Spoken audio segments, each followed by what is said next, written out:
Time to feed the trolls. Season 3. Hello, this is Cute Fuzzy Weasel, and welcome to Season 3. We're gonna start Season 3 off with our old staple, Coach Dave Daubenmire. By the way, let me know what you think of the new opening in the comments below. So let's go ahead and get this ride started.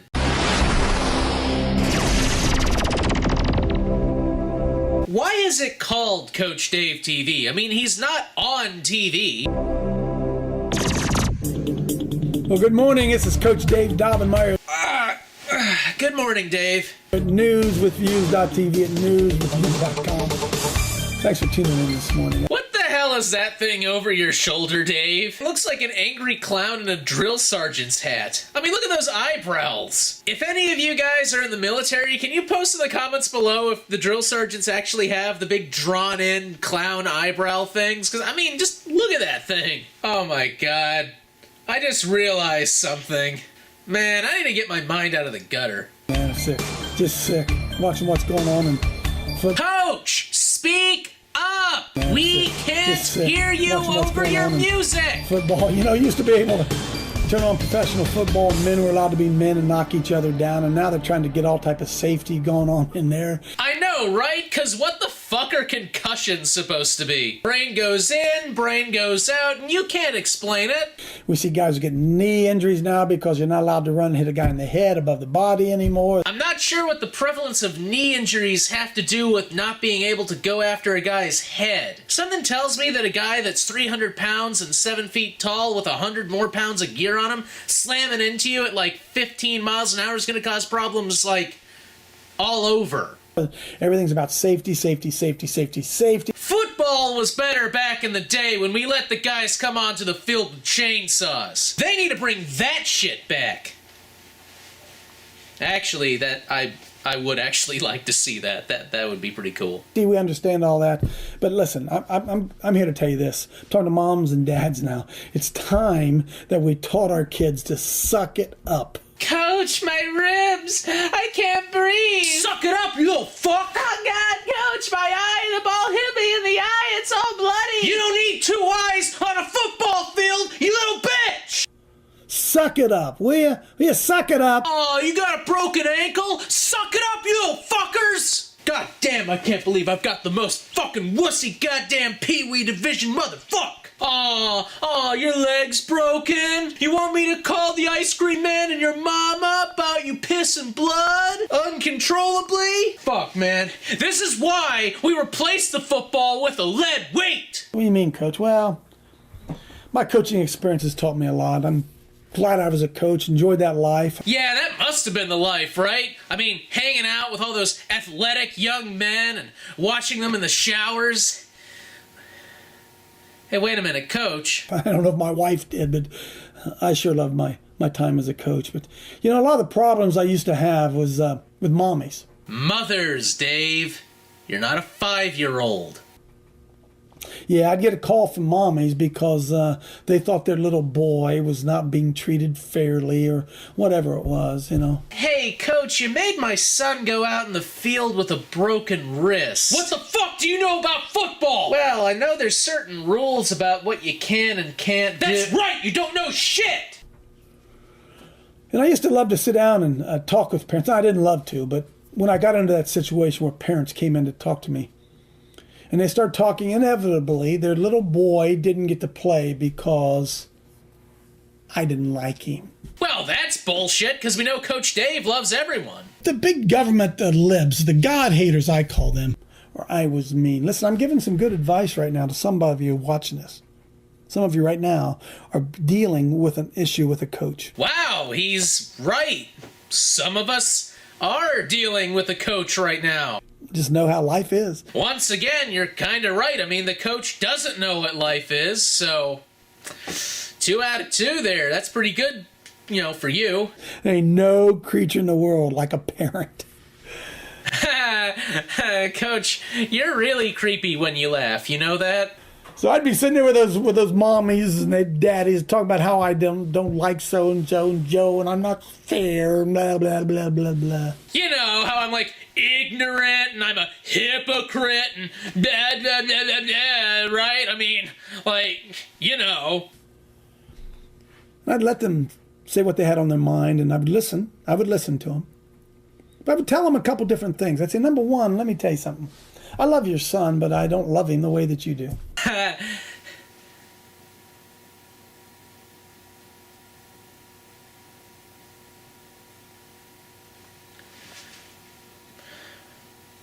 Well, Coach, since most parents love their children platonically, what exactly are you getting at there? I love him enough to see what his weaknesses are and do everything I can to strengthen him in those areas. I'm starting to feel a little uncomfortable all of a sudden. And I love him enough to give him what he needs. You love him too much. It's pretty good advice, isn't it? And then I would tell the parents this. You really want your child to grow up and be a responsible adult? Is that what you'd really like him to do? Or is it just about playing in this football game and playing the position he wants to be and everybody gets a trophy? Is that what it is? No, we're more upset about why you're throwing razor blades at the kids. Or do you want your child to grow up to be a man?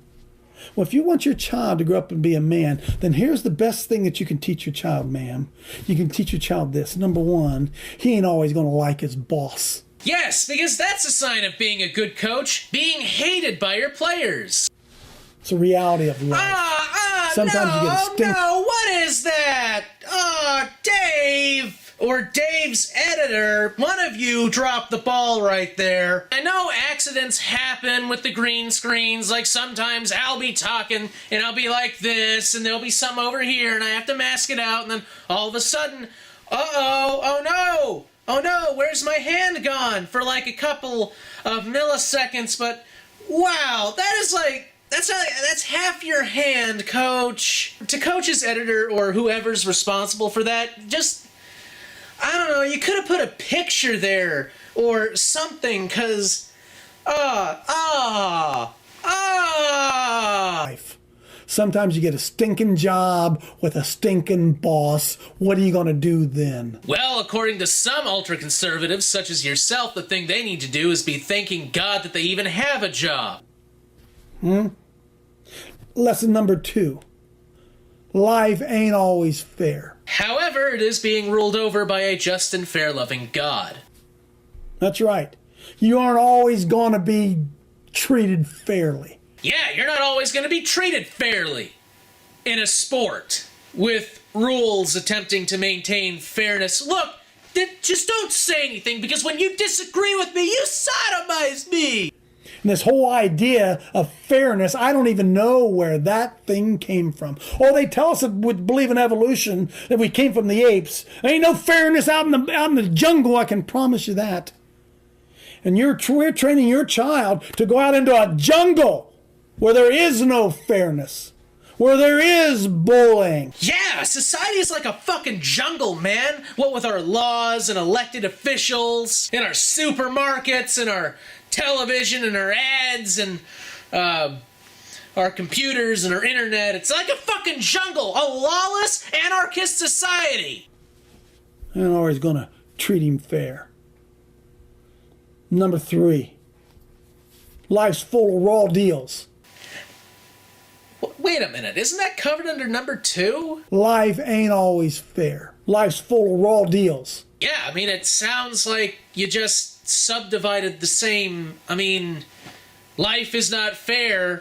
Life is full of raw deals. That seems like that's part of the same life is not fair narrative. Did you just need to say 3 things to make it sound official? That's what it is.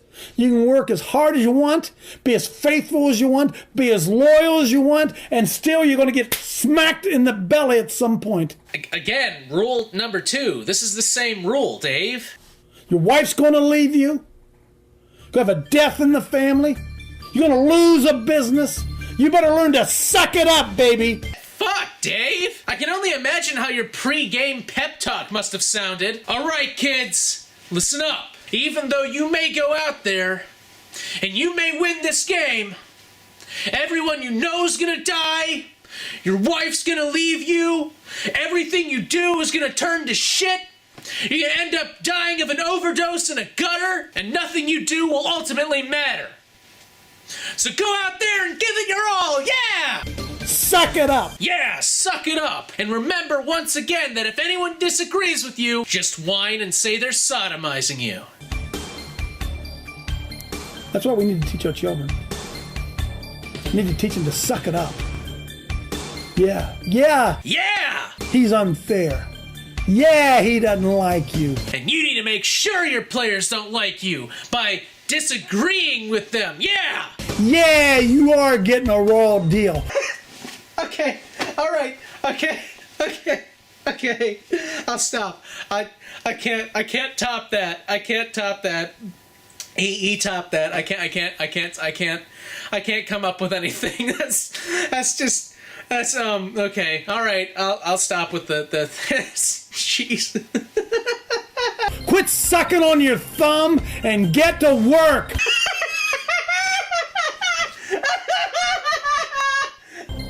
Take a bad situation and make something good out of it. Okay. All right. I gotta stop. I don't know. It started to fit with the narrative too well. All right, but aside from what just happened, yeah, he's just turned a bad situation into a good thing. I mean, this show came out of a bad day, so if you're having a try and find make the best of a bad situation is what he's trying to say. Because it's not as important as what happens to you as what happens in you.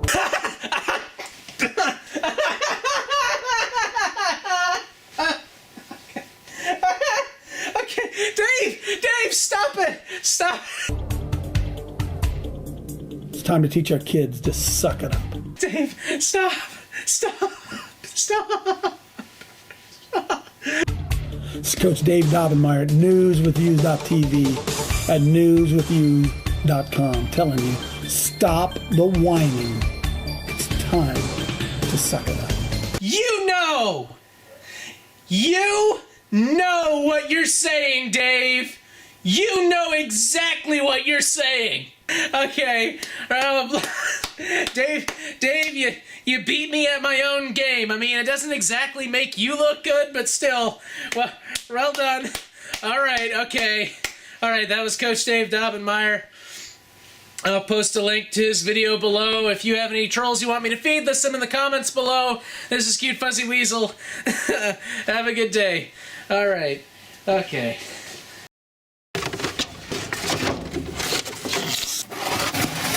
Time to feed the trolls. Season 3.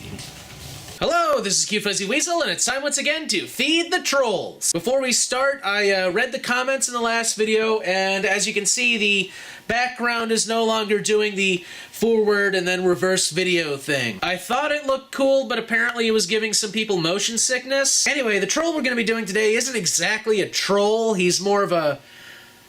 Okay, well, he's a rapper with a R, not rapper as in candy wrapper, although I think they have about as much in common. Actually, no, he's not a rapper, he's a rap god, apparently. Anyway, we're gonna do his video, Eminem challenged by the real rap god. Hey, what's good, yo? It's your boy 3Pac. What's up, man? Just want to make a little video challenging Feminem to a rap battle. Feminem? Who's Feminem? I thought this video was for Eminem. Oh, wait a minute. Feminem, because it's female. Oh, I get it. It's an insult. I get it. Cause I'm the shit. I've been getting this bread. Yeah, I get this bread too. I've been getting cheddar, son. Ah, well, I don't have any cheddar cheese, but I do get it often. I got sugar mamas on deck. What? I got sugar mamas on deck. You got your mama's own deck? Oh, your mama's on deck, so If I was on the boat too, I'd be able to wave hi to her. Hello, 3Pac's mother. Nice to see you on deck. In every state, yo. Now, hang on a minute. How can your mother be on the deck of a ship in every state? Unless that ship is, like, the size of the United States and also stretches over Alaska and Hawaii. Or your mother's actually made of entangled particles and she has a duplicate in all states. I mean, that's possible. Although the chances of those particles coming together to form copies of her on the decks of ships is highly... Shout out to all my sugar mamas, yo. Well, your sugar mamas should get salads because if they're sugar mamas, they might have diabetes. I don't know. I can't understand what the guy's saying, alright? Yeah, I've been doing my thing for a while now, you know. I've been fucking up the game and shit. Yes, son, I fuck up games too, yo. One time in preschool, I lit the Candyland board on fire. Damn! You know, Eminem making new tracks that are fucking whack and who as fuck, son. I'm not even going to attempt to understand what he just said. I mean, what, the tracks are whack is hoot? I get track and I get the word whack, so the tracks are good and the tracks obviously are his music. But I mean, what is hoot? Does the music attract owls or something? I don't get it. You young people and your weird musical terms, why in my day...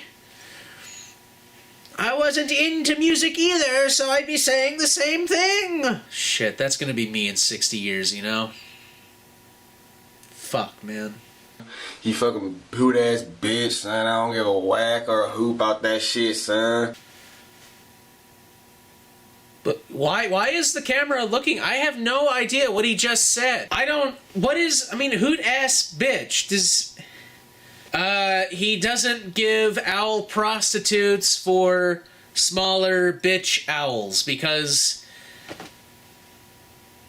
Dude, I don't know. Just turn it off. I've been doing my thing, son. I've been shitting on his ass, yo. Okay, look, different strokes for different folks, I understand, but I could have gone my whole life without knowing that fetish, okay? So yeah, Eminem, I know you're gonna see this video. Yeah, I'm sure Eminem's gonna see this video. He's probably sitting there in his mansion looking up, like, different real obscure YouTube rappers, and he's gonna come across you and he's gonna look at it and go, oh shit, yo, it's on, bitch. Like, totally, that's definitely gonna happen. Yeah, keep dreaming.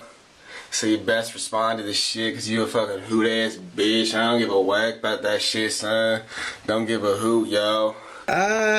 Okay. Maybe he is the owner, right, of a bunch of Hooters franchises that he would not give to Eminem in exchange for Eminem's music because he cares so little for it, huh? Look, they can't all be gems. Yeah, you ain't a rap god for shit, son. I'm the fucking rap god. I am the rap god. Yes, for he is Balanitis 3Pac, the rap god. He attained his deity status by bringing forth the music of rap down from Mount Olympus and distributing it amongst the people. Legend hath foretold of his returning, Eminem, and your status with the Athenians dare not help you then.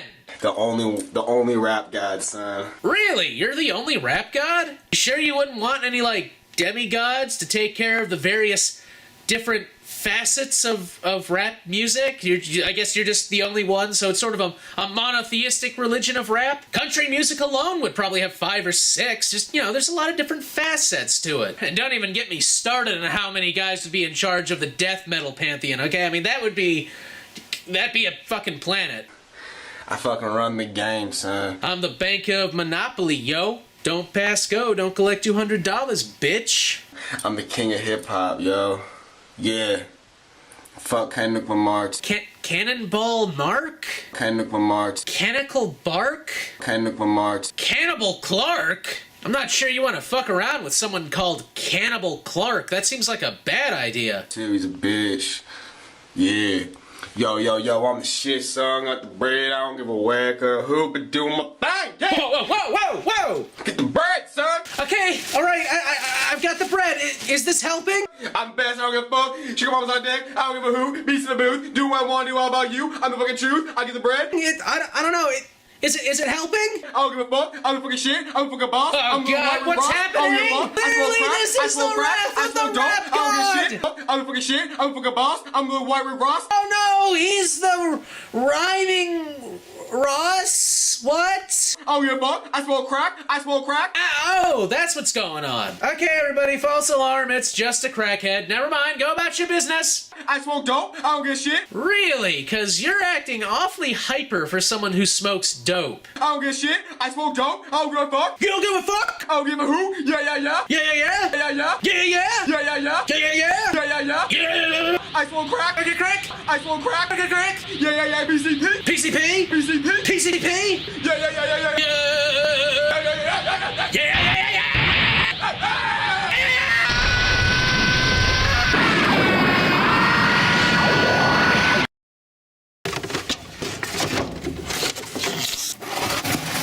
Time to feed the trolls, Season 3. Hello, this is Cute Fuzzy Weasel, and it's time once again to feed the trolls. You guys remember Trisha Grindhouse Barbie Piatas? Or is it Paytas? Piatas? Poinsettias? The woman that did this. The best way to peel banana, in my experience, is to simply twist the top off as if it was like a Coke bottle or a tequila bottle or what have you. So you just sort of twist, and it'll start peeling itself back. As you can see, I broke the tip, and now I'm just going to start peeling this layer back. Well, apparently she made a video that was so much worse than that one that it's literally driven people insane. And you know me, I'm one for insanity, so let's go ahead and give it a shot. This is Trisha Grindhouse Barbie video entitled, "Do Dogs Even Have Brains?" What? Okay, guys. Hi, boobies! I'm sorry, that was wrong. I'm sorry. I meant to say hello, boobies. Serious debate, topical question we have going on. A topical question. That's like a question I can apply directly to my skin, right? We had a big Twitter feud over this. I tweeted, "Do dogs have brains?" because I seriously wanted to know.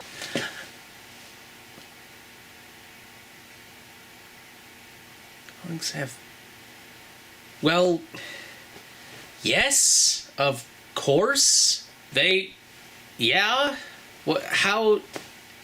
What? And there was a huge debate. All hell broke loose. It was like the Crusader War in 2013. Crusader!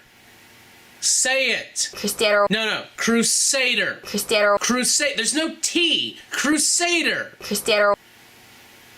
What the fuck? What the...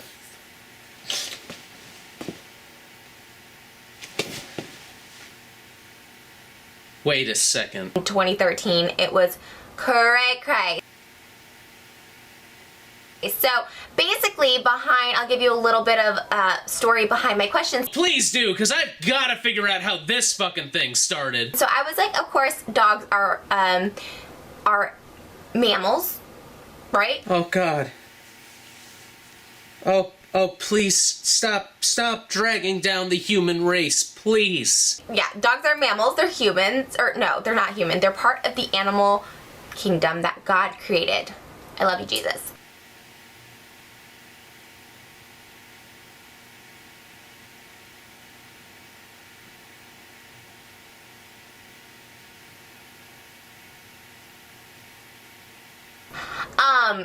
But then I wonder, okay, dogs can't talk. So do they have brains? Dogs can't talk. So do they have brains? Dogs can't talk. So do they have brains?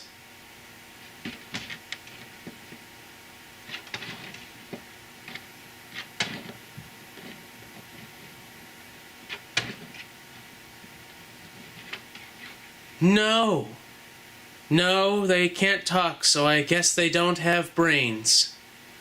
Their heads are just full of water. Water and drool. Like, yes, they walk, but it's because we're telling them to walk. Yes, dogs don't walk of their own volition, but are rather told by their masters to walk. Do you hear it? I hear it. Just like if I were to tell my computer to turn off, it would turn off. I am inclined to make a joke about that, but yes, you can have a voice-activated computer, so bravo. Like, it doesn't mean my computer has a brain. Do you know what I mean? Yeah, I know what you mean. I know exactly what you mean. Your computer doesn't drip blood and gushy brain bits all the time. If it was full of a brain, it would do that, but it's not, because when you tell it to turn off, it turns off, so it doesn't have a brain. So they don't talk, and then so someone's like, no, they have brains, and I was like, okay, but they can't talk. So how do you explain that? Like, how do you explain having a brain but not being able to talk? They have no vocal cords. Dogs don't have any vocal cords. They can't talk. They can't. I hear it. It's up there. That was the first question. And two, is there What kind is of that scary? picture Like, I love down there? And two, is there kind That looks of scary? like- I love all God's creatures. No. I know this. It's in here. Ah. Scary, like, I love all God's creatures, and I see, other human beings, and I can just find so much love for them, but I'm so terrified of dogs. I'm so beyond scared of dogs that I actually, will, go on a different sidewalk or, go out of my way to avoid dogs because they're scary. And so then I think, is this, Christian intuition saying, this is not a creature of God? Yes, dogs are not a creature of God. They were made by men, evil, twisted, wicked men. They were made to make you fearful. For they have no brains, and they cannot talk. I don't know, but the main thing is I think we're all a little confused at, and if you guys can shed light, I would be really interested to hear what you think, if dogs have brains or not, and can it scientifically be proven? Why, yes, actually, I believe it can be scientifically proven. All you have to do is find someone who's f***ed up and give them a chainsaw. I don't know, but I think it's a really interesting topic. I think people on Twitter just like to hate sometimes, and they're a little confused, but it's a serious issue. It's a serious question. No, it's not a serious question. Yes, dogs have brains. I don't know how. I mean, how can you be alive? Because if they're not human or they don't have brains, why are they on this earth? I don't know, Trisha. I have no idea why they're here. How about let's go ask one? You want to do that? Jesse, why are you here? Aw, why are you here, Jesse? Jesse, what? What, Jesse? Jesse, what? You're here for Sniff? That's why you're here? You are here for Sniff, Jesse? Okay, so apparently dogs are here because of Sniff. Does that answer your question, Trisha? Is it, is there life on another planet?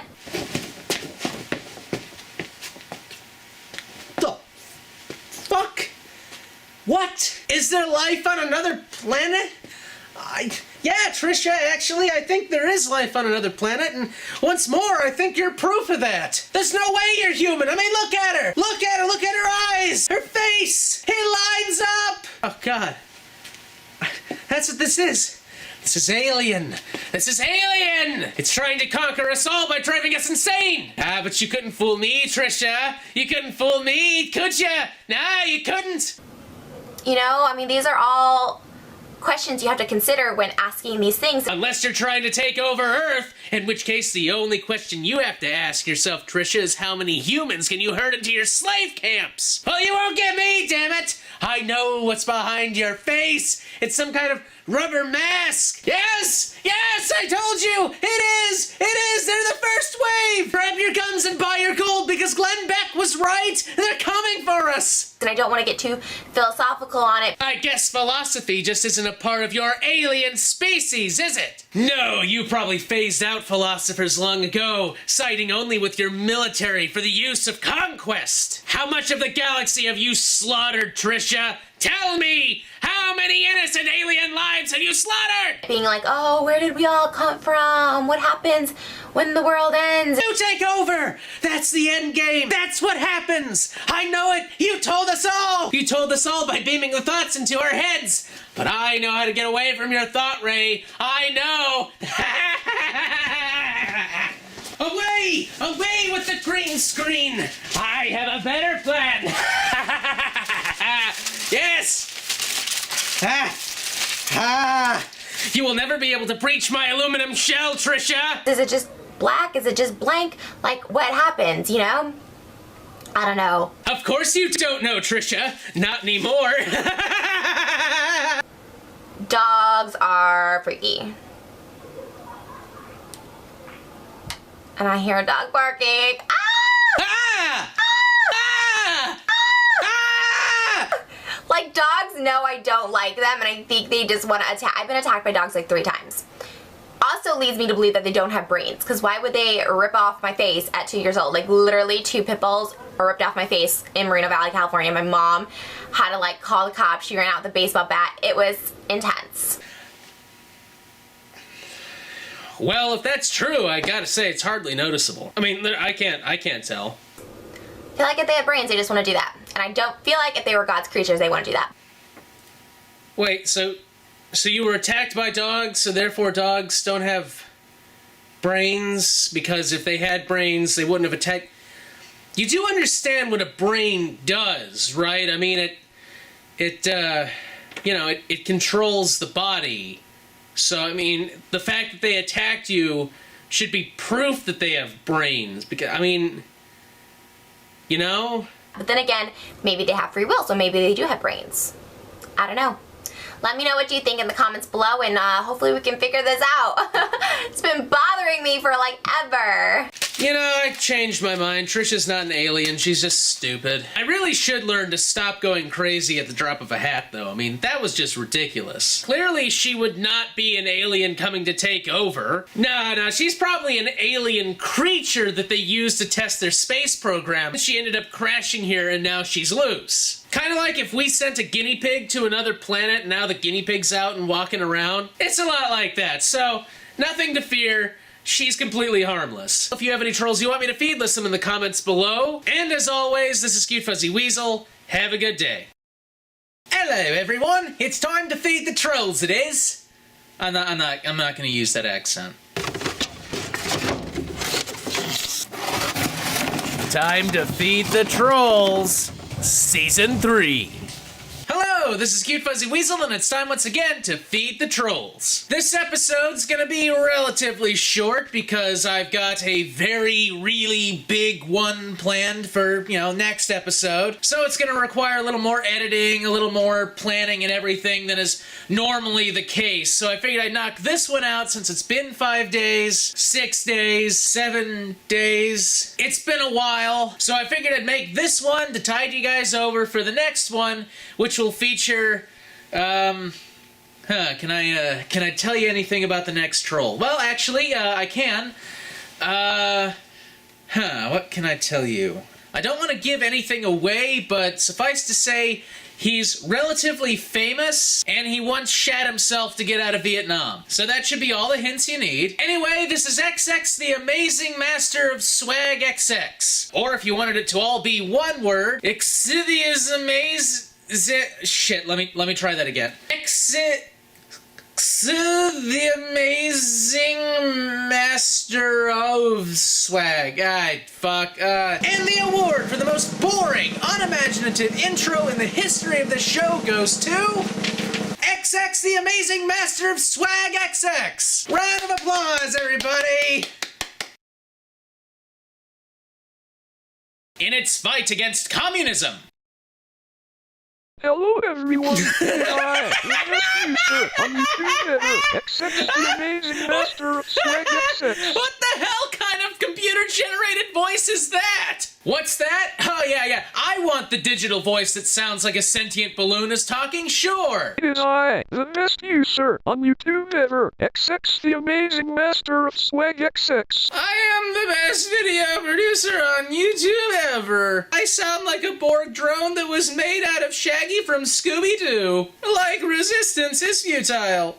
Today, I will be renting on my haters. Wait, what'd you say? You'll be renting on your haters? I mean, you're saying renting on your haters, so are you renting something that's on them? Are you trying to rent all your haters' moles? Because if you are, I do have one mole that's got a fairly reasonable rate on it that I'd be willing to trade. You guys are such hypocritical idiots. Not just hypocritical, hypercritical. See, a regular hypocrite might last a few million years and then explode into a hypocritical nova. But a hypercrit has so much mass that it actually collapses in on itself and becomes Ted Nugent.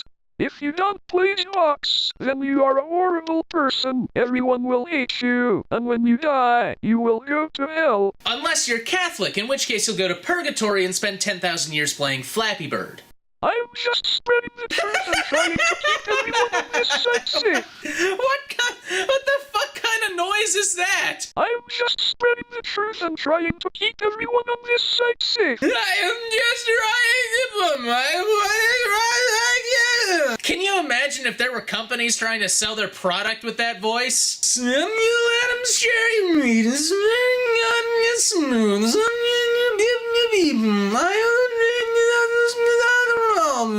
I think that all of my haters are Sony and Nintendo fanboys. Only Sony and Nintendo fanboys are your haters? What the fuck is an hater? Do the Sony and Nintendo fanboys try to eat you? Or are you saying haters and I just can't understand you because of that? I'm sorry, I can't listen to that voice and have a straight face at the same time. I just can't. I also think Sony and Nintendo are the two sons of the devil who is all of the other systems out there, and he lets them ruin gaming. I can't listen to it. All fans of Sony and Nintendo and any other system are followers of the devil. And the Sony is the Xbox fanboy, and if you play we are the pure sons of the devil. And all of my haters are Sony fanboys, and I can't understand why they try to eat me.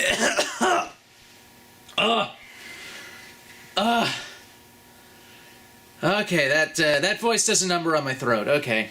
If you play Xbox, but you also play other systems, then you are a human who is half pure, half devil. You can't be half pure. By its very definition, purity is like 100%. At most, you could be 50% whole, but you can't be half pure. That doesn't make any sense. Everyone in the universe should play Xbox. Xbox? I thought you were talking about Xboxes. Now you want us to play Xboxes? I mean, I can play an Xbox, but I don't... Okay, let me go get one.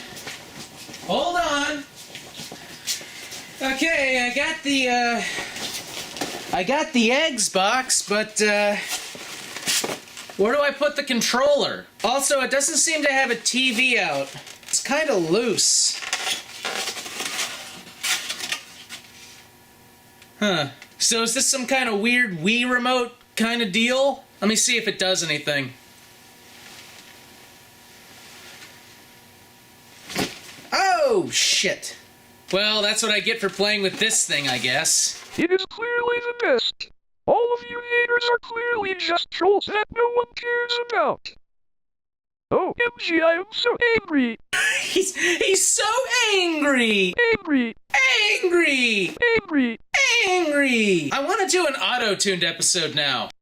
I know the staff of YouTube and I can get you banned from YouTube forever, but not just a normal ban, IP ban. Actually, I figured it out. This guy's voice sounds like a toddler making up stories to complain to the people who are making fun of him. If you guys don't stop making fun of me, then I'm gonna make my teacher IP ban you from the swings, and you'll never be able to swing on the playground again. So what? Are you afraid of me now? Ooh, that's a tough question. Man, am I afraid of him now? You know... Am I afraid of this guy?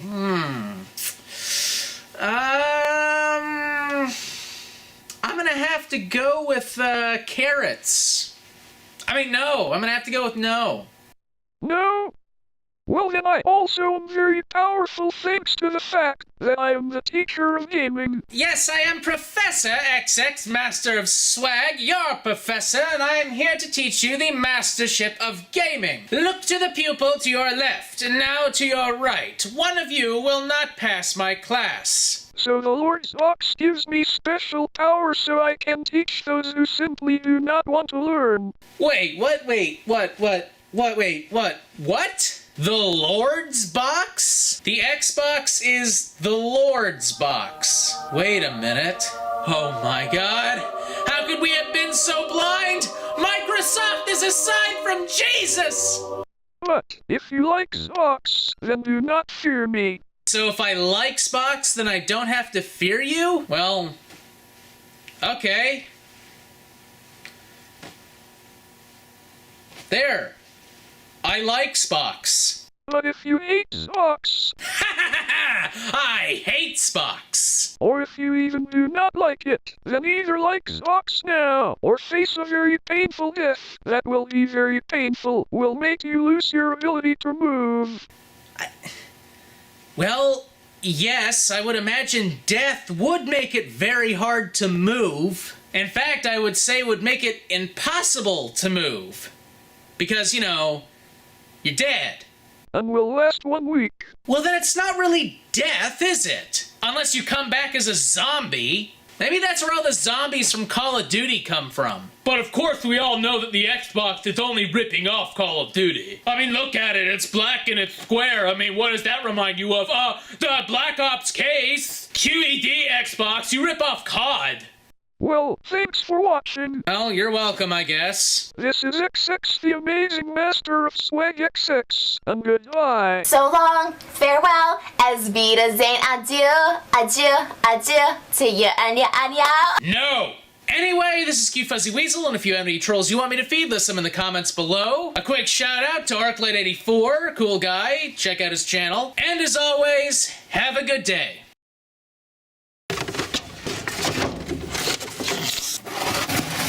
Time to feed the trolls, Season 3.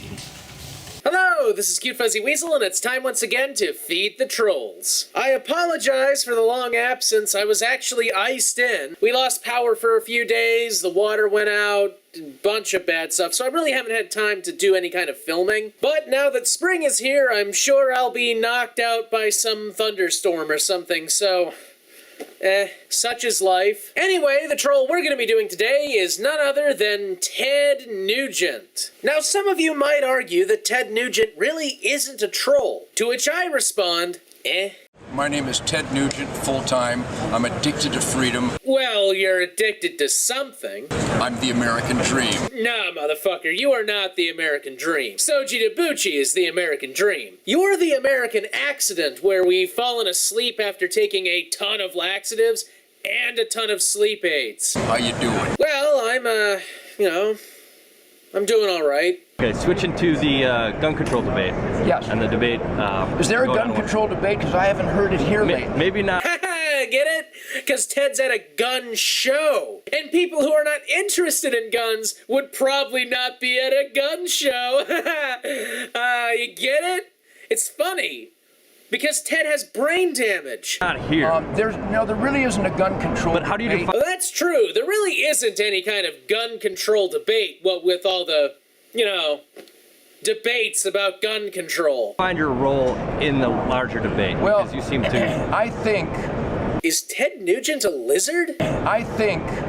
upon honest examination, I'm 65 years old. I've been 65 years clean and sober. Yeah, bullshit, Ted. The gifts that God gave me were respected and revered to the point throughout my life that I laughed in the face of the peer pressure lie. While screwing underage girls in your 30s. I laugh in the face of the subhuman punks with their drugs and alcohol and tobacco and insanity. I need to kill a deer with a sharp stick at close range. I don't feel like a man unless I'm covered in some animal's blood, and that's completely normal behavior, I think. I need to kill a deer with a sharp stick at close range. I can't compromise my predator radar. Are you with me? What? I can't compromise my predator radar. Are you with me? You can't compromise your predator radar. What, you mean like this?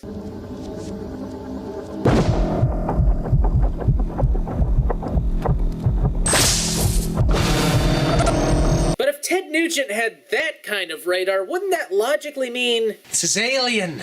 This is alien! It's trying to conquer us all by driving us insane! No, I'm not going back to that, no. Besides, as far as aliens go, I doubt Ted would actually look like that. I have a feeling he'd look more like this. Or maybe this. Play, Dumjut, human! You know, actually, I could see Ted being a Nausicaan. I have to play music and communicate with the world's greatest musicians. I have to play music and communicate with the world's greatest musicians. Sure you do, honey. Sure you do. How dare I reduce my level of communicative skills with my rhythm section and the people who bought a ticket to my concert to fail to perform the most impacting, spiritual, and guttural Primal Scream rhythm and blues soundtrack in the history of the world. That's true. How could we possibly deprive the world of your obvious greatness? I mean, well, of course, we'd have to if you were either dead or in jail, but there's no reason for you to either be dead or in jail by now, is there, Ted?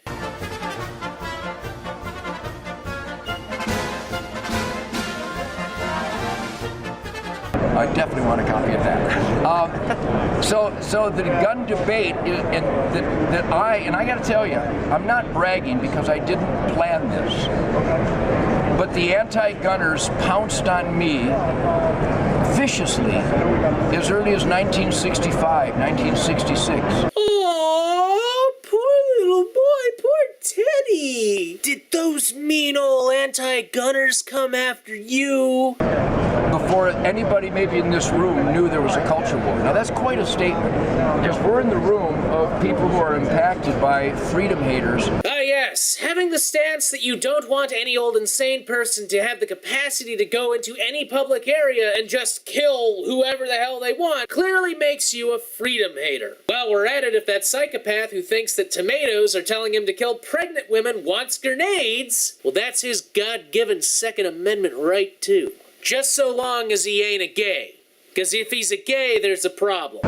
And hate the freedom haters with a vengeance. Because meeting hate with more hate solves all problems. As we should. We should hate Nazis and the Klan. Really? Because those guys fucking love you.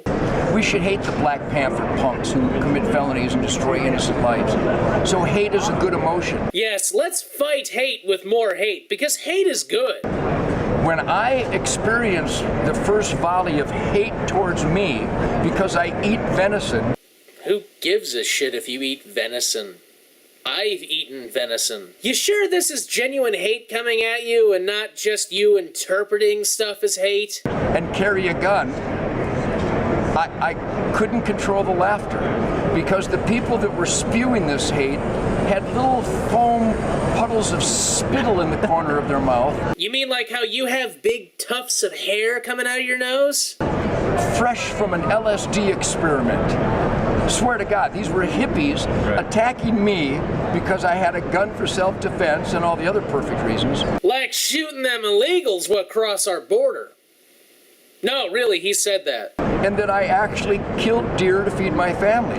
Two of the most pure, perfect functions that God wants mankind to perform. Hey, and blood sacrifice, don't forget that. And here are guys that are intentionally poisoning themselves with mind and spirit destroying chemicals, trying to tell me that I'm on the wrong track. And of course, I would actually reach across the table at a radio station, and because I'm the only guitar player that actually has a handkerchief, and I would take my handkerchief and I would reach over to the disc jockey live on the air and I go, so let me get this right. you think that precious, living, breathing creatures created by God should be described as a cartoon character. You're angry because I shoot Bambi? When it's from a helicopter, yes. Really? And I'd reach over and I'd actually wipe the spittle from their mouth and I'll go, and what's this we have here, son? Why, Mr. Nugent, that would be a handkerchief. You know, it's a square of cloth that people fold up and put in their pockets generally, you know. Are you okay? You're out of your cotton-picking mind. And he is totally not racist. And of course they attacked me for referencing cotton picking, but being that as it may, he says as he appears to shove the cloth up his ass. I've had so much fun with this. Before any of you witnessed me go Piers Morgan on that subhuman punk, I was doing that 40 years ago. And I did it just like I did Piers Morgan. I did it on their programs. And you both looked like morons the whole time. And here's the beauty of me. They invited me back to do it over and over again. Because you looked like a moron the whole time. Because if you're stoned, you don't understand the truth.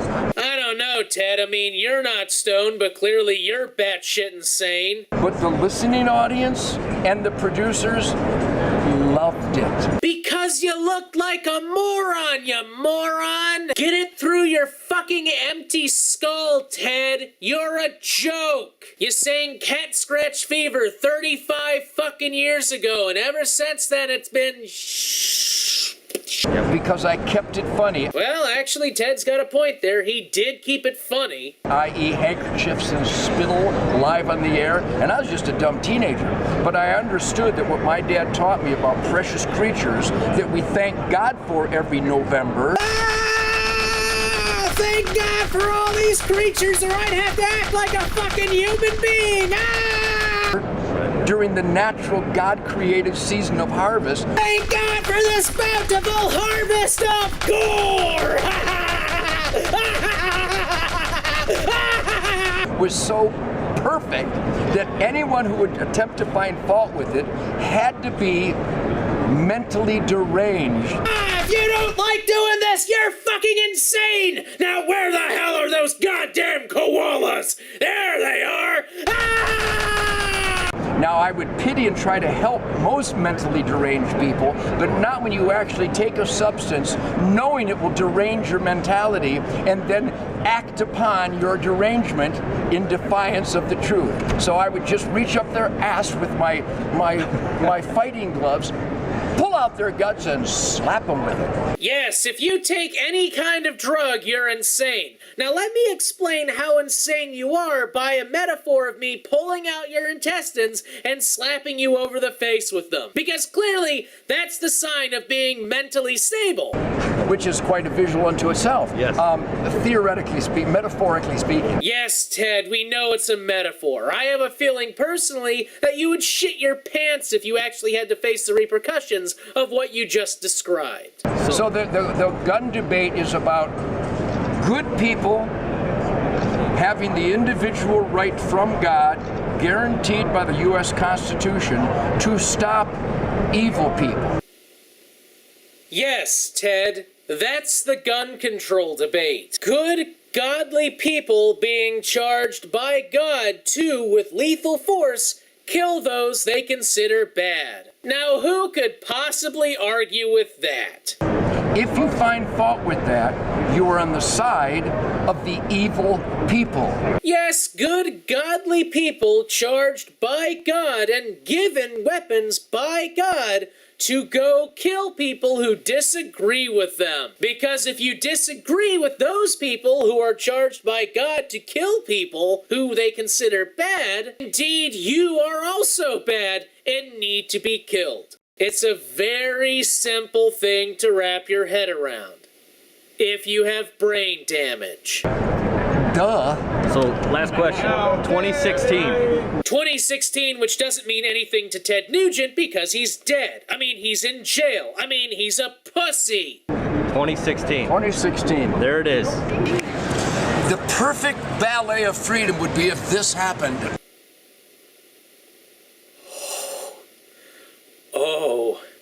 Oh, man. God, if you're real, please. That would be the most hilarious thing I've ever seen. To see this bony, racist, pedophilic asshole be wiped out completely on the national stage would be fucking amazing. Because I could go Pierce Morgan on Barack. I could go Pierce Morgan on any of them, because even the GOP is so busy adjusting their tie, they wouldn't know how to sell a blanket to a naked man in the blizzard.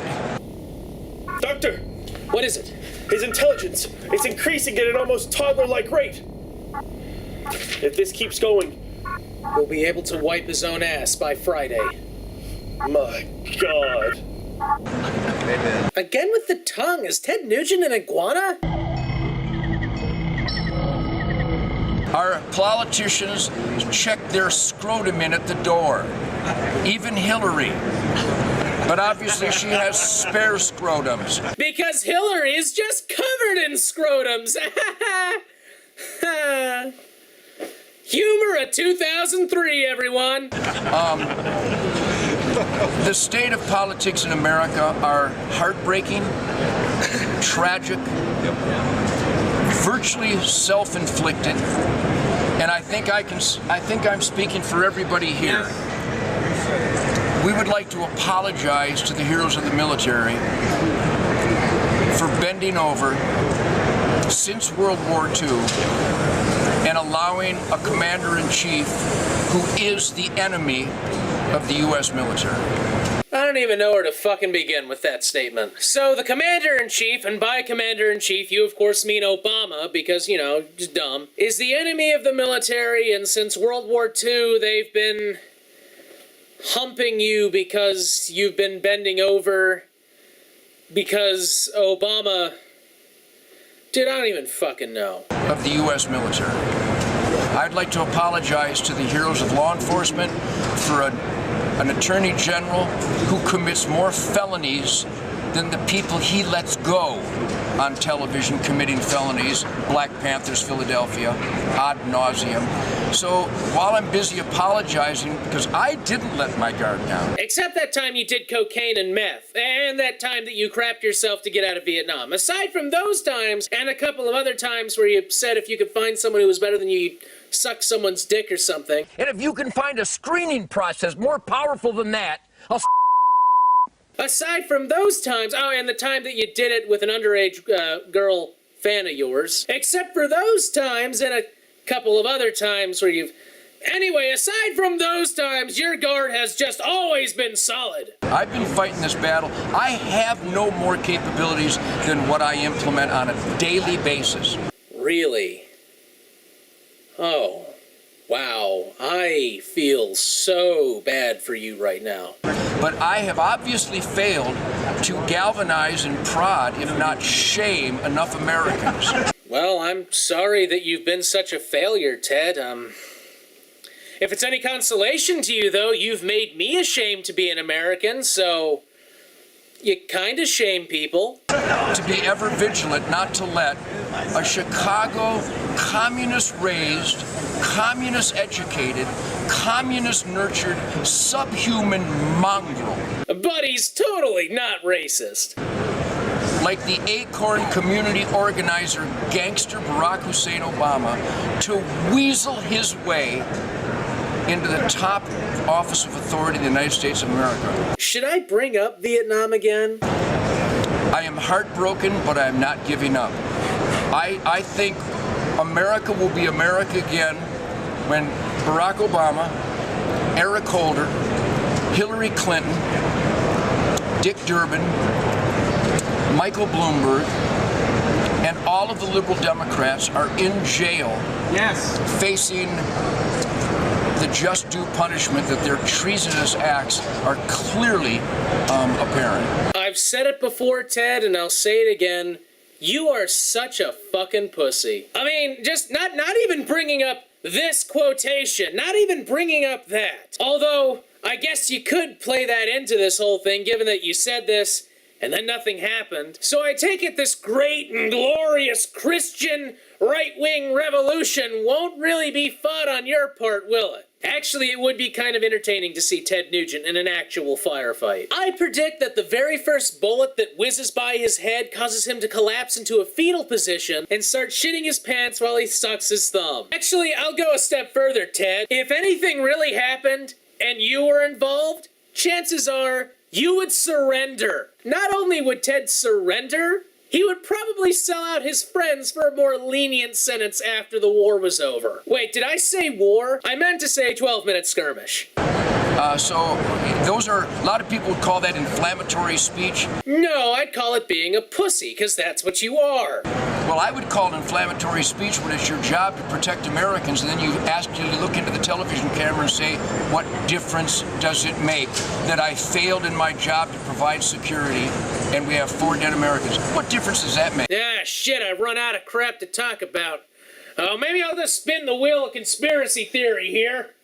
Benghazi! Not to a chimpanzee or to Hillary Clinton. But I'm totally not racist. I guess it doesn't matter. And so I think that was the nod that this interview is over. Yeah. But all I can say is freedom is not free. Oh man, do you feel that? It feels like I'm just being smothered in irony. And if you're not a member of the NRA, Nancy Pelosi likes you. And if you ain't waving your guns around in public, Obama and his gay laser's gonna turn you into a gay, and then you're gonna like dick. Oh God! And then you're gonna want health care for poor people. Some bitch! The commies are coming, Boris! The commies and the Mexicans. Care Bears are a sign of the devil. So is Fraggle Rock and all them Comedy Central shows. They all come from the devil. The devil and Obama. They all over the place. That's how I feel them crawling on me. Which means you're the enemy. Which, by Ted Nugent's definition of the Second Amendment, means he can line you against a wall and shoot you. But he's the good guy! It's at this point that you might be accusing me of being an anti-gun, gather up all the pistols and stuff and throw them on a bonfire and burn them, Hollywood liberal, douchey, something. But, okay, let me set the record straight. I support the Second Amendment. I just don't think that people with mental problems should get rifles.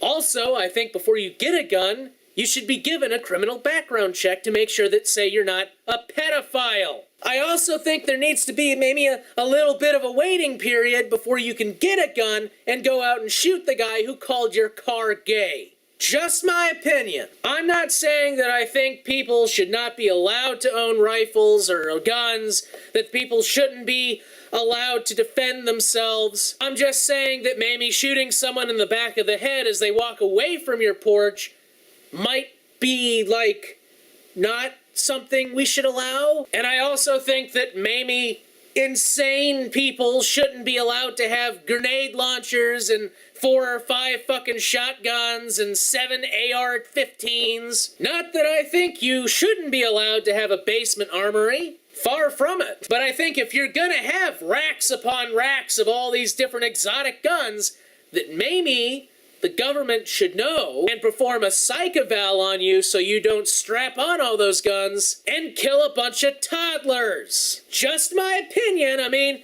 I know that makes me some kind of crazy, radical, left-wing pussy who wants America to die. I realize that, but you know, it's just my opinion. Sorry for being the enemy. I'll go line up for you, Ted. Because apparently Mr. Nugent doesn't feel like a man unless he's actively telling people that they need to be shot.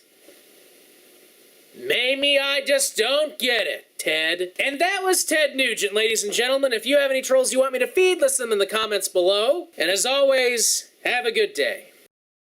Hello, this is Cute Fuzzy Weasel, and welcome back to Feeding the Trolls. I feel so good I can say that again. It's been a fucked up semester, it really has, but now it's all over, and I can actually focus on this channel for once, which is great. I promise there's gonna be a lot more videos now. Anyway, so since this is the first episode in God, a month? 2 months? A month and a half? I'm gonna go with a month and a half. Let's go ahead and get a troll out of the way that I've been talking about doing for a while. You know this dude, his name's Captain Crazification. He made a video about the death of Jew Wario, and he was making fun of it and flying around with toys and shit, talking about feminists and suicide bombing and stuff, and generally being a dick. Well, I've been putting off doing his ass for a while, and he's been letting me know this on my channel every now and again, coming up with a, you know, I can't wait for you to that, and sending me messages like that. Well, buddy, now's your time. I guess I gotta do... Oh, hi, Gremlin. What are you doing here? You're coming to tell me to not do Captain Crazification, but why? Well, of course he's only doing it for attention. All of the trolls I do only do it for attention. Well, you are right. That one video he did is his highest grossing video, and everything he's done since then has basically been a downhill slide into nothingness. I can't not do him. I mean, the fucking episode has his name in it. So he doesn't get the satisfaction? Because he doesn't deserve it? Because he's an asshole? You know what, Mr. Gremlin? You make a persuasive argument. All doing an episode on this asshole does is boost his ego. And unlike most of the trolls I go after, I don't really want this guy to have an ego boost. Well, you've convinced me, Mr. Gremlin. Dun dun dun dun. Well, I guess that's it. I mean, it doesn't make much sense to have a Feeding the Trolls episode without a troll, so I guess I'll see you guys next time. No!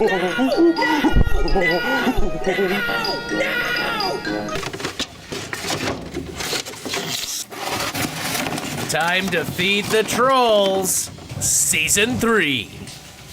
Motherfucker! I can't escape, can I? It's either one or the fucking other, isn't it?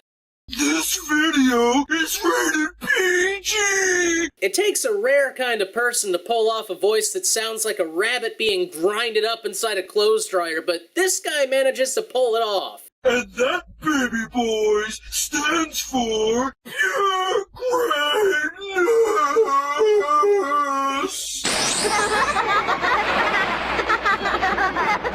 Okay, where the fuck does that sound come from? 'Cause it sounds like a bunch of baby demons rising up out of hell. Hi kids, it's me, Molesto the Clown! This music makes me feel like we're about to embark on a magical journey across a mystical, fanciful fairyland to go lose our anal virginity. Yes, in case the opening title card wasn't specific enough.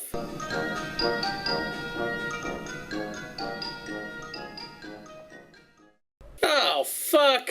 This looks like something out of the goddamn Shining.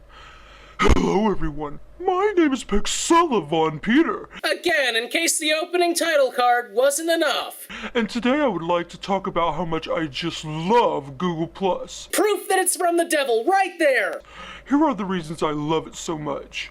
Number 1, I love the new menus and pages. They are so great. Fuck, even this dude's sarcasm oozes death. They work smoothly and wonderfully. Number 2, Google Plus is so useful. I think it is well put together and organized. Why, yes, it is. For example, instead of having several neatly organized piles for all my messages, I can now experience the length and breadth of my online social life in one unorganized pile of shit. Thank God I'm able to at least see all the awesome comments on my Google wall on my phone, though. Let's take a look at a few of them. No, that's a YouTube comment. That's another YouTube comment. That's, Well,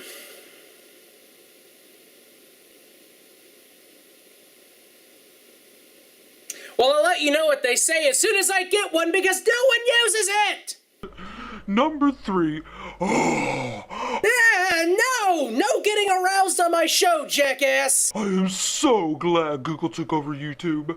Let's face it, it was going downhill. Well, to be fair, you do have to go downhill before hitting rock bottom. And change is good. Number 5, I just love it so hard. Oh, ew! You don't ever get to say love hard either. Number 6. Oh, and the inbox is awesome. I love it so much. Now my comments are on Google+. Actually, I do have a message on Google+. Let me take a look at it. It says, "You suck." Number 7. I see a lot more changes coming.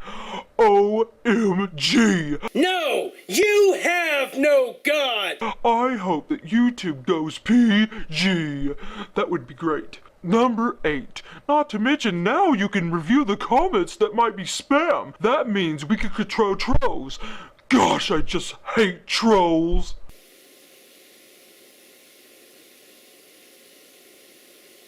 Number 9. YouTube is so great now. Just like John Cena.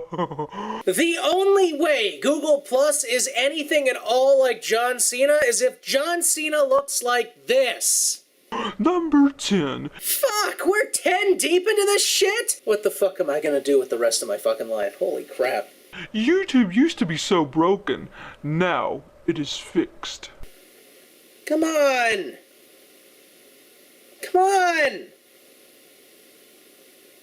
I just want to see who replied to my fucking comment. No, I don't want to give you money. Well, that's it for now, everyone. This is Sullivan Peter, and I'll talk to you all later. Bye-bye, children.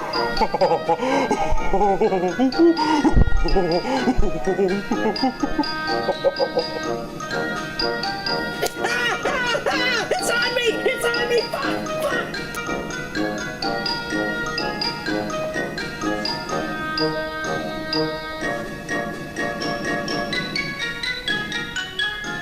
Well, that was Sullivan Peter. I enjoy getting screwed no matter what I do. Anyway, I'll see you next week, and have a good day.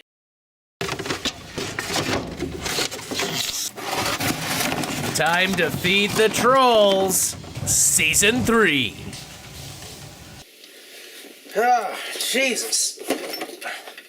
Oh, hey guys, welcome to Feeding the Trolls. Sorry you kind of caught me in the middle of some much-needed cleanup to my studio space. I didn't think I was going to have so much time, given what I had planned to do this episode, but apparently my target troll decided to think it different. Yes, the guy who I planned on doing, a Mr. Lord Stephen Christ, the bane of not just YouTube, but atheist and conspiracy theorist forums. Yes, the guy was so twisted, flat earthers thought he was a little kooky. Well, that was until 2 weeks ago when he came out with a little video where he basically admitted to being a troll for the last 10 years. Kind of threw my plans out the window, didn't it? I mean, look at this. This was the script. I had a bunch of shit planned. I can't do it anymore. But it's an episode of Feeding the Trolls, so I gotta do somebody, so here he is. No, stop. We won't be needing you today. What? I'm nixing it. I'm nixing the bit. I'm sorry. I thought I sent you the email. No, it's in this. It's in the script right here. No, the whole script is nixed. I can't do the video anymore. He came out as a troll. He outed himself. Basically committed internet suicide. It's just it's just, it's not like, it's not like I'm your partner in crime or anything, or, your assistant, just go ahead, he's not, whatever. Just might as well go back in my hole, give myself another scar for the day. This is this is the cross I bear.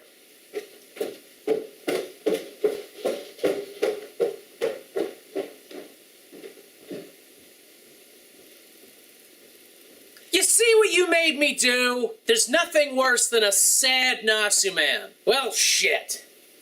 Anyway, like I said, might as well do the fucker. After all, I'm already here and the camera is inexplicably already set up with lights and everything on, so here he is, Lord Stephen Christ in his video, to best troll ever.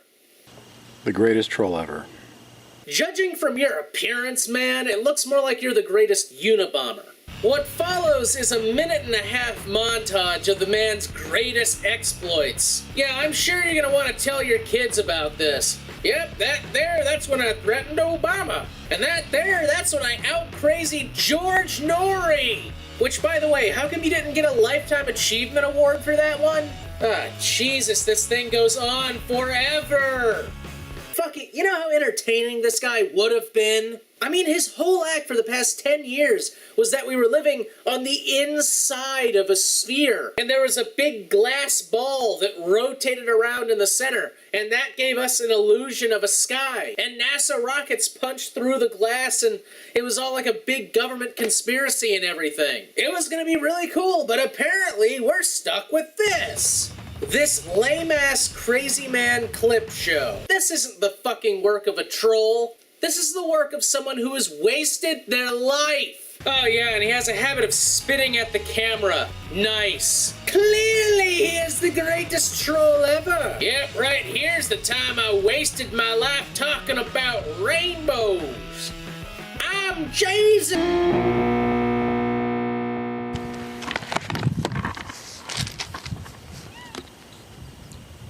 Greatest troll ever. Wouldn't be wasting his time doing this shit. You know, it's not that easy to become the greatest troll ever. You're right. I mean, clearly it takes someone with more patience for it than fucking Crapplefag. It took years of practice. Years of practice to develop the sincerity in which I convey my message to you. Well, the apparent sincerity, anyway.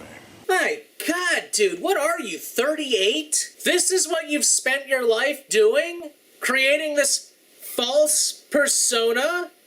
For what? Was it some sort of Andy Kaufman-esque comedy routine? Because I gotta tell you, it's not funny. It's just sad. Part of me hopes this isn't an act, like you really believe this stuff, because God, that part just wants you to have something to live for. I mean, what the fuck are you gonna do now? Is this gonna go on a resume? And I see here that between the years 1999 and 2014, you were the greatest troll ever. Yes, I sure was. And you feel this qualifies you for the position how exactly? It takes a lot of years to become the greatest troll ever.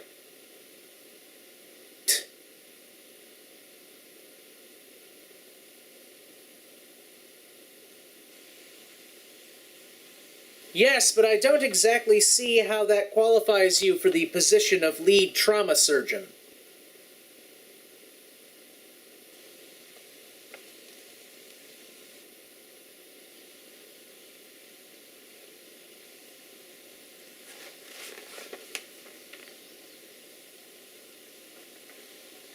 This prison planet can't hold me! Greatest troll ever. Again. For what? You didn't get anything out of this. In fact, you got less than nothing out of this. You're out shit because of this. You're out years because of this act. Years and a fucking reputation you will never live down. You're acting all smug like you did something, but all you did was fuck yourself. Is there something I'm missing?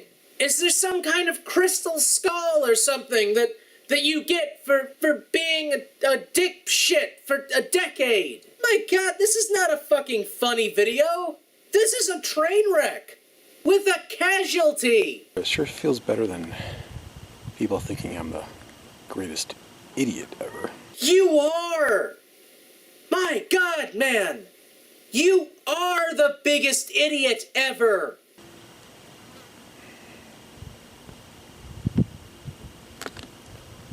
Greatest troll ever.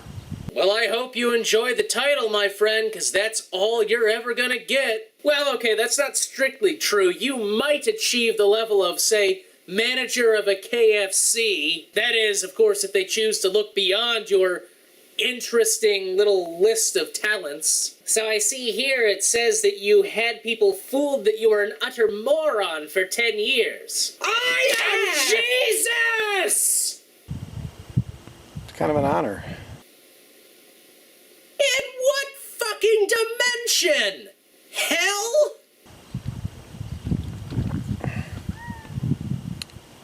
Then there's a third option. Oh God, please, there's a third option? You may yet have some sort of salvation from your life-destroying decision? Oh, please, dude, enlighten me!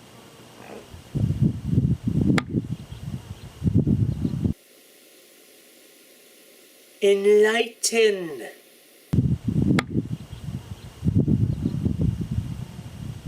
Say something!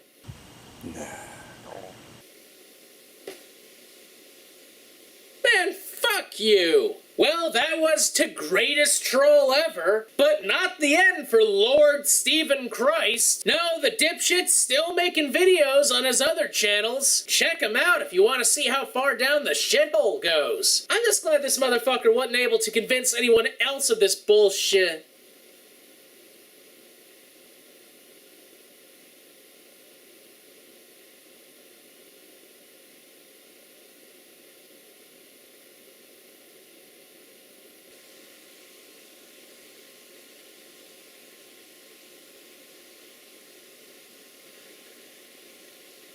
I don't want to live on this planet anymore.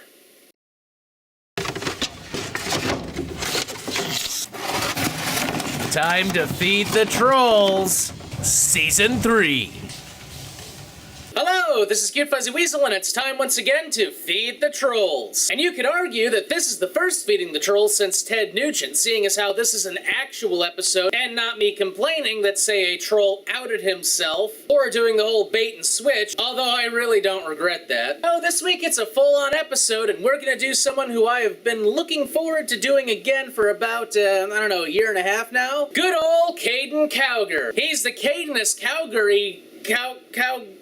He's Cowgerific. And it's actually kind of fitting too, because the video we're gonna do is technically, if you want to call it this, a sequel to the video that we did previously. So I guess really the episode should open up with one of these. Previously on Feeding the Trolls, Caiden Cowger said Obama was turning kids gay with a mind-controlling laser being beamed out from Europe. And so continues the Cowger saga. Part 2. More Cowgerism. So let's go ahead and get this episode started. This is Caiden Cowger's video, Liberals Are Making Kids Gay. I don't think that many people realize this. No, I'm pretty sure people know you're in the closet.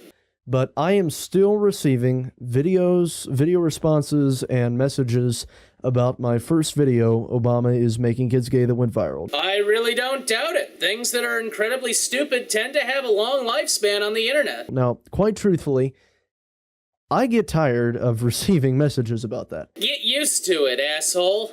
I mean, I'm 15 years old. I said that when I was 13. Oh, hold on. You didn't say you were just 13 back then. God, and you're like 15 now? That's a fucking 2-year difference. Hell, jeez. I don't even know why we keep bringing it up. This thing is so far away in the past, what with it coming out in 2012, and you've clearly matured a great deal since then. And I was only doing radio for about 1 year, and I have said time and time again that it was not the best way that I have phrased things, in other words. I disagree. I mean, granted, you could have said that you hated the gays and wished them all to die without going, oh, poor me, she hurt my feelings. But that's neither here nor there, Caiden. After all, like you said, that was 2 whole years ago.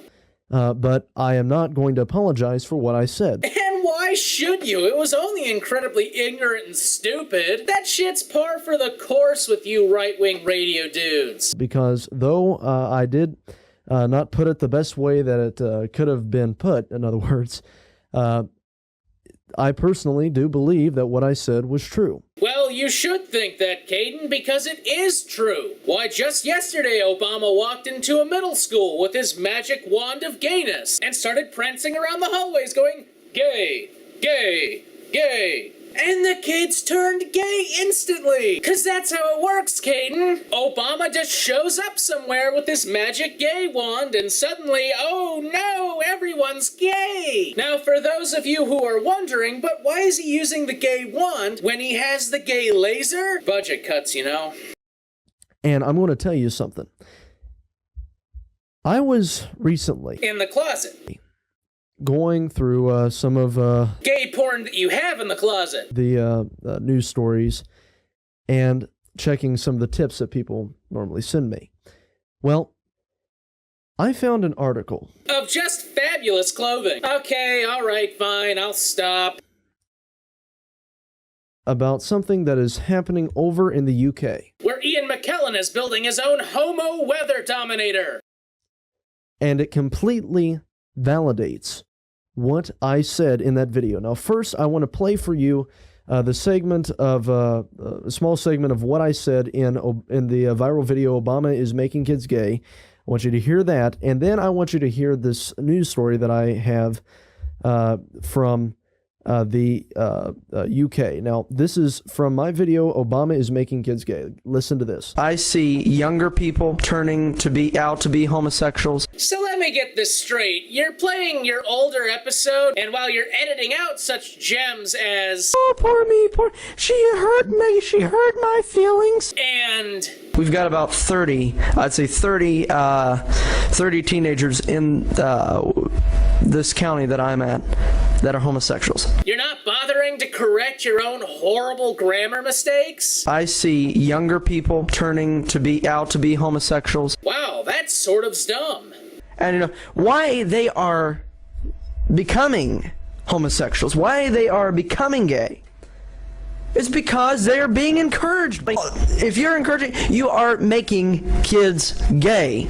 You are saying that it is all right to follow this belief. Hold up, you left in the part about it being a belief? Even the fucking Klan called bullshit on that. For those of you who want a recap of my original argument to that, let me put it to you this way. You cannot believe in homosexuality. It's not a belief. If something exists, there is no need for belief. It's like saying you believe in calculators. It is completely natural. There's nothing wrong with it. It's not immoral. They are encouraging. So this thing just goes on forever, doesn't it? You know what? They're talking about being a homosexual, and they're saying that there's nothing wrong with being gay. So you know what? I think I might try that out for a little bit. Hey, stop, put the brakes on once again, buddy, because you're not glossing over that little gem. So let me just make this clear for a second. In the past, all the way back in time to 2012, you implied that if kids were told that being gay was fine, they would become gay. Sort of like if you told them, hey kids, I just want to make sure you all know that if you guys ever, look at a piece of copper, your bones turn into copper. And all of a sudden, all the little kids are going to be like, oh my god, my bones have turned into copper, and thus I have no marrow and can't produce red blood cells. Ah! Said back in 2012 when I was 13 years old. Now, I remind you, this is the video that really got me in the mainstream media. Yes, for about 30 seconds. I mean, I had the Huffington Post making fun of me. I had TMZ, the Entertainment Network, making fun of me. I had, I believe it was it was either the Washington Times or it was the Washington. I think it was a Washington Post. Yeah, I think so. And don't forget the Young Turks and me. I think it was a Washington Post. I forget it at this time, but I had the New York Daily Mail. I had Al Gore's old Current TV network. Yeah, I wonder what happened to them. He sold it to Al Jazeera for a crap ton of money. I had the Young Turks. The only right-leaning website that actually put my video out there was The Blaze. Yeah, and even they thought you were dumb. I'm not exactly sure why this is a source of pride for you, Caiden. You basically just came out in this video and said, I made a horrible, ignorant statement, and I'm very proud of the fact that everyone called me out on it because I'm an attention whore. But overall, I had people trying to completely tear me apart. Caiden, check the numbers. They succeeded. For this video, I had Bill Maher calling me stupid, a lot of other words that I can't say on this program. Or my parents will ground me. But, I mean, I was literally raked over the coals. And you deserved it. What part of that don't you understand? For my statements in that video. And I was just 13 years old. That's true. That's true. You were only 13 years old, but you know what, Caiden? You're also a media personality. And trust me, they deal with worse shit than what you went through on an almost monthly basis. And if you can't take the heat of being both a teenager and having a fucking media presence, drop the media presence.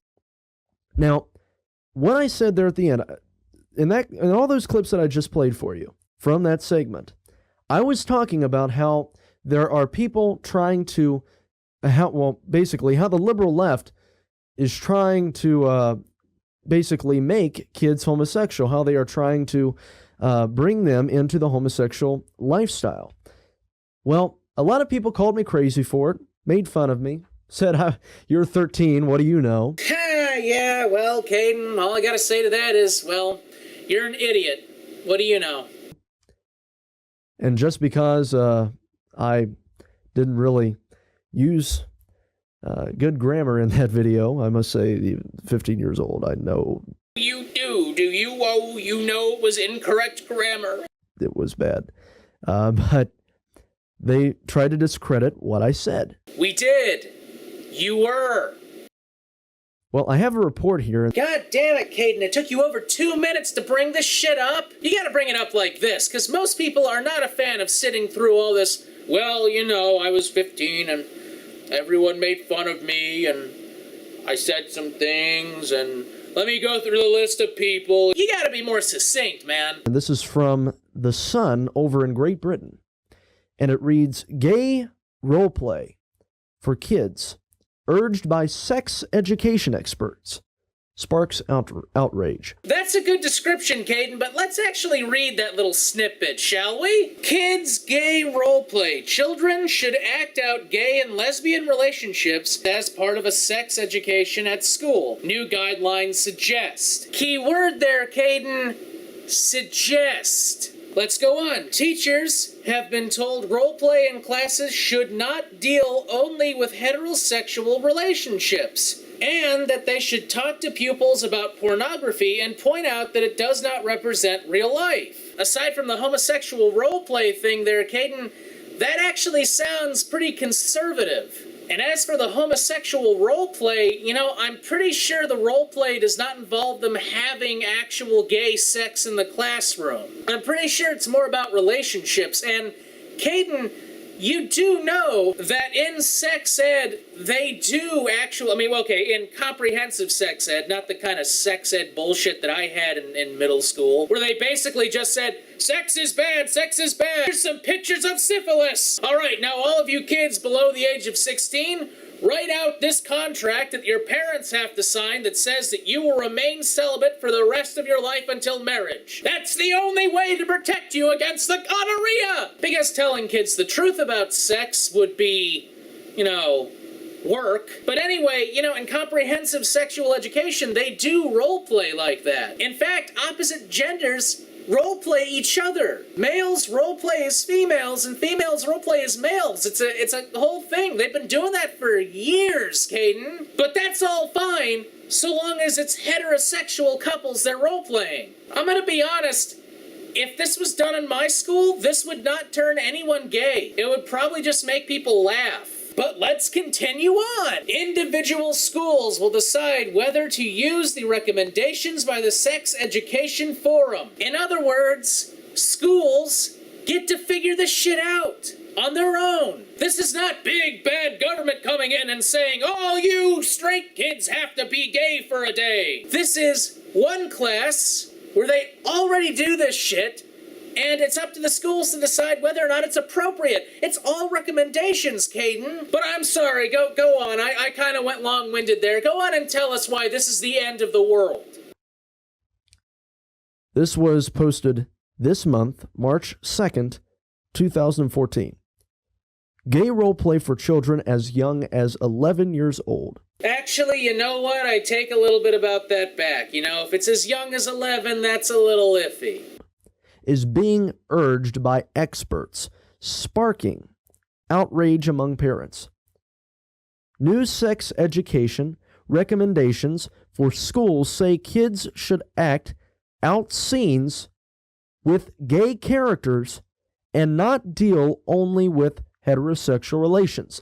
This is from the UK. This is from The Sun over in the UK. Hold up, The Sun? Caiden! You're believing The Sun? No one puts any credence in The Sun! Actually, fun fact, I went onto the website to actually try and read the rest of the article, except I can't. Because you have to pay to see the rest. So, fuck, I don't know what else it says. That might be kind of vital information. But whatever, let's just trust that Caiden understands and has read the entire article. All my information on the story I had to piece together from a fucking myriad of conspiracy websites, and also the other link that he put up from the Times. But wouldn't you know it, the Times requires you to pay a subscription fee to read the fucking thing too! Way to disseminate the information to the people, Internet!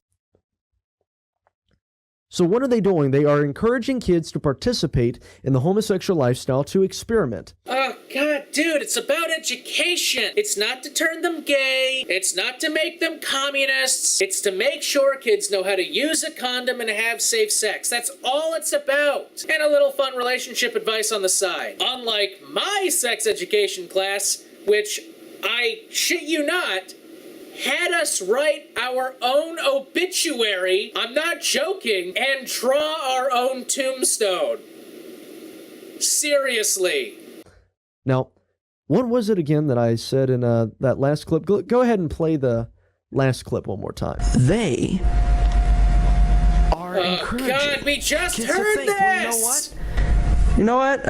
They're talking about being a homosexual, and they're saying that there's nothing wrong with being gay, so you know what? I think I might try that out for a little bit. So what did I say in that clip right there? What did you say? What, do we have to hear this shit 3 times? I am saying that they are encouraging kids to do what? They are encouraging kids to experiment. That's not what you said at all! You said that because they were saying homosexuality was okay, the kids were gonna spontaneously change orientation! So what is going on in this? They are suggesting that kids in sexual education roleplay characters that are not heterosexual. Sometimes. What's happening in this article? What is the educational system doing? They are encouraging kids to participate in homosexual relations with other students, to act out homosexual scenes in the classroom. Is that not trying to make kids gay? No, it's not trying to make kids gay. Read your own fucking news stories, you idiot! As I would have put it when I was 13. Because it sure does sound that way. No, it doesn't! It's a little blunt, but it sure does sound that way. Now, guys, I'm sending this clip to all of the news outlets that bashed me. Why? Because you want to be made an idiot again? Are you that desperate to get your 15 minutes back? Because what I said back in 2012 is starting to... Hold the phone. Future me, zoom in on that. Want the full article in the... Oh my God! Caiden, you son of a bitch, you didn't read the article either! That explains why you read only what was available on that fucking page! You lying sack of shit! You don't know what's going on any more than anyone else! In fact, I probably know more about the story than you do! You couldn't even bother to make sure that the article was like, down here, or maybe put a convenient Caiden Cowger box over that thing? Because now we all know that you're lying! You didn't actually read that article, did you? You read the headline and went, oh, I'm right, I don't know anything else about the situation, but I'm right. Oh my God, I have to make a video about this. Turns out I was right because this headline says so. I don't know where to go after this. But, you know, let's keep going. Let's continue the video. Come true.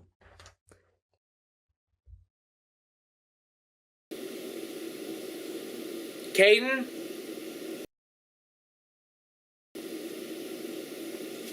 Caiden, hello, Caiden. Hey, Caiden, look at me. Caiden. Crap, we have to unplug him and plug him back in. I'll be right back. Let's see, is this it? And I am not surprised whatsoever.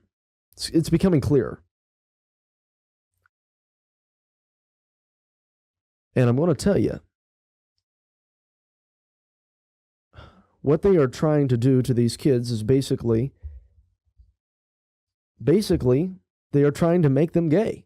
No, they're not. Let's move on. I mean, there's no other way to put it. Well, there might be another way to put it if, say, you had read the article. When they are encouraging these kids to have homosexual relations with the same sex. Yeah, as opposed to homosexual relations with the opposite sex. No matter if they are heterosexual or not, claim to be heterosexual at the time or not. When they're basically giving them assignments to have gay relations in the classroom, acting out homosexual acts in the classroom. What is that? That is making them gay. Yes, Caiden, sure. Yeah, they're role-playing being gay. That automatically makes them gay. You know, just like if I walked over here, right? If I walked over here and I got this toy gun, I have this toy gun, right? Then I'm going to start acting like a soldier. Oh my God, there's enemies everywhere. That automatically makes me a soldier.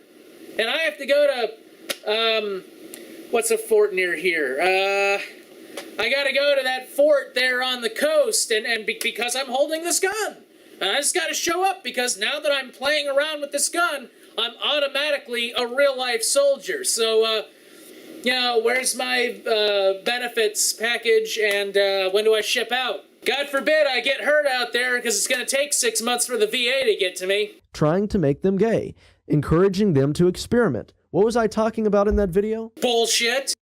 About how people are using experimentation, about how the liberal left is promoting and doing every way that they can possibly can to get kids to experiment. Because the liberal left knows that if enough people become gay, their gayness will come together and form the demonic spooge cloud, which the great dictator Obama could then ride atop of and conquer our enemies.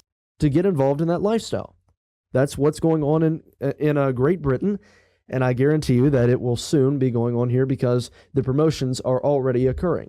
We're already hearing people say it's all right to practice that. It's all right to act it out. It's all right to experiment, find out who you are. Okay, because it's not all right to figure out if you're gay or not? I don't get it. Are you saying that people shouldn't figure out what they are? I mean, this is not crazy, guys. This is actually going on. It really is. And it was going on in 2012 when I said that it was occurring, but no one wanted to listen. What, are you joking? Everyone wanted to listen. After all, it's fun to go to the circus every now and then. Now, it's making the headlines. Yeah, the headlines of The Sun. By the way, did you guys know that Obama's gonna get a divorce with Michelle when he leaves the White House? It was up in the headlines! Oh, and don't forget to figure out what's new with Batboy. After all, it's in the headlines! I was right. Good job, Caiden. End your show with another lie. Anyway, that was Caiden Cowger, and shit, this is probably gonna be the longest episode I've made in a while, or at least longer than the last two. If you guys have any trolls you want me to feed, list them in the comments below. This is Cute Fuzzy Weasel. Have a good day.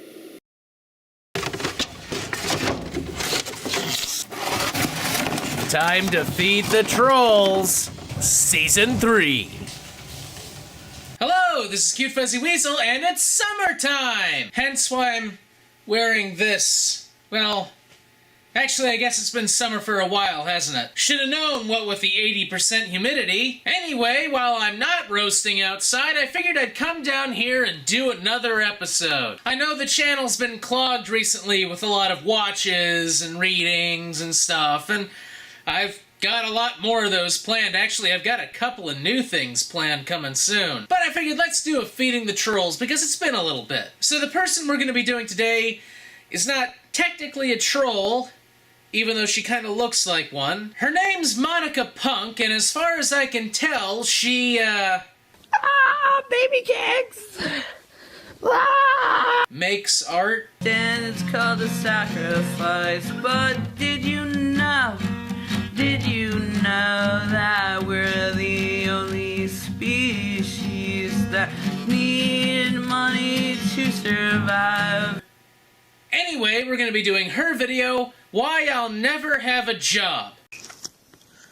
Why I refuse to get a job. Wow, the early concepts for the Joker had him really laid back. Takes up too much time. I don't want to deal with people. Then get a job in Washington! Yeah, thank you! Really don't want to have a conversation with things. You're not shirtless, are you? You don't know if you can die out there. Okay. To the best of my knowledge, holding down a position as a cashier at Walmart is not exactly the same thing as joining the Detroit City Police Department. I know I want to say I want to die, but... Yeah, what's that noise? I don't want to die on another person's hands. Again, holding down the ticket counter at a movie theater is not the same thing as being a part of Delta Force. Hello, sir. How can I help you? Yes, we'd like 2 tickets to Grown Ups 3. Man down! I just don't like customers. Then get a janitorial position. You won't deal with customers then. At least not all the time. Like I do, like when it comes to art. Wait, I'm confused. Isn't that a job? I mean, if you're selling art already, isn't that, what you do to earn money, and so that is your job?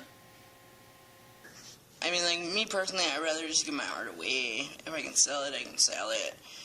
But, I just don't want a job. But if you're selling your art to make money, then you've got a job. Like, I don't have a physical job to drive to, but that doesn't mean I don't have a job. YouTube is how I earn my money, so this is my job. I'm getting a little confused as to what you mean when you say the word job. Are you using the literal interpretation of job, where it's a position that you hold or something that you do to make money? Or are you using a more existential definition where you're saying a job is any soul-crushing 9-to-5 that you have to go to but you hate? Because by that definition, a lot of people don't have jobs per se, but they have jobs. So I think you need to be a little more specific.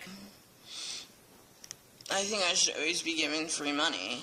Well, there's your problem, because there's no such thing as free money. I mean, the money's gotta come from somewhere. Even if you're getting it off of welfare, the taxpayers are paying for it. Hell, even if you won the money, there's still a moral and psychological price that you pay towards the sudden acquisition of so much wealth. It actually does affect people.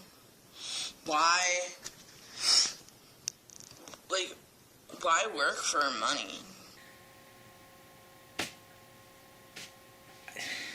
You went to kindergarten, right? Okay, we work for money because we live in a capitalistic society. Or we're supposed to live in a capitalistic society. Lately, it's become an oligarchy. But the basic concept of how this whole civilization is supposed to work is you go and work for someone, or you work and you make a product, and then people buy that product from you in exchange for some kind of good or service. Money being a good, labor being a service. That's how it works. You work for money so you can then exchange that money for goods and services that you need to survive. or in some laid-back cultures so you're able to pursue your own goals and freedoms and such. And that is why you work for money on this planet. Now on Salmac 4, it's a little different. Like, why?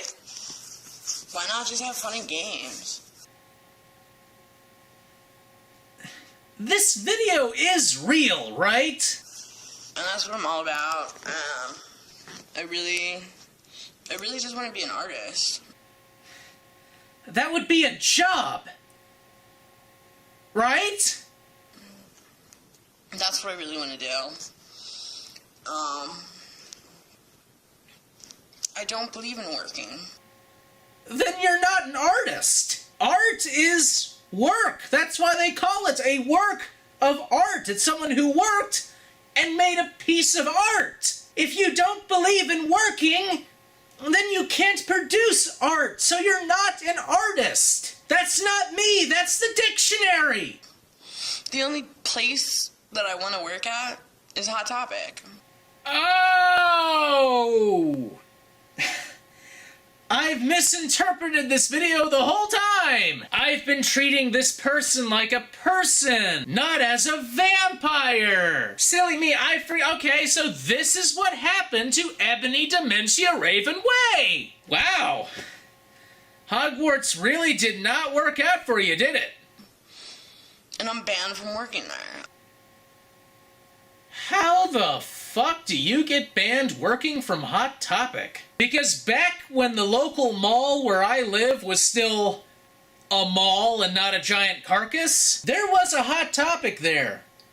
And I kid you not, an employee took a dump in the middle of the store and they were still working there. So what the fuck did you do? I tried to get my band undone, but I just don't know how to do it. Well, I can only imagine letting the rage-infected monkeys out in the middle of the nail polish area at least warrants an apology.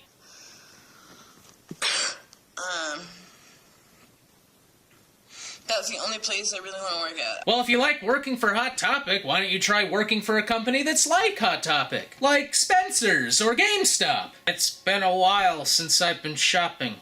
I don't want to work for any other company besides my own. Well, if you're self-employed, that implies you have a company, so then you have a job. I don't get it. I'm self-employed, therefore I have a job. I am my boss. If I fail big, and if I succeed big. But it's still a job. You still have a job. I'll pretty much be self-employed my whole entire life. If I don't make a dime, I don't make a dime. Don't care. No, it really fucking matters if you don't make a dime. That means you don't eat.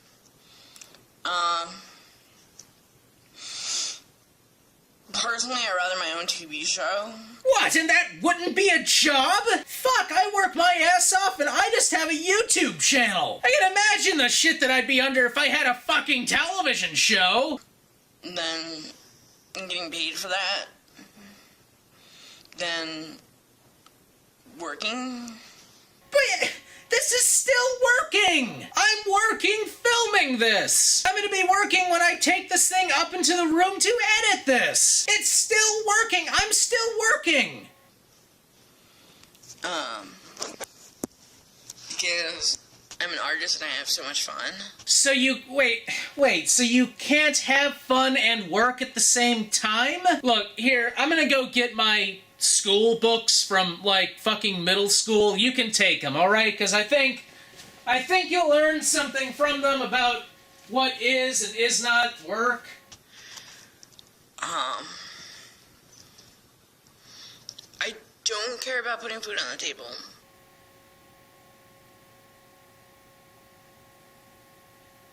Okay, tell you what, try not eating for a whole day and then get back to me on whether or not you care about not eating. Because something tells me you will have changed your mind by then. Just not one of my things. Really?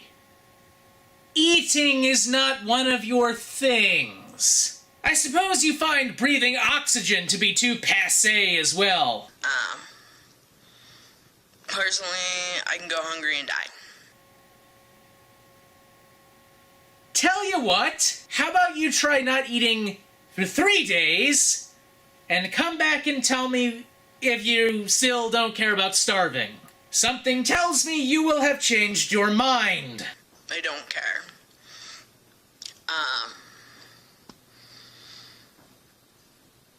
I will never have kids. Okay, not anything really unusual there. Lots of people choose not to have kids. So, I have nothing to worry about when it comes to that. I just really don't want a job. Then really don't have one. Stop doing art and do nothing all day and you will have no job. I'm like a housewife. Really? A housewife? That's actually one of the harder jobs on the list, you know? So is this an actual house with a lawn and everything and stuff that has to be cleaned? Or is this a magical, fantastical studio loft apartment with our help that comes in every Thursday and cleans everything for us, and my husband, who is the senator, who pays everything for me, and I get to lounge around the house sipping champagne and eating cheese? Pretty much. I want to do my own thing. I don't want to have to worry about getting fired. Oh, no. When you're self-employed, you worry about way more than being fired. Because that just sucks. I've done it once. So if I'm inferring correctly, what it sounds like happened is you had one job and then you got fired and you were like, I don't want to have a job ever. Jobs aren't for me because Hot Topic apparently doesn't like it when you let rabid rats out in the bathroom. Whatever. It's just not my thing. It's just not my thing if Hot Topic doesn't want to keep me on because I lit the manager on fire with my laser piercing. But whatever.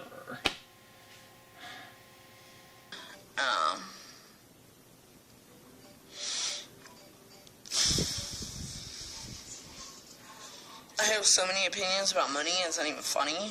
That rhymes. Help me. It causes arguments, it causes breakups, causes you to go hungry. Which is, of course, something I thought you said you didn't care about, but whatever. It causes so much damage. Like, I'd rather eat garbage. Tell you what, go eat some garbage. Pretty much. I don't care if I'm homeless. Tell you what, go be homeless. Ever. I don't really care.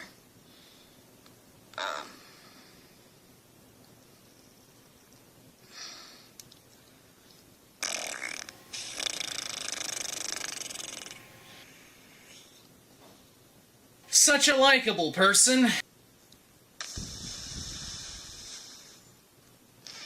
If I'm homeless, I'm not gonna bring a girl into my homelessness. But I just have a different view. Yeah, clearly. I believe that I should get paid for my grades.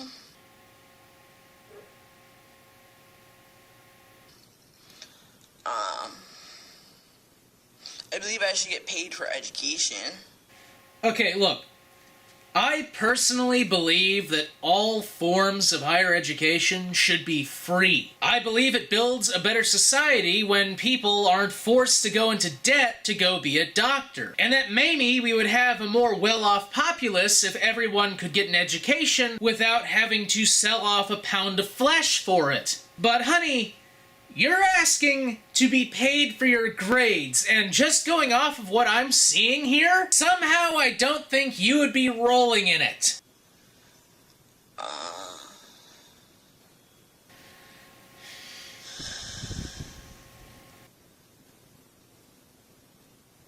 Yes? You... don't give a fuck about money.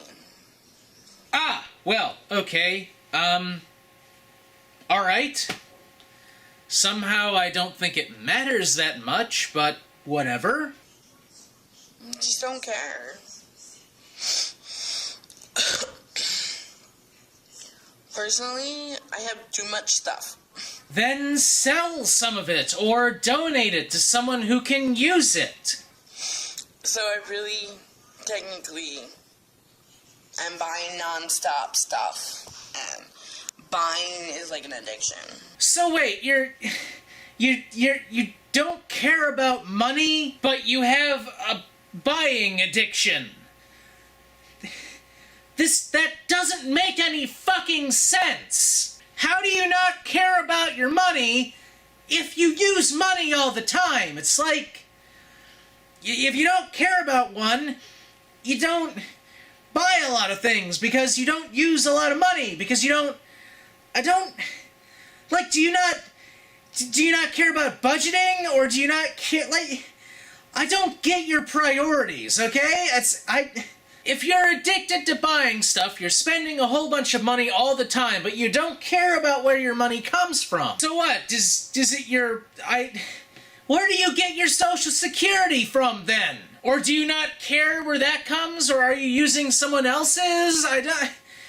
But you buy things all the time, but you don't understand or don't appreciate or don't get the value of a dollar, but you don't care if you have a job, but you have a bunch of money, so you continually buy things. But if you continually buy things, then you must have money, but you don't want a job. So where is the money coming from in this circle here?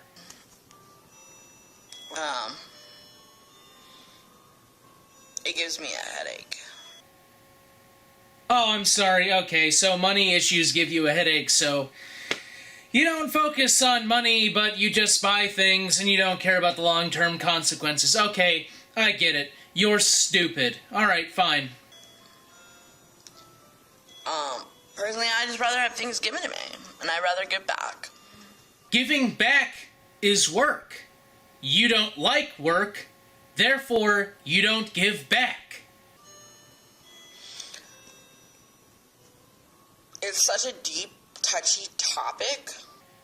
Not really. No, you don't work, you don't give back, you don't have a job, you don't make money. Somehow you're getting money, and you constantly spend it on things, obviously uncaring as to where the money comes from. It's not very deep at all. I've seen it many times before. It's called not giving a damn, and it normally makes you annoying as fuck. Most people get out of the not giving a damn phase by their late teens, but a few people hang on to it till they learn to get a damn or they become a ward of the state. Have fun being a ward of the state.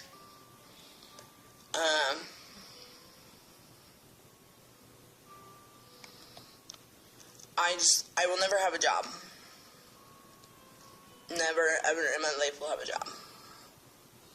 I have too many hobbies to keep up with to have a job. I play the guitar, I play the trombone, I play the piano, I play the xylophone. In all my research, I have found evidence of none of this. If you guys can give me any examples, though, please list it in the comments below. I would really very much like to find one redeeming quality of this person. I think I'm way too talented to have a job.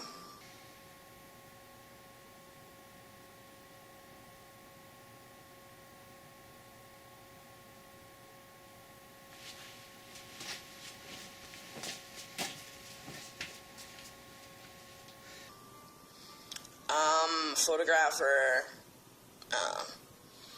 I give awesome massages. There's just way too much for me that I'm doing to ever have a job. And it's my choice. It's my choice to go to work or not.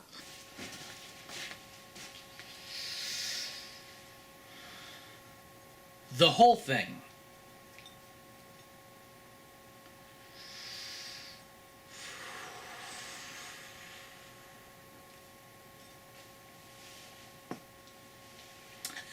Proceed. I don't care if I had a dime to my name. I don't care either. I don't care. And I'm one of the lucky ones that gets free money. Ah, I see. You're on some kind of government assistance, are you? I do hope the agency responsible for whatever check you get sees this video. I think it would benefit them if they knew exactly how you were spending it. I do so much. I have so many hobbies and so many interests that it's like, why not? Why not I get paid? Why should I have to go work at retail and deal with snobby customers? That's a good question. Why should you have to deal with yourself? Why? Why should I have to dare choose to do that? Just because I know how to fold a t-shirt. Please tell me that is not the extent of your skill level. I honestly don't want to work. And I'm not going to. Can't force me. I'm having fun. Oh, yeah. You look like you're having so much fun wallowing in self-pity on that couch. It's like you just can't contain the excitement. Without working. I'm living a dream. Nightmares are dreams, too. There's so many tons of people that would rather not work. But they have so much to worry about. I have nothing to worry about. No, it's not that you don't have anything to worry about. It's that you worry about nothing. Big difference. And I'm lucky. I'm one of the lucky people that have nothing to worry about. Oh, yeah, you seem really lucky. I really feel sorry for the people that have to deal with people that love spending money every day. Did you, like, seriously just say that you feel sorry for the people who have to deal with you?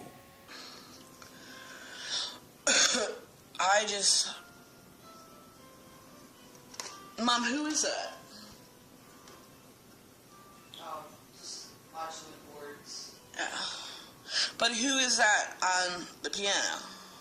The video that you're filming right now. Wouldn't want to, get back to that?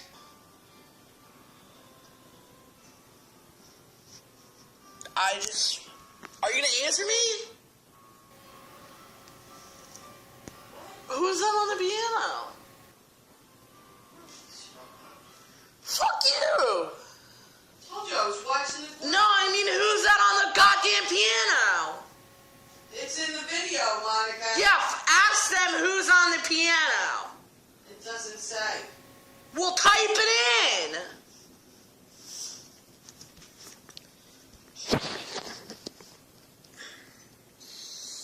My head hurts. But yeah.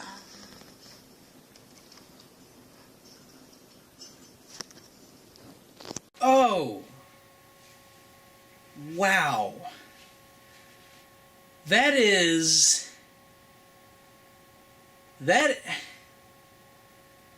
How do you... Look, this whole thing... This whole thing that I do and a lot of other people do, this whole thing where we're, human, you kind of fail at that. A little. Anyway, this is Cute Fuzzy Weasel. If you have any trolls you want me to feed, list them in the comments below, and as always, have a good day.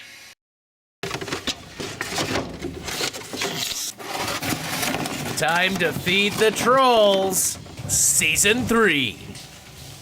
Hello, this is Cute Fuzzy Weasel, and it's time once again to feed the trolls. So, you guys have a cool 4th of July? 'Cause I know I did.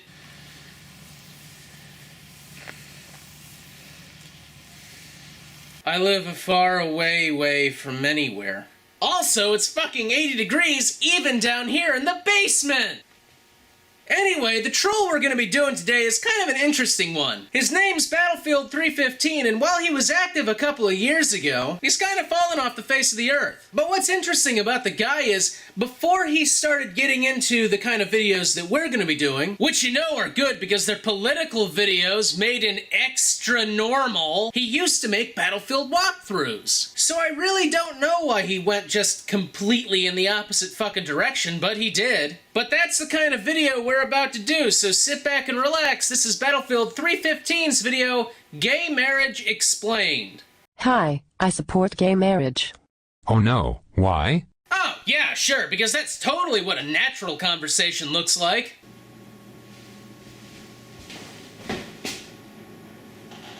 Hello, I believe grilled cheese sandwiches. Oh no, why? Because marrying whoever you want to is a civil right.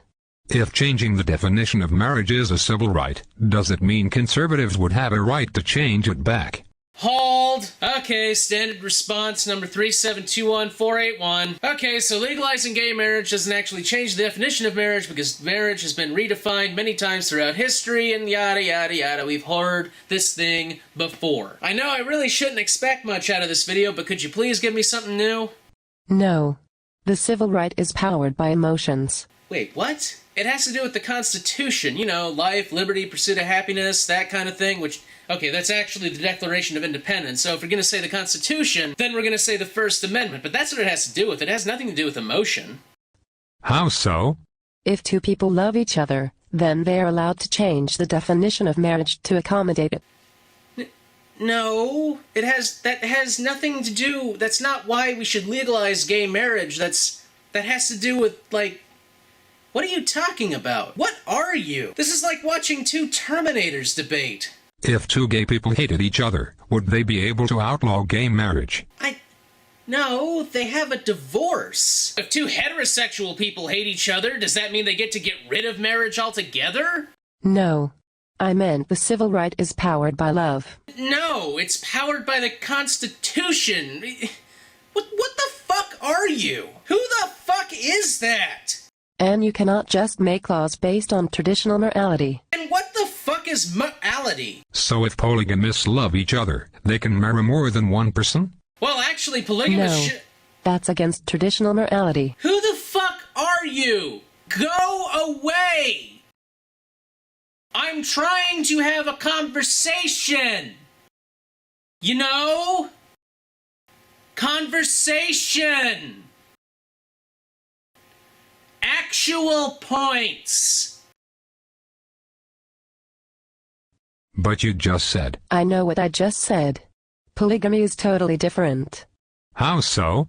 It's an abomination. If it's an abomination, then why do dudes in the Bible regularly have more than one wife? Is the difference because polygamists are not important to the Democratic Party, and gays are?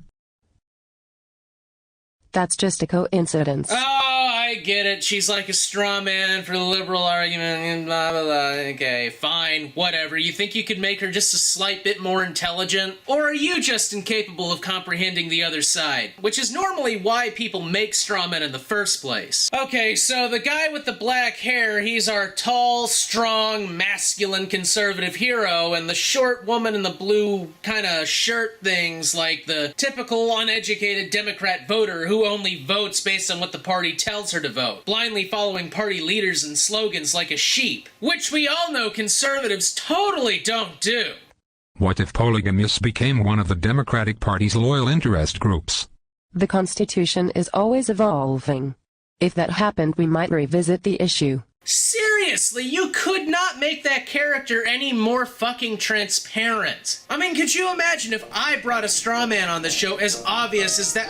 Oh, hi, Mr. Racist Mick can speak for all conservatives? Shut up, you loving Okay, Racist Mick speaks for all conservatives. I think we've had just about enough of that talk here. All right, go on. Go on. Get off my show, please.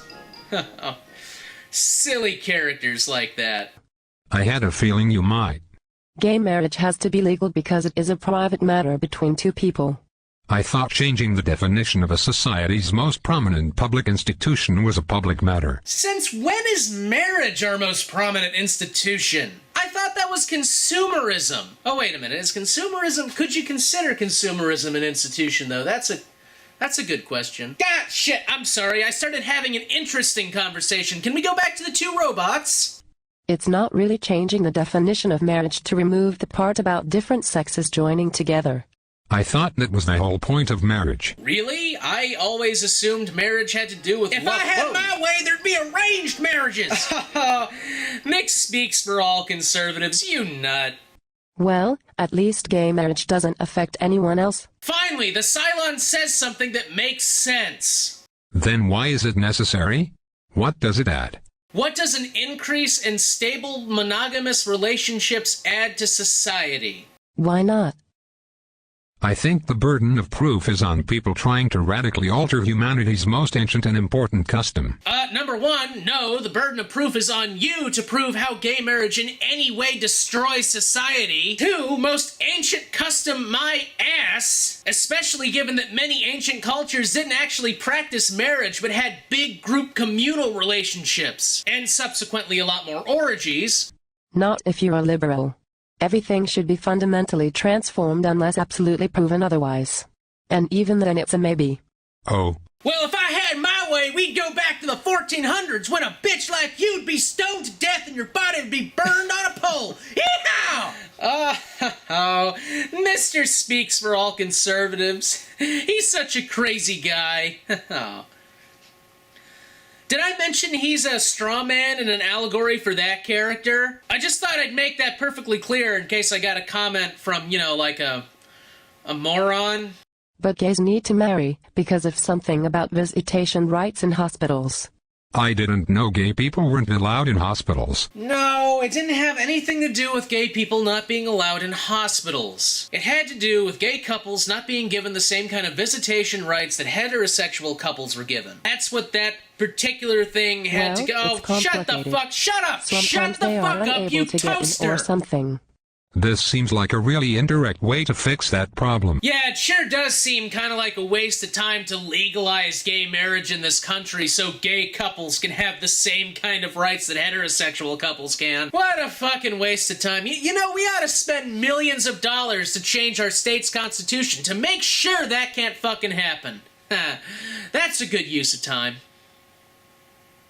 Also, it's important that anyone should be able to marry anyone they want.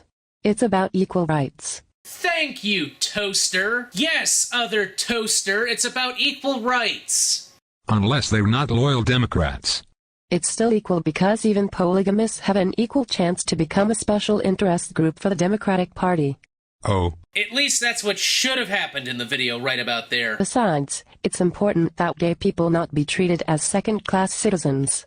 If changing the definition of marriage is a right, wouldn't that make them the only first-class citizens in the country? No, you fucking moron, that's not how it works. Why am I even arguing with an inanimate object? Maybe, but it's important that our society become more tolerant and accepting of homosexuality. Who decided that? I believe it was these guys. They decided that. Liberals did it a while ago, I guess. I can't remember exactly when. My files from that era appear to be corrupted. But now this is the kind of society we want.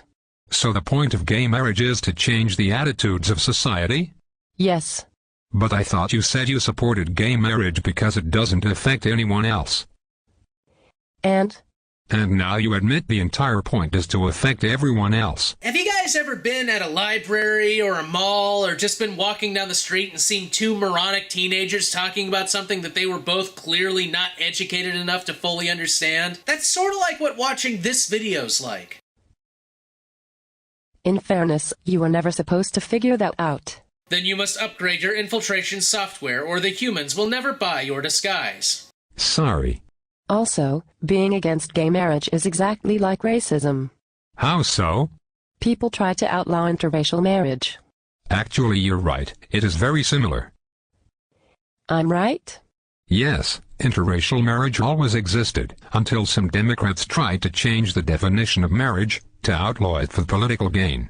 Those were not real Democrats, though.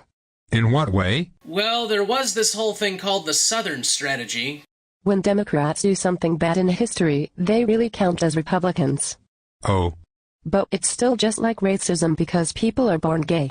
It's completely genetic. As we gear over to standard Republican response to gay marriage number 2481426. Is there any scientific evidence of that? Well, I do have scientific evidence here that supports a combination of genetic and in utero factors.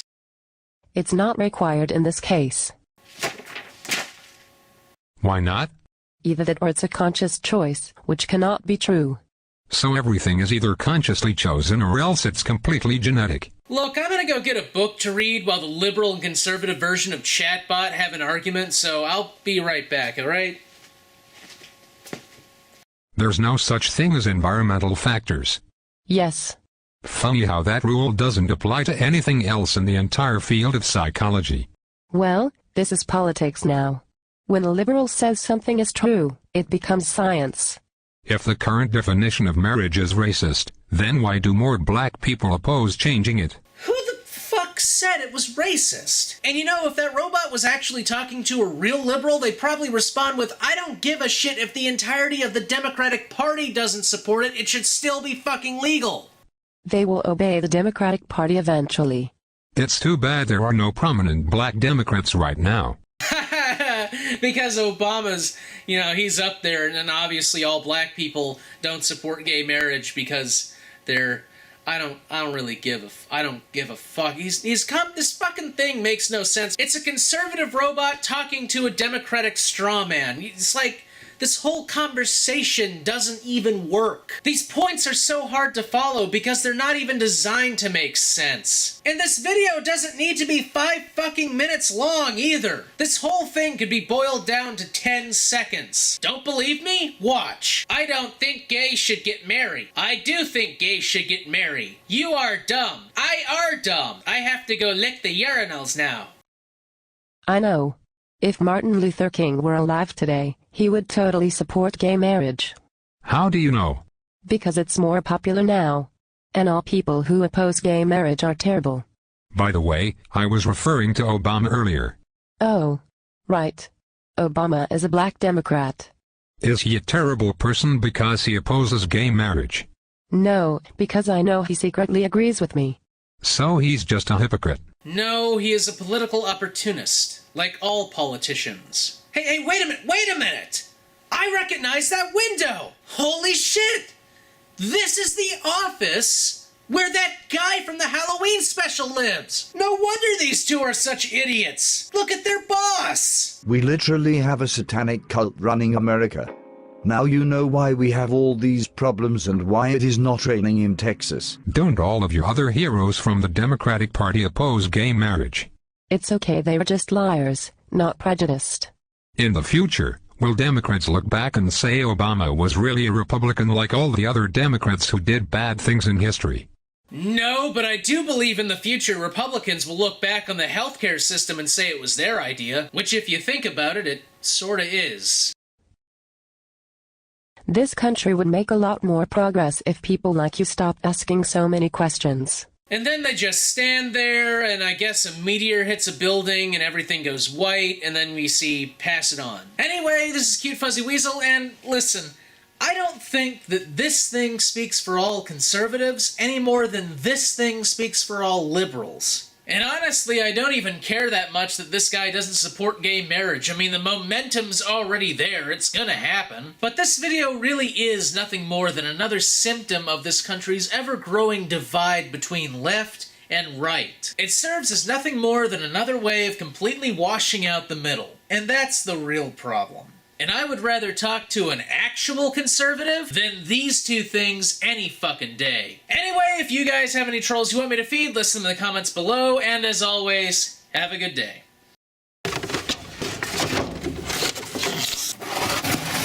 Time to feed the trolls, Season 3.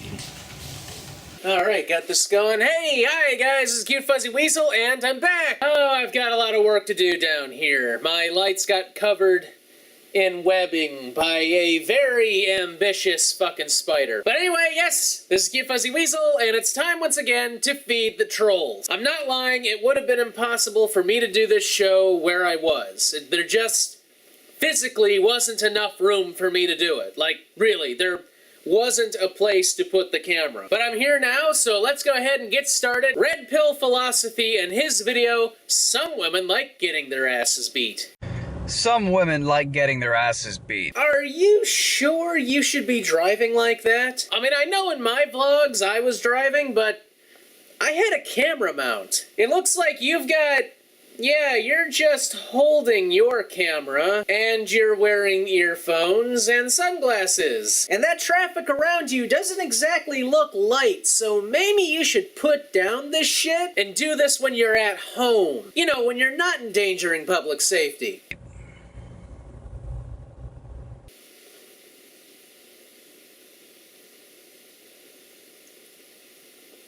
Ah, relief. It's true.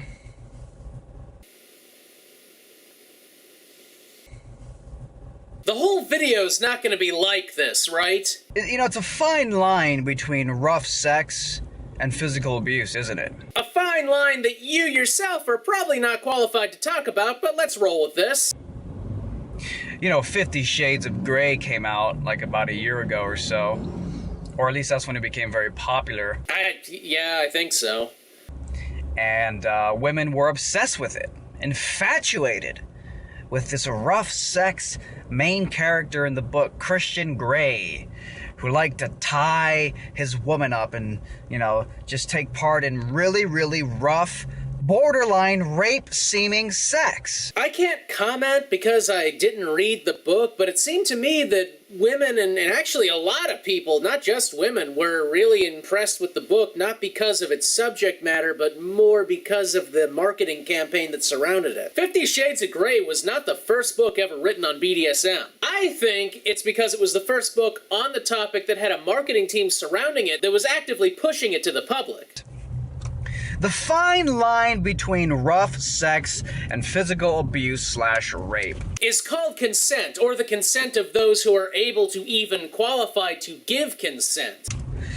Some women have rape fantasies. Some people have fantasies about being digested. Should we throw them into a vat of acid? They're called fantasies for a reason, dude. Because they get off on male power. You have to understand this. No, not exclusively. Women, just like men, can get off on a whole range of shit. That's one of the interesting things about humans. They can sexualize literally any topic. I'm not kidding. Google it up. Find something. I mean, that's what Rule 34 is. If it exists, there is porn of it. For example, I'm gonna go Google, I don't know, give me a random object. Green screen. I'm gonna go Google green screen porn. I guarantee you it exists. Let me go see.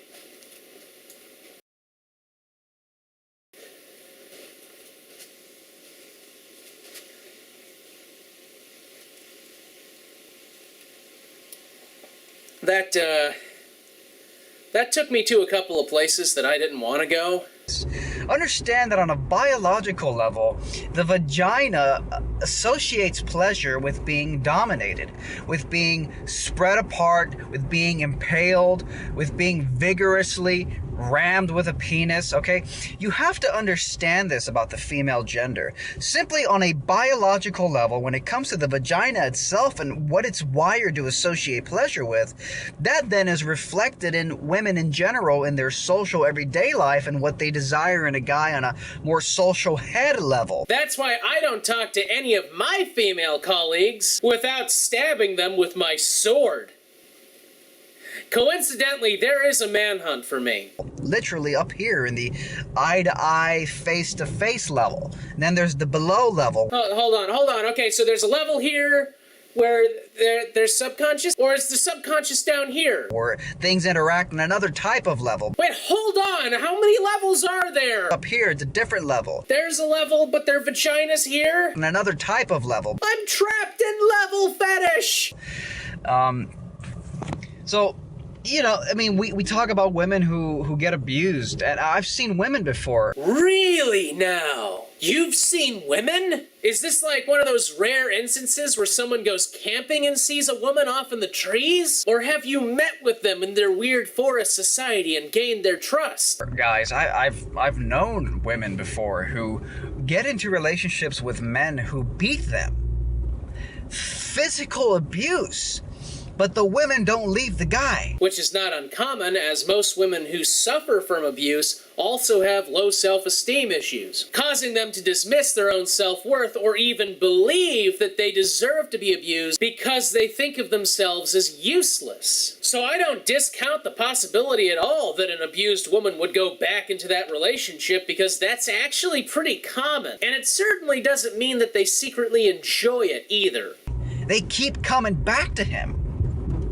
One of these women, she was a very, and here's the thing you have to understand about women is that if her man isn't more experienced and conscious and intent driven than she is, it's gonna be hard for her to get arousal. Again, women, like men, can be aroused by fucking anything. And if by your argument they can be aroused by being beaten to the floor, then they can certainly be aroused by someone with no experience. Because again, fundamentally, in many cases, what arouses a woman is a man that is more dominant over her. And it's hard for a woman to be aroused if the man she's dating has no experience. Okay, I'm gonna stop you, not based on your arguments, but based on your actions. Because I can see through your glasses that it kinda looks like you're merging into traffic right now, which means you're driving onto the highway with one hand not looking at the road and probably not hearing anything either. Aside from the fucking sunglasses, everything that you're doing right now is illegal. Because I guarantee you, with all that shit distracting you, you are driving impaired.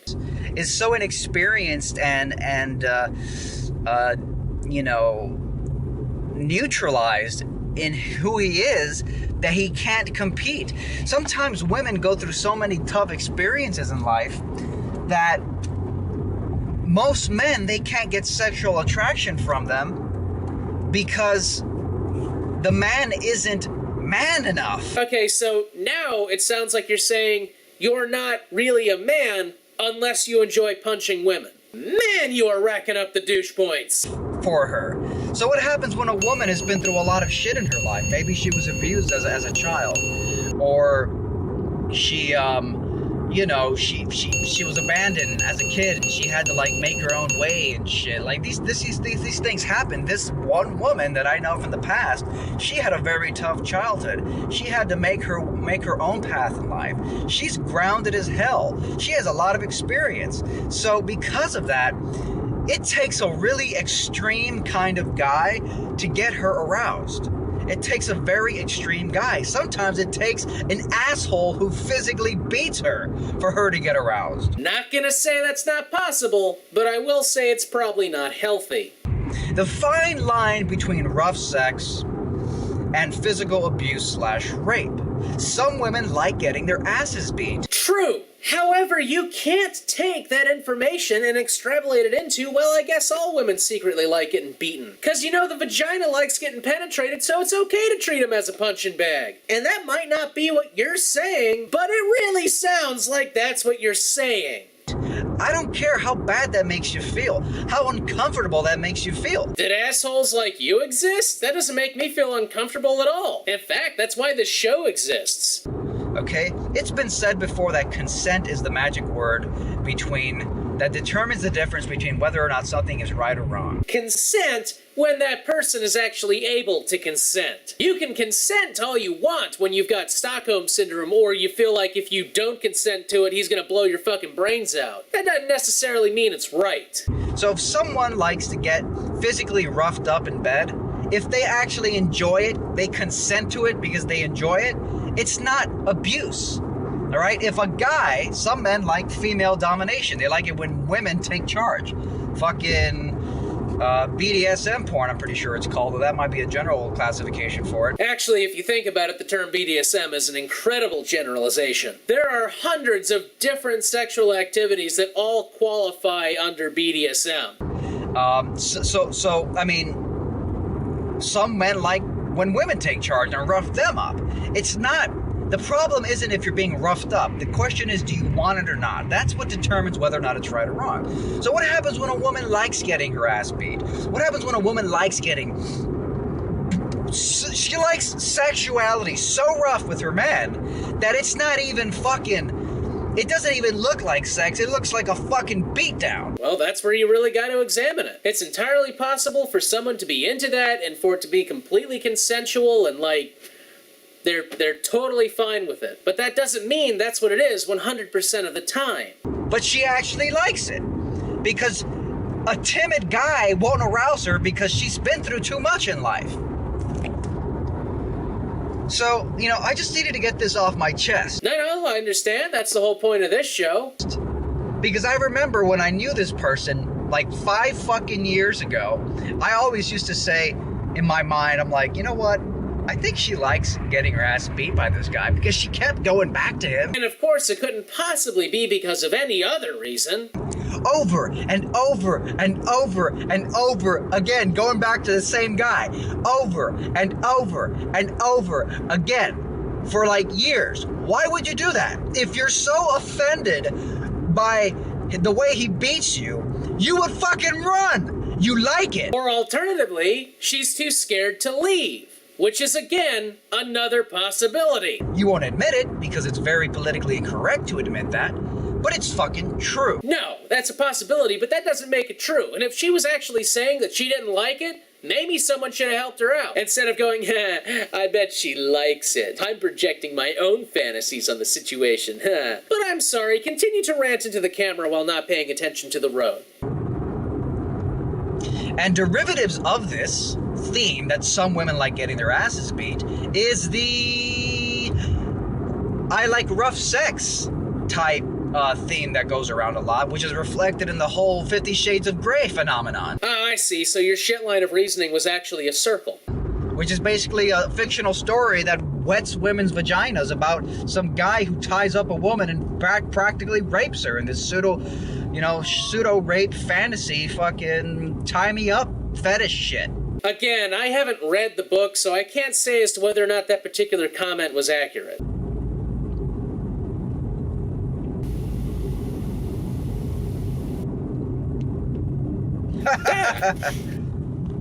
Okay, so I'm just gonna list schizophrenia on the list of your possible disorders. I was about to end the video, but let me see if I got anything else I got to unleash here. So anyways, yeah, and I remember I told somebody 5 years ago, I'm like, man, you know, I really think she likes getting her ass beat. And the person's like, come on, what's wrong with you? That's crazy. So the guy had a stroke the moment you said something. You know, I don't blame him.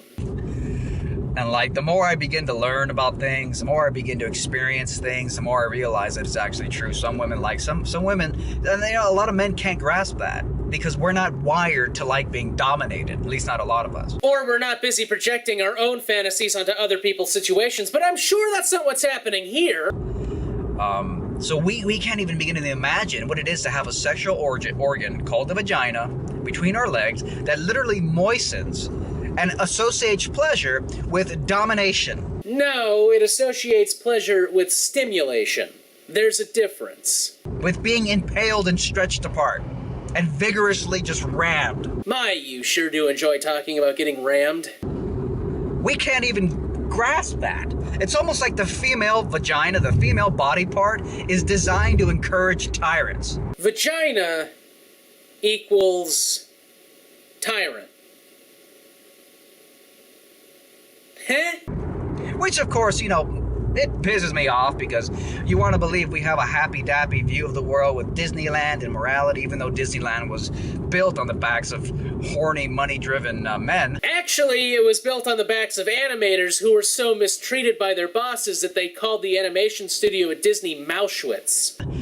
So at the end of the day, even Disneyland, which is like, everything's just lovey-dovey. Yes, according to Disney, the world is all lovey-dovey, which is why these scenes exist. It's still a profit machine based on fucking sex. And anti-Semitism.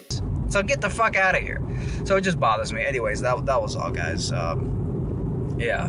Yes. But like, seriously, just look at it. The fuck is that? I mean, take a look. And come on.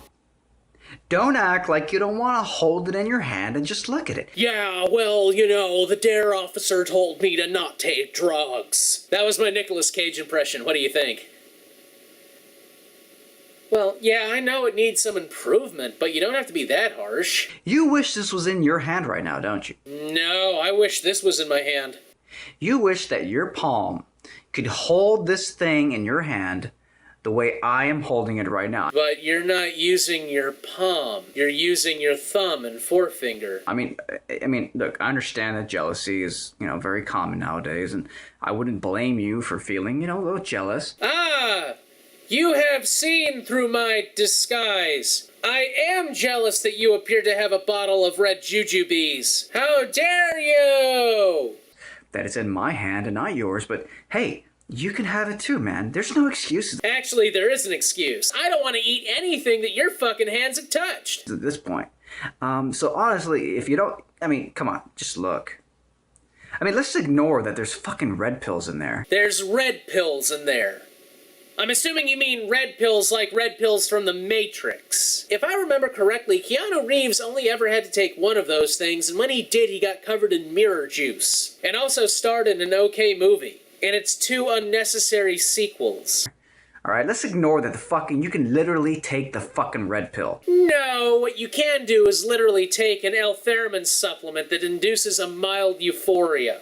Let's ignore that fact for a moment. Just look at the bottle. Alright, let's take a look. I see a generic clear pill bottle full of red gummies, surrounded by a sticker that looks like it's trying to sell this shit by surfing on the very still waves of the Matrix series. Clearly, this is a product worthy of jealousy. You're gonna tell me you don't want to hold this in your hand and look at it? And maybe before I throw it in the garbage, sure. Oh, fuck. And that was Redpill Philosophy. Did I interpret this video correctly? List in the comments below and tell me what you think. And if you have any trolls that you want me to feed, list them in the comments too. Anyway, this is Cute Fuzzy Weasel. It's good to be back, and as always, have a good day.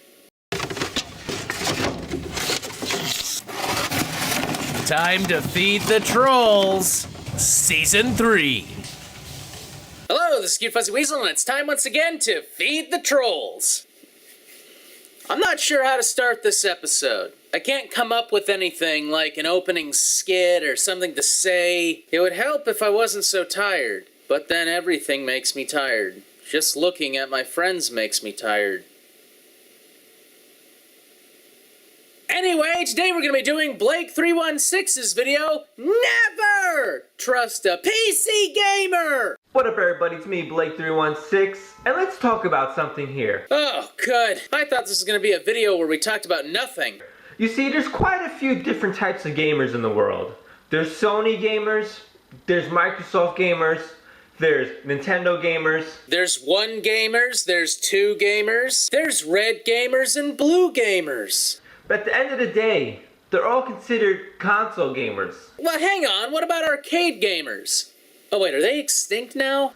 But not only are there console gamers, but there's also PC gamers. Yes, the master race of gaming! And the difference between console gamers and PC gamers? The console gamers are inferior!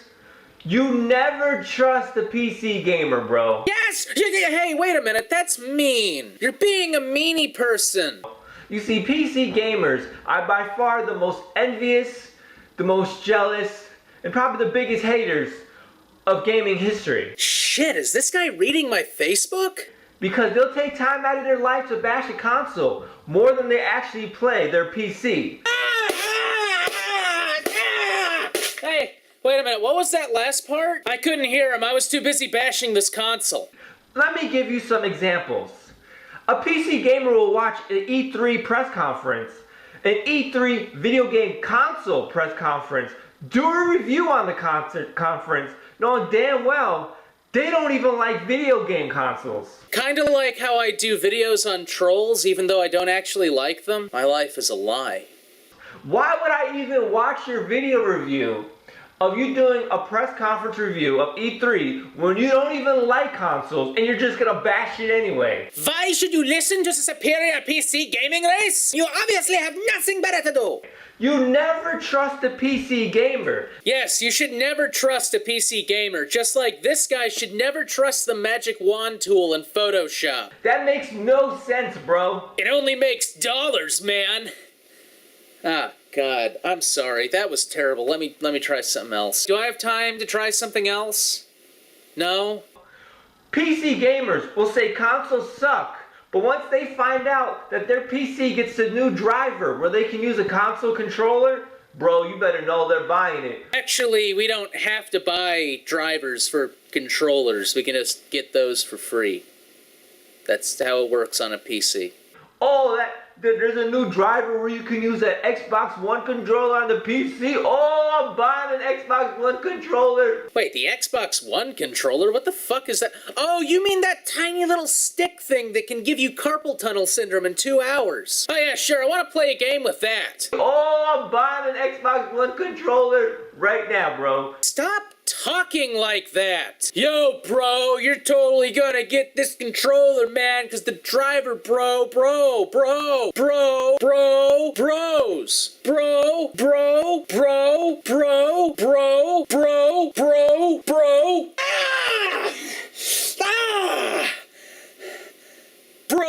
You never trust a PC gamer. Yes, never trust a PC gamer, just like this guy should never trust his aspect ratio. What's the problem? Mouse and keyboard ain't good enough? I mean, that's that PC gaming, bro. A PC gamer will brag about how expensive their PC is, but then they'll download emulators. Yes, because God forbid we don't want to try and track down a working Sega CD. Why are you downloading emulators? Because consoles work different than PCs. When your PC apparently has this great graphical power, but you're playing old-ass Wii games. Old-ass Wii games? I don't play old-ass Wii games. I play old-ass big games. Oh, right. Wii as in the console Wii. I'm sorry. I haven't had coffee this morning, so I'm still kind of waking up. Can we do a do-over of that? Why can't we do do-overs of anything? What's even worse, you'll download the Dolphin emulator to not only play Wii console games, but fucking horrible graphic console games. Huh, I wonder why those games have horrible graphics. Could it be because they're on consoles? Boom! That makes no sense. You never trust a PC gamer, bro. Yes, you should never trust a PC gamer. Just like this guy should never trust his hands to keep his camera steady. PC gamers will bash a console game, but when they find out that shit is about to come on PC, they get mad hype. Well, actually, that is kind of true. What? I'm looking forward to GTA 5. What do you want? They're like, oh shit, we actually got a game to play?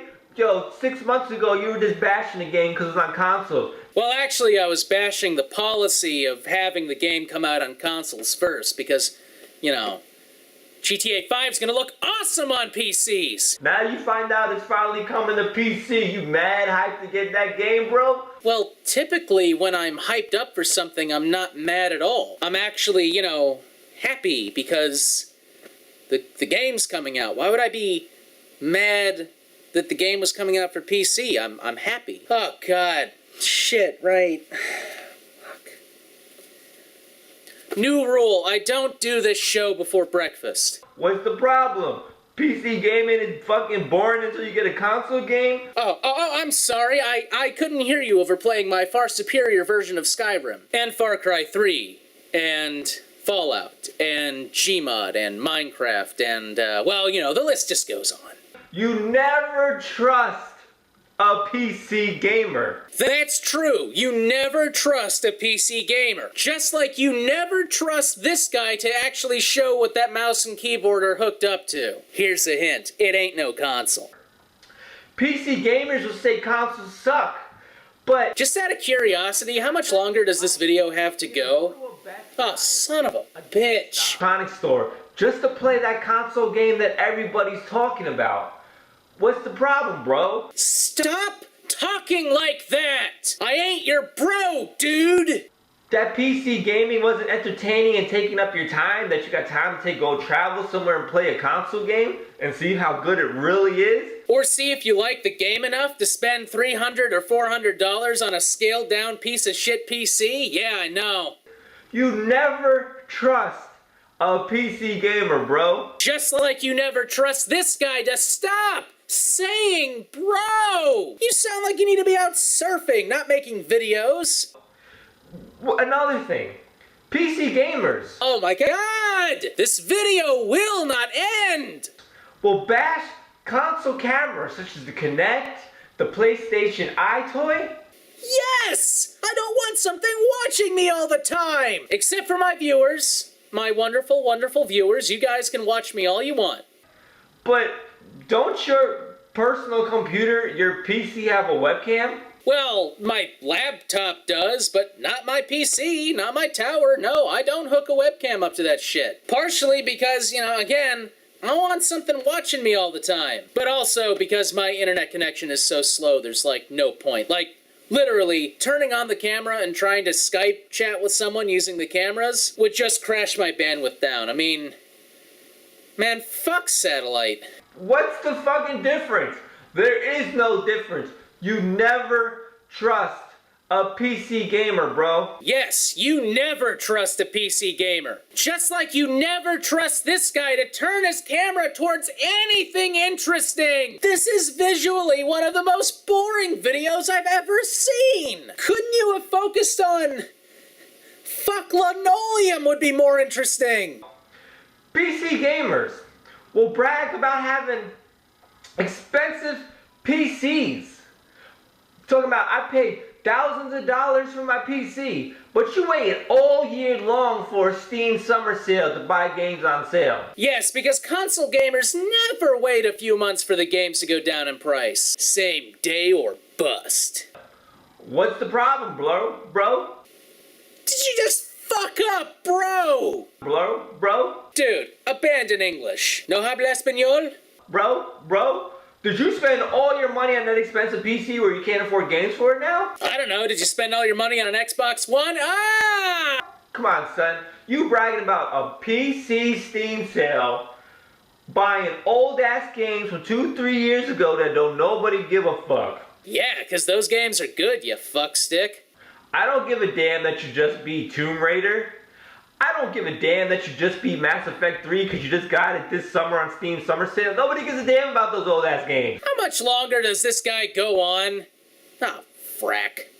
Don't upload those old-ass games on YouTube and all these other sites talking about, look at my computer running Mass Effect 2 on max settings. I don't give a fuck about that old-ass game, bro. That Steam Summer Sales don't mean nothing. You never trust a PC gamer. Yes, you never trust a PC gamer. Just like this guy should never trust the timing of his PNG file.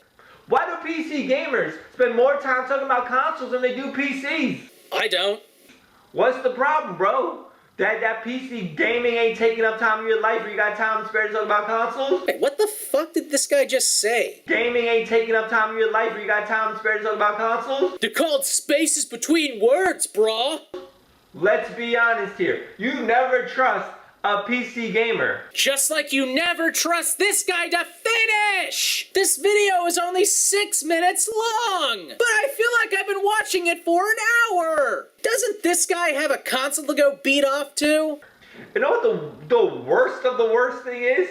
These PC gamers be bashing consoles. Yes, well, this guy just bashes the English language. But in all reality, they actually have a console themselves. No, I actually don't. Can somebody clarify the sense made there, please? Okay. You said all PC gamers have consoles, and I said I'm a PC gamer, and I don't have a console. That's what I just said. That's the clarification. You got it? Come on, son. You never trust a PC gamer. What's this? A never trust without a shitty picture? Because they're full of it, bro. That PC gaming shit is whack. It's whack like crack. I don't know what the fuck else I'm supposed to say. If it wasn't whack, you wouldn't have all this time to be bashing the consoles. You'd be fucking entertained and doing all types of fun shit on the PC. Are you not entertained? But apparently that Minesweeper shit gets old. Yes, Minesweeper sure does get old. Kind of like how the Kinect translating this movement into gets old too. And from what I heard, there ain't a sequel coming out to it anytime soon. It's me, Blake 316. Just letting people know you never trust a BC gamer. Just like you never trust this guy's subscriber count. Because I sure as fuck don't, if this is the quality. A PC gamer is a shady, jealous, envious character. Okay, this guy has got to have been reading my email somehow. And there's a reason why they just stay in their room in front of their PC at all times. Ah! A finger! Something new on the screen! Praise Jesus! Because they can't be allowed out in public. Just saying. And that was Blake 316. Anyway, if you guys have any trolls you want me to feed, list them in the comments below. And as always, never trust a PC gamer. Oh, I'm sorry, I did that wrong. Hold on. Never trust a PC gamer.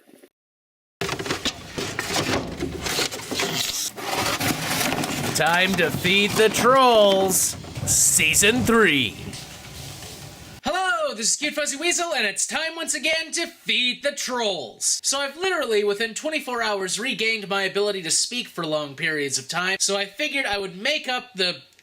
God, it's been almost a month now. I'd make up the time between the last episode and this episode by doing a video that I've gotten so many requests to do. So sit back, this might be another long one. We're gonna do Glenn Beck's other video on why video games will kill us all. Paying attention to it. But, I love how the copy of this video that I have seems to cut at the end of some other conversation. I like to let the twisted side of my brain imagine what was being said prior to the camera actually coming on. And the kid we have trapped under the floorboards just keeps screaming. Paying attention to it. But, the thing that I want to talk to you here is the conversation that we're not having. And the conversation that we're not having as a culture is the role of the internet and the busyness of our lives. No, actually, Glenn, we had that conversation already. We had it all the way back in 2005. Actually, you could argue that we had that conversation back in 1996. So, sorry you're late for the party. And these video games in particular. Damn it, Glenn, you're only 50. Why do you look so fucking old? Let me give you this story. A coroner has expressed great concern over the violent video game Call of Duty after 4 teenagers who regularly played went to kill themselves. John Pollard claims the Certificate 18 game, which includes graphic scenes of soldiers killing each other, had featured in several inquests he had presided over. This is in England. He's a coroner. A warning came after a hearing in the death of a schoolboy, William Menzies, who was always playing the game. That's in quotation marks. So basically, a coroner is saying there's a link between some kids killing themselves and Call of Duty. Now, as much as I would love to say, oh, yes, Call of Duty fucks with you, I gotta say, that's a pretty strenuous link there. The 16-year-old, who was studying A-levels in biology, physics, politics, and psychology at one of Britain's top grammar schools, had shown no signs of depression or distress before his sudden death. That is, unfortunately, Beck, sometimes how suicide works. People can just up and kill themselves without warning. I don't care if the student was A-level, that doesn't mean anything. People can kill themselves even if they have a booming career. In March 2012, another teenager, Callum Green, hanged himself after playing Call of Duty with his stepfather. And, Glenn, there are people who kill themselves after eating macaroni and cheese. Are you going to say Kraft is responsible? Again, this has less to do with video games and more to do with the speculation on the coroner's part. The game had also been linked to the deaths of 2 other unnamed teenagers.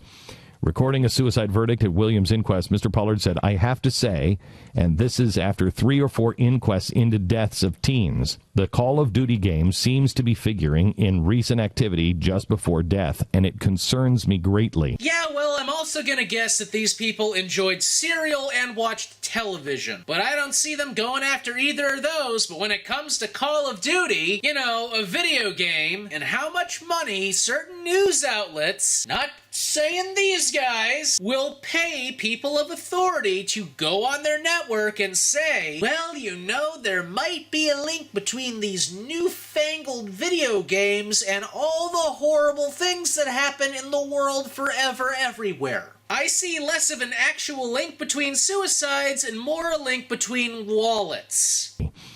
It is figured in a number of deaths, which I am investigating. I suspect, but I don't know because I don't have enough evidence, that William may have been experimenting with something or deliberately intending to do something, but I haven't got the evidence. Okay, this is Rich. So in the article, the guy actually says, hey, I'm just kind of speculating here. He actually says that. But you're still, Beck, gonna parade the story around like these kids killed themselves because they couldn't get a kill streak. Now, it might just be me, but that really does kind of seem like a dick thing to do. There is no note or indication that he was feeling down or distressed at all. Call of Duty, produced by Activision as warfare game, blah, blah, blah, blah, blah, sold 100 million copies around the world, but has been dogged by controversy with its violent content. And derivative storyline and subpar graphics. Criticized by the London Jewish Forum, the British Muslim Forum, and Church of England. Hold on, wait, what? The Church of England? What? Okay, someone in the comments below, tell me why the Church of England? Was there a Call of Duty Let's Destroy the Church of England game? Don't forget that, remember the massacre in Norway, where 77 people were killed? Do you remember what he said? That he killed them because they were socialists and liberals? Yes, I do actually remember that, Glenn. No. He was trained to kill with Call of Duty and other video games. That's true, Glenn. He did say that he trained using Call of Duty and a hologrammatic device, but you know what else really helped him kill all those people? His insanity. And I suspect, Glenn, that helped a whole lot more than the video game. Because again, there is a huge difference between this and this. Isn't it interesting that we immediately had the gun talk here in America? Not really, no. That we talked about the guns. Nobody talked about the 77 people that were killed. Yes, they did! The whole country talked about them! Specifically about how sad it was that they were dead! By a guy who said, I was trained to kill by playing these video games. No. The guy was trained to kill by far right-wing ideology that said it was okay. And I'm gonna be really honest here. It's not that hard to use a gun, Glenn. I mean, really, all he needed to do was know how to shoot and reload. Those aren't exactly the hardest things to figure out. It wasn't like he needed training on how to properly clean and maintain the weapon. He just needed to know how to shoot it. And shooting a gun is easy. I doubt Call of Duty really taught him anything. You're missing the forest for the trees here, Glenn. It's not that Call of Duty trained him to kill. It's that he wanted to kill in the first place. Once you've made the conscious decision that you're gonna go and shoot up a place, you can teach yourself how to shoot up the place in your own head using anything. I guess if Breivik had come out and said, yeah, I learned how to kill by watching the Home Shopping Network, I guess you'd be all like, yeah, we gotta close down all these gardening shows. They're too goddamn violent. Look, Glenn, if you want to make the argument that instead of focusing on stricter gun control, we should have focused more on a more comprehensive mental health care system, fine. All right, there is a poignant argument for that. There is an actual argument for that, Glenn. But you're gonna go after violent video games? Why don't you also go after violent books and violent movies and violent TV? Oh, right, you do that. Right, I forgot. Freedom of speech not in practice. But Weasel, you might say, video games are a unique experience. You know what else is a unique experience? Reading a book and watching a movie, fucking skydiving, flying in a plane, driving in a car. Should we put fucking labels on everything now? Put a label on a video game, warning, this is a unique experience, and if you're predisposed for violent behavior anyway, you might find you use this as an excuse to go do it? I suppose we should have warning labels on fucking movies too. Warning, this depicts violence. Oh right, we do! Alright, we already have warning labels on games. They're called the ESRB rating. And they're called the motion picture rating. And it's called the television rating. Right, we already do that. I guess those aren't good enough. We need to put further warning labels on shit. While we're at it, let's go ahead and put a label on condoms. Warning, sex feels interesting. Let's put labels on books. Warning, this book depicts fictional actions. Because it's not like we have this really complicated, super adaptive computer in our fucking heads that's able to tell the difference between fiction and reality, unless there's a problem with it. But then if there's a problem with it, maybe you should spend less time labeling everything so the 0.01% of our population that has that problem doesn't trip over themselves on the way to doing whatever it is they're about to do, and focus more on finding out those people and getting them the help they need before they go and do something. And while I do think that there does need to be some kind of reform in how we deal with the sale and distribution of firearms so people who make blog posts about killing other people don't go out and get the means to actually do it, I also feel that after a certain point, unless it's an accident, it comes down to what's going on in here. And you can sit there and blame video games all you fucking want and be wrong all you fucking want. But in the end, it all comes down to whether or not these people are actually getting the help they need. That's the more important issue than blaming Call of Duty. And shame on you for trying to shame the people who might actually like a little bit of escapist fiction. Maybe it makes us feel good. But I suppose instead of playing those violent video games, we ought to spend all of our time in church. Because surely a society that spends every waking hour in service couldn't possibly go apeshit, now could it? Now, try this. No, Glenn, how about you go off and try and play some of those horrible video games and see if you come into the studio tomorrow with a bunch of guns going, I played Gmod for 3 minutes and now I'm fucking cows! I have a feeling you won't. This is a story that is actually coming out of Montreal, and... You got something there? It's about Ubisoft, which is a software company for video games. They do Assassin's Creed, et cetera, et cetera. They have a new one that is coming out, and the new one... It's a cool game, too. These games are so seductive. Look, dude in the corner, shut up, okay? Let the other idiot talk. If you want to have your own episode, do some fucking video... But we're focusing on one craptastic individual. All right. Mm-hmm. Really, really hard to ignore. Really hard to stop playing. Shut up. Okay? Look, you're not Glenn Beck, all right? This episode isn't feeding the trolls whoever the fuck that guy is. It's feeding the trolls Glenn Beck. I mean, my kids loved him before. They pay $250 million to develop these things. Yeah, a lot of money in video games. You might know that if you paid attention at all to the medium. $250 million to develop. You know what they're doing? Yeah, they practice for 100 hours on them. They play them 100 hours in testing.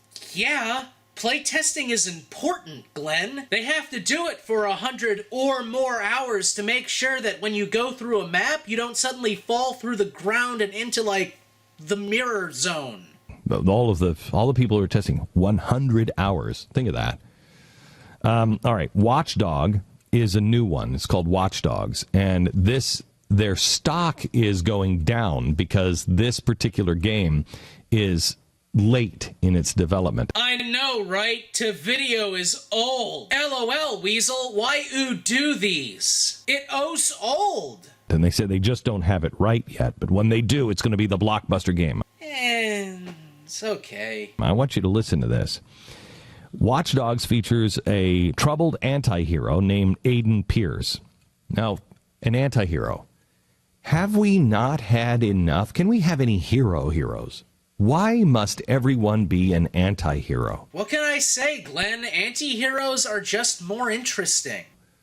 Why must everyone break the law and do the thing? Why can't we have a Superman? Oh, yeah. Because Superman's never done anything wrong. Why can't we have somebody who is doing the right thing, does the hard thing? Instead, everybody is an anti-hero. Wait, so breaking the law is never right, never justified, Glenn? Civil disobedience is never justified? Just strict adherence to authority, that's all that ever matters and all that's important? Really? Really, Glenn? Really? A troubled anti-hero named Aiden Pierce, a Belfast immigrant bent on avenging the murder of his young niece, when he coincidentally uncovers the Big Brother-like Bloom Corporation. Okay, Glenn, be real for a second. If it wasn't the Bloom Corporation, if it was like big government doing this, you'd probably be singing this game's praises. Just be honest, Glenn. As a castigator of violence in the name of justice, Pierce takes the player on 50 missions through Chicago's autumn streets, back alleys, and decrepit housing project. A life-size poster of this conflicted protagonist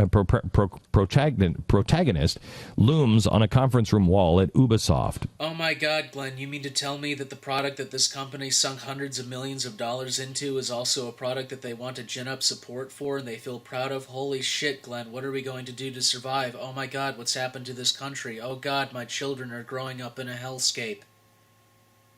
Jesus. Pierce is clad in a trench coat, baseball cap, and a scarf that cover all but his menacing, judgmental eyes. Yeah, sounds like the people at the Bundy Ranch. While his obscured visions. You okay, Glenn? Maybe you should try paraphrasing or not reading us the entire article to pad out your runtime. Visage is meant to frighten, but it also can make him seem somehow paranoid. There's a reason for that.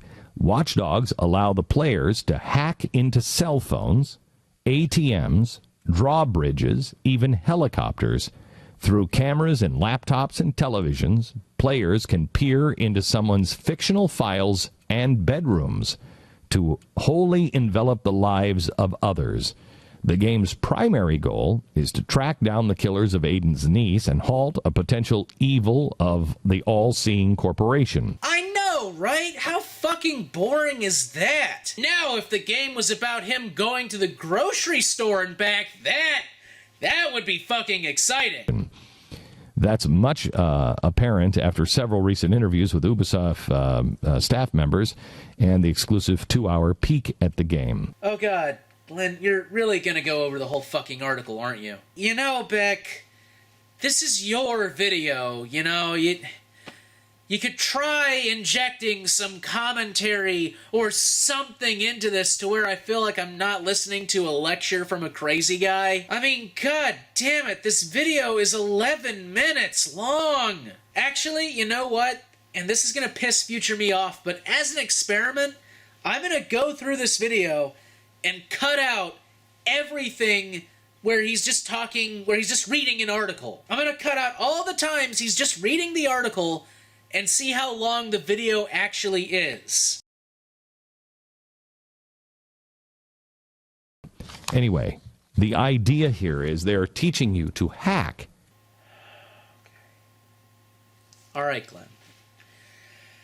I don't know how computer literate you are, so I'll go easy on you, but this is what hacking looks like in Watch Dogs. You see all the lines and everything, and the weird, stupid diamond-y shapes and stuff, and the things and everything. Okay, that's what hacking looks like in Watch Dogs. This is what hacking looks like in real life.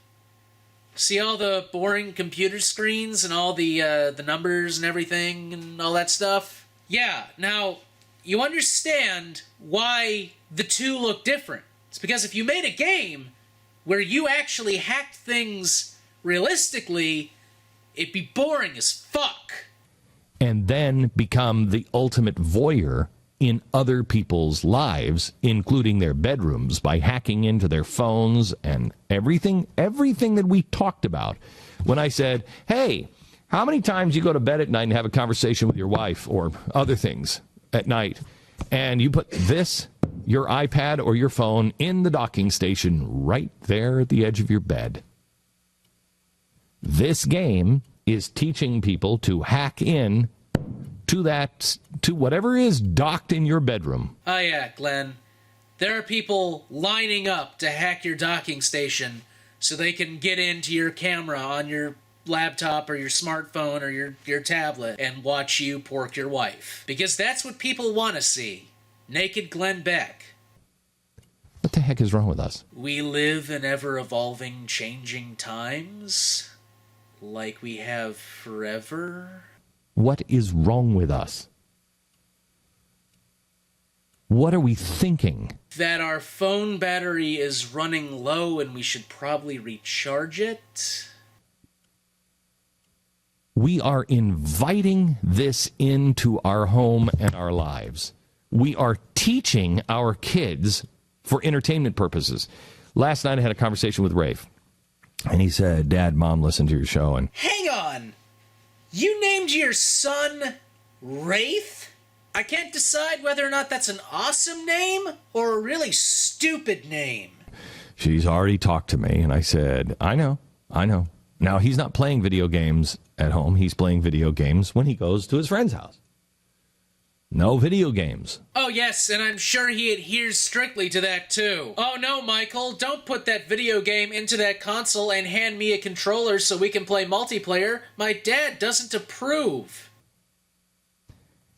And, you just kind of get worn down. What are you going to do? I don't know. Let him play harmless video games. How about it? Why don't you give it a chance and see if your kids don't go crazy from playing Minecraft? Ah! What are you going to do? Stop seeing friends? Stop going over to people's houses? What are you going to do? Knowing how you operate, Glenn, that's probably what you did do.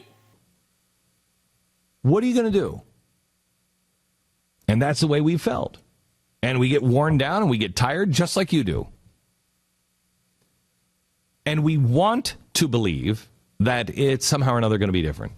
Somehow or another it's going to be okay. God damn it, it's a video game. It's not like your son's walking up to you going, come on, Dad, let me smoke meth just once.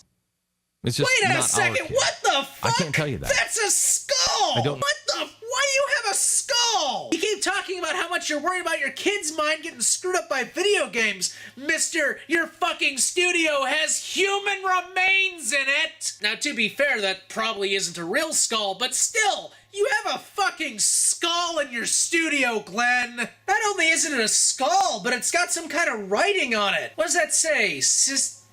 Side, I can't read the whole thing, but the other word is tyranny. What the hell? That's kinda creepy. Kinda. I can't tell you that. I don't know. It could be your kid. Could be Pat's kid. Could be Stu's kid. Beck, if your kid and all your friends' kids all get together one day and go shoot up a place, it's not going to be because Call of Duty. Could be mine. I don't know. Could be all of them. We don't know. And I sat down and I said, son, these games rewire your brain. No, they don't. Video games aren't a drug. They're not a chemical substance you just ingest. They don't change your fucking brain chemistry or rewire how you view the world, okay? Unless you're putting them directly into your head, I'm pretty sure you're okay. They rewire. We don't even know what they do yet.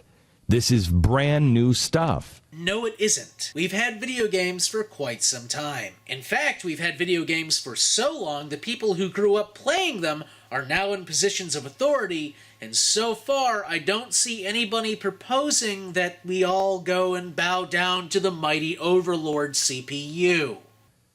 I told you yesterday that just reading your books on a reader changes the way you remember things.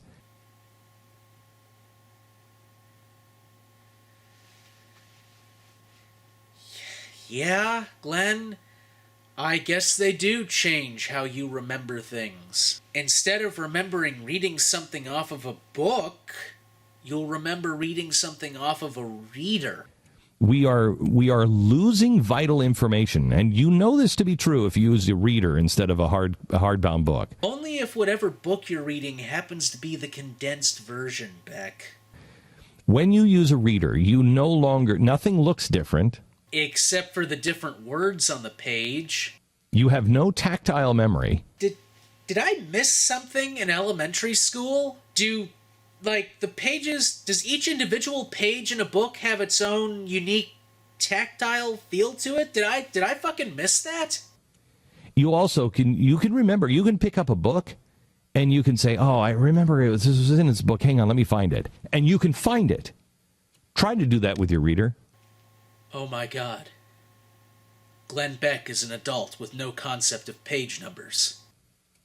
If you haven't highlighted, try to find something in your reader. You can't. Page numbers, Beck! Because you have no idea in the book where you saw it. How do you figure? Unless it was written down in a book, we're all like, oh God, I don't remember what I read in that story because it wasn't on paper. Well, I'm sorry we didn't all grow up in the Great Depression, apparently. It's like we're not able to fucking adapt to new information and different experiences. Glenn, are you sure you're not projecting at all? I wonder if there were people like you back when we switched from scrolls to books, if there were people going, I don't know, I mean, in this book you got all these pages and shit, but in the scroll it's just one piece of paper. You can just go down to where it was. We're gonna lose something moving to these newfangled books. Because you don't pick up the book and dog-ear the pages. You don't pick up the book and know where you are, know what it felt like, whether you're at the beginning of the book or the end of the book. And it is harming just our memory to be able to recall. If you like the feel of books, buy books! You know, it's not like they haven't stopped making books. I'm so sorry your brain can't grasp reading something on a tablet. Something, I remind you, people have been doing since the late 80s. Yes, the late 80s. It's not good. God, just Dan! My son looked at me and he said, well, Dad, you're always on the iPad. You're answering emails and stuff. And I almost said to him, I have to. Well, Glenn, actually, you sort of do. You're the head of a media company. It's implied by the job description that, yeah, you're going to be checking emails a lot. I mean, shit, I run a minor league YouTube channel and I have to answer emails constantly. And I stopped. I said, you're right. You're right.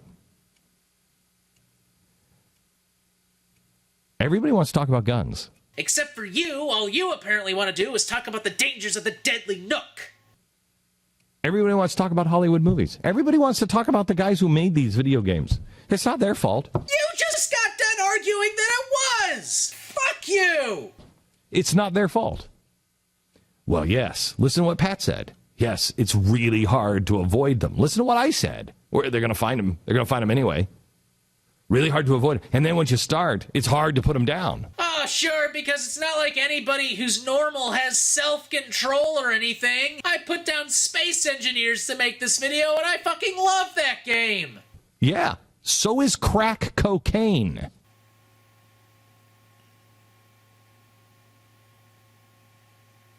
Okay, I'm done.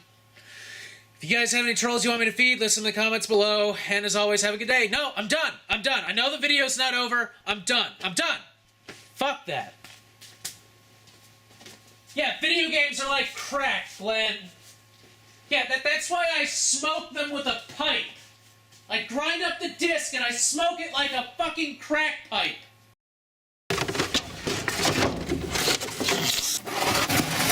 Time to feed the trolls. Season 3. Hello, this is Cute Fuzzy Weasel, and it's time once again to feed the trolls. Hopefully, I'll be able to get this episode early because this video is very, very short. Of course, the person I'm doing today isn't really so much a troll, but Fuck it, I just don't want to think about things right now. I've been extremely busy, and I would just like to turn my brain off for a little bit, if you know what I mean. So sit back and take a listen. This is I Hate Humans. Hello. Hi. There's like a trick you can do with your brain. It's like you move this hand, and then you gotta, but it's like you gotta, they gotta be moving in the same direction, but it's not in the same, I forget how it goes. I hate humans. I know, right? They're fucking disgusting. Always running around and stinking up places. Wait a minute. Most of my fans are humans. I mean, I love humans. Come on, look at them. Look at the little squishy little faces when they're little tiny. They get tall. Look how adorable they are. They're adorable things. And they're strong, and they breathe, and they build things. They're awesome. Humans are awesome. Now, before you start going all, oh, she's a human. Why does she hate humans? That doesn't make any sense. She's a total lunatic. I wasn't gonna say those exact things, all right? You're putting words in my mouth. What is wrong with her? Just hear me out for a second, okay? What? We have technically taken over the world. I would not say humans have technically taken over the world. I would say you guys have. Which is impressive. Well done. We're everywhere. We've spread out. We've sort of taken over what the world used to be, you know, with all the trees and everything. There are still trees outside. I see them every day, unless I'm hallucinating. But then if I'm hallucinating the trees, I'm hallucinating everything. And I don't want to think about that. Unless I'm hallucinating thinking about that.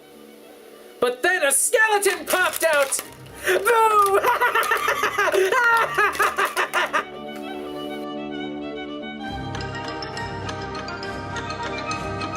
All over the place. We're everywhere.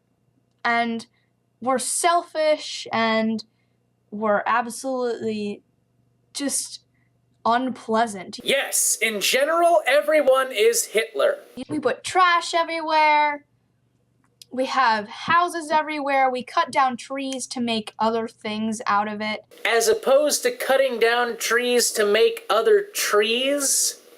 I mean, we're basically tearing this world apart. You might be shaving off the top a bit, but you're not tearing this place apart. To do that, you guys are all gonna have to get organized and start bringing shovels to work. I recommend you start digging along fault lines. For example, San Andreas. Perfect spot to start tearing the world apart. So get to it, BP. With our claws. Hold up. You guys have claws? Well, how come I don't have claws? Damn it, now I want to upgrade this body with claws. Claws can be way useful for a lot of things. Like clawing at shit. I can't claw at shit because I don't have claws. And we will kill everything. That's another thing I just want to get straight. We kill other species. We have made other species go extinct. Hate to say it, but every other species does the same thing. You guys are just way more efficient. What happens when we kill all of the cats and all of the dogs and all of the frogs and all of the lizards and all of the bugs, and what happens? Well, as far as I know, none of those particular, groups of animals are endangered. I would be less concerned with you guys wiping out dogs and more concerned with you guys wiping out honeybees. Because wiping them out's gonna be the real problem. We're just going to die. Nah, I'm pretty sure at this point nothing really can kill you guys. Short of something that just suddenly sucks all the atmosphere away, I'd say you guys are pretty solid. You're good enough at making your own environments that I'm pretty sure that given enough time, you guys are good. Everything is going to die because of us, and it's all of our fault because some of us are just too ignorant to just, share. It's all of your fault because it's some of your fault.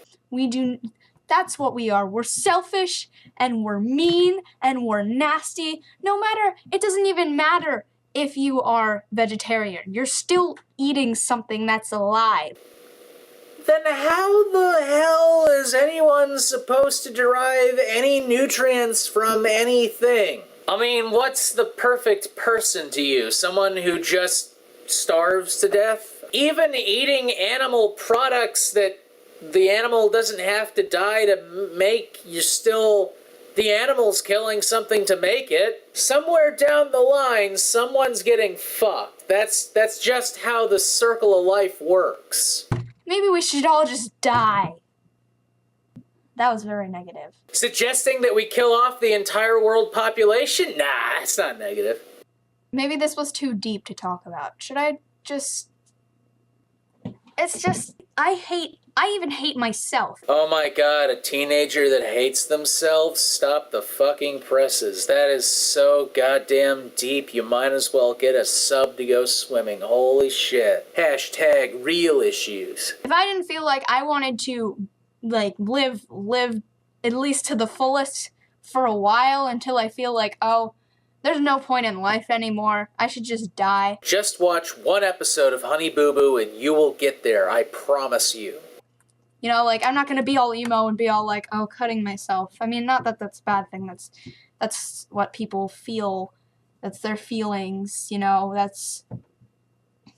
I respect that. No, I'm pretty sure that cutting yourself is bad. Maybe I'm just out of touch, but it just seems like big, open wounds are not, from a medical standpoint, the best thing you should have on you. And from a psychological standpoint, probably not the healthiest way of getting rid of anxiety. Certainly it's not near as healthy as what I did, guzzle down energy drinks and watch horror films.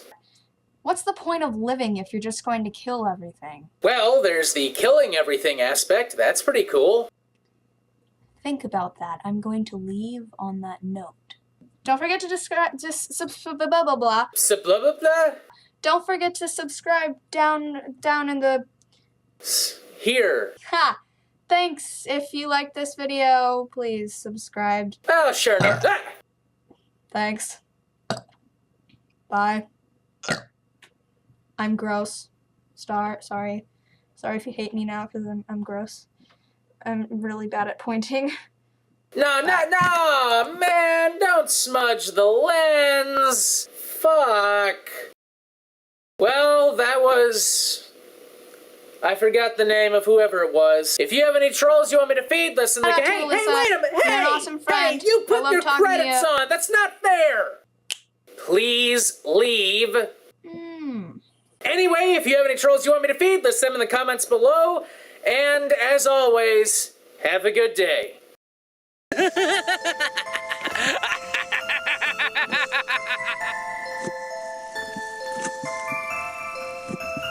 Time to feed the trolls.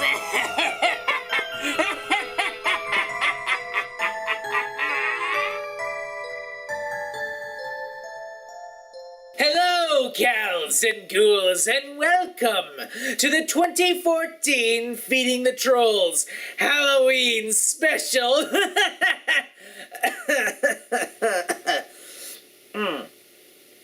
My throat's a little torn up from cleaning the basement.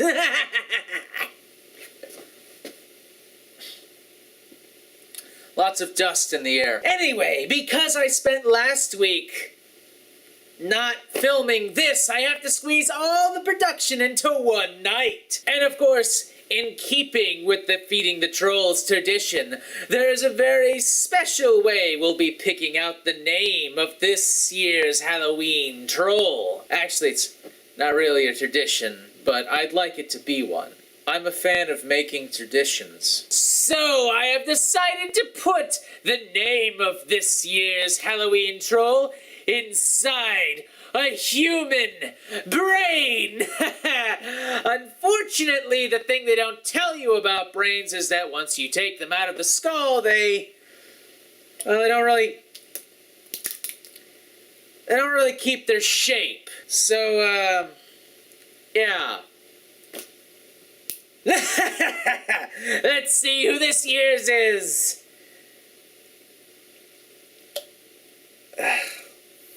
fuck.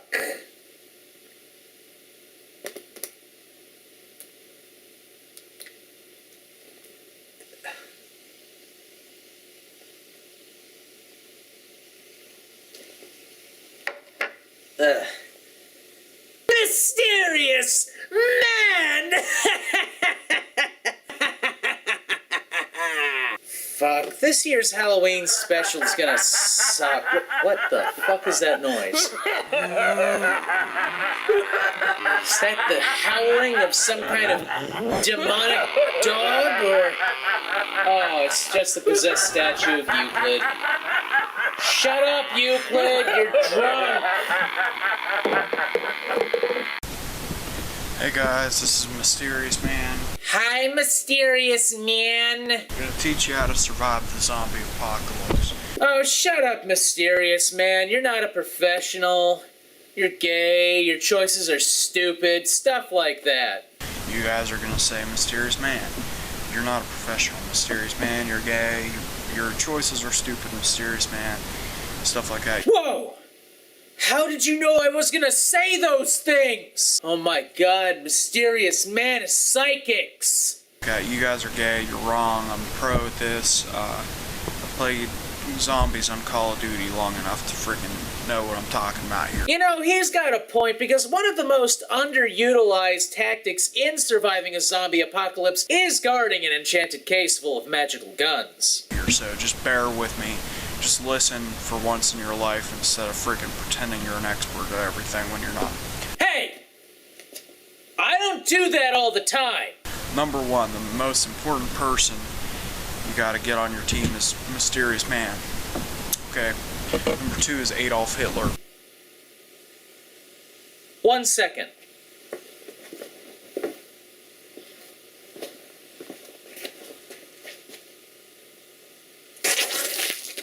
What? Because he's a good leader. Okay, you might say, Mysterious Man, he killed the Jews, he did this, he killed 6 million people. Yeah, you can say that. Guys, give the man a break, okay? We gotta bear with him a little bit. Sometimes, you know, maybe he was just one of the people that got unlucky. 6 million Jews probably just got in his way or something, you know?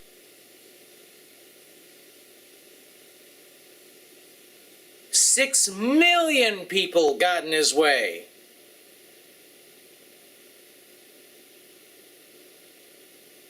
And he was probably just trying to go to the mall, you know, have some fun, hang out with some friends, and they were trying to oppress him or something like that. Okay, so Adolf Hitler was just at the mall, I guess in 1914, and he was just walking around. He was like, yeah, let us go to Spencer's. And then there's just like down the aisle, 6 million Jews were just like, hey, Hitler, hey, come on, Hitler, I want to impress you. And then Hitler was like, all them trying to impress me. I hate them, You know, people don't have their history straight. They make up all these things. No. They make up all these excuses for people and stuff.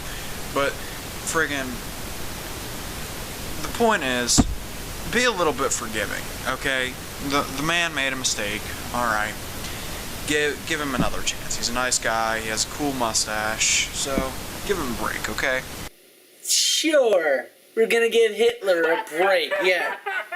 What the fuck now? Oh, son of a bitch. Now my background's broken. What else could go wrong? Oh, great, another kind of horrible... it sounds like a creepy Oh, it is. God damn it, creepy baby doll thing. Why you gotta interrupt my Halloween special? He's a good man. He's a good leader. Number 3 on the team is Mother Teresa, because she would balance out the Hitler thing, okay? Yeah, you obviously don't know Mother Teresa that well. She'd be preaching. You gotta have a little bit of drama on the team, you know what I mean? actually, no. That's not what you want. In fact, you want the exact opposite of that. I mean, it's bad enough you have Hitler on your team. Besides, I think Mother Teresa and Hitler kind of have the same problem in that they're both, you know, sort of dead. She'd be saying, Hitler, you have to repent, you have to give your life to the Lord, things like that. And he'd be like, no, we must kill the Jews. For they got in my way at the mall. And stuff. And they would constantly, like, bicker back and forth a little bit. And then I'd finally be like, guys. Like, I'd be the mediator. We gotta work together. We gotta stick together, guys. This is the zombie apocalypse. We can't be fighting over this trivial stuff. We gotta work together as a team. You know, and that would be like the dramatic part of the movie, sort of. Well, it's not a movie, okay? Let's be perfectly clear about this. This is not fiction. Really? This is something that could actually happen. Really? Okay? This is something we need to think about. This is serious. So, moving on. Yeah, probably best we move on from the... Oh, what the fuck is this now? God, what the hell is that? Oh, yeah, okay, fine, yeah, right. The creepy prop I just happen to have just happens to be getting up and waving a knife at me. Yeah, big man. Stop fucking interrupting my goddamn Halloween special. You know, it's bad enough I lost all last week. I couldn't do half the shit. This was gonna be huge. And now I can't do half the shit I wanted to do. And there you are, just going like, oh, I'm gonna interrupt Weasel more. Fuck you. To number 4, Gabe Newell. You know, actually, on the point of realism here, I gotta say that is probably what Gabe Newell's expression would be if he saw this guy. And imagine if you were in Gabe's shoes, you know, it's the zombie apocalypse, and all of a sudden this guy, probably this big overweight dude in a big black shawl thing, is walking around with Hitler's skull cap and a mummified Mother Teresa, and he's like, guys, you gotta stop arguing. Come on, we gotta kill all the zombies, guys. And yeah, your expression would probably be that. Who better? Jean-Claude Van Damme, Batista, probably The Rock would be pretty good. Jason Statham's pretty handy with a gun, actually. God, any Spetsnaz or U.S. Marine? Answer me that. Who better to have on the team than Gabe Newell? He knows all about zombies. He made a freaking game about zombies. I think it was called Left 4 Dead. And, I mean, the man is a genius, okay? I don't like his games, all of them. I don't like some of the stuff he says. He's fat, but he would be the knowledge of the team, okay? He'd be the mental powerhouse. Jack Black, or maybe Robert Downey Jr., or of the team, okay? And then finally, you gotta have the wild card on the team, Hannibal Lecter. Okay. Alright, explain this one to me. I gotta hear this. And an interesting thing about having him on the team, the zombies trying to eat us, but he is trying to eat the zombies. But if he ate one of the zombies, he'd get infected. He'd become a zombie. Plus, Hannibal Lecter was all about the elegance of cannibalism. I mean, if that makes any sense. I don't think he'd be... You know, he didn't just walk around going, you know, plus, I gotta imagine zombies probably don't taste very good. See, I thought that would be like a cool little...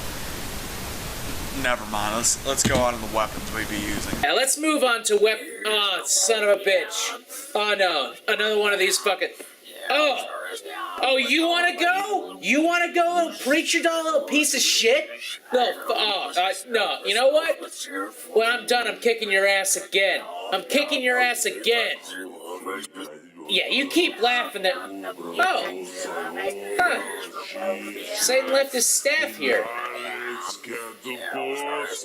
I wonder if that has anything to do with it. Yeah, probably not. But, anyway, mysterious man's weapon of choice. Boom. Ah, your weapon would be tossing shirtless men at the zombies. Interesting concept. I don't think that's ever been used before. Myself, right there. No, mysterious man, listen, you gotta get a gun. Mysterious man, you gotta get a baseball bat. You gotta get this, you gotta get that. Now you might be saying, mysterious man, you gotta get a gun. Mysterious man, you gotta get a baseball bat. You gotta get this, you gotta get that. Holy shit, he's some kind of superpower man! Or maybe he's an X-man or an X-man.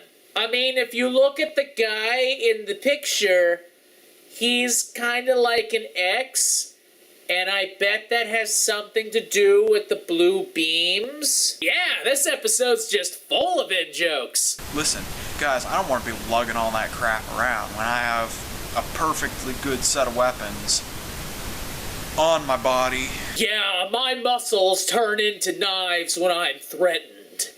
Already, okay? Whatever, mysterious man. That's not realistic. You're just talking yourself up. You guys are gonna say, mysterious man, that's not realistic. That's not something that can happen. You're just talking yourself up, you know. Holy shit! How did he know? How the fuck did he know? Did you tell him, crawling arm of Copper Cab?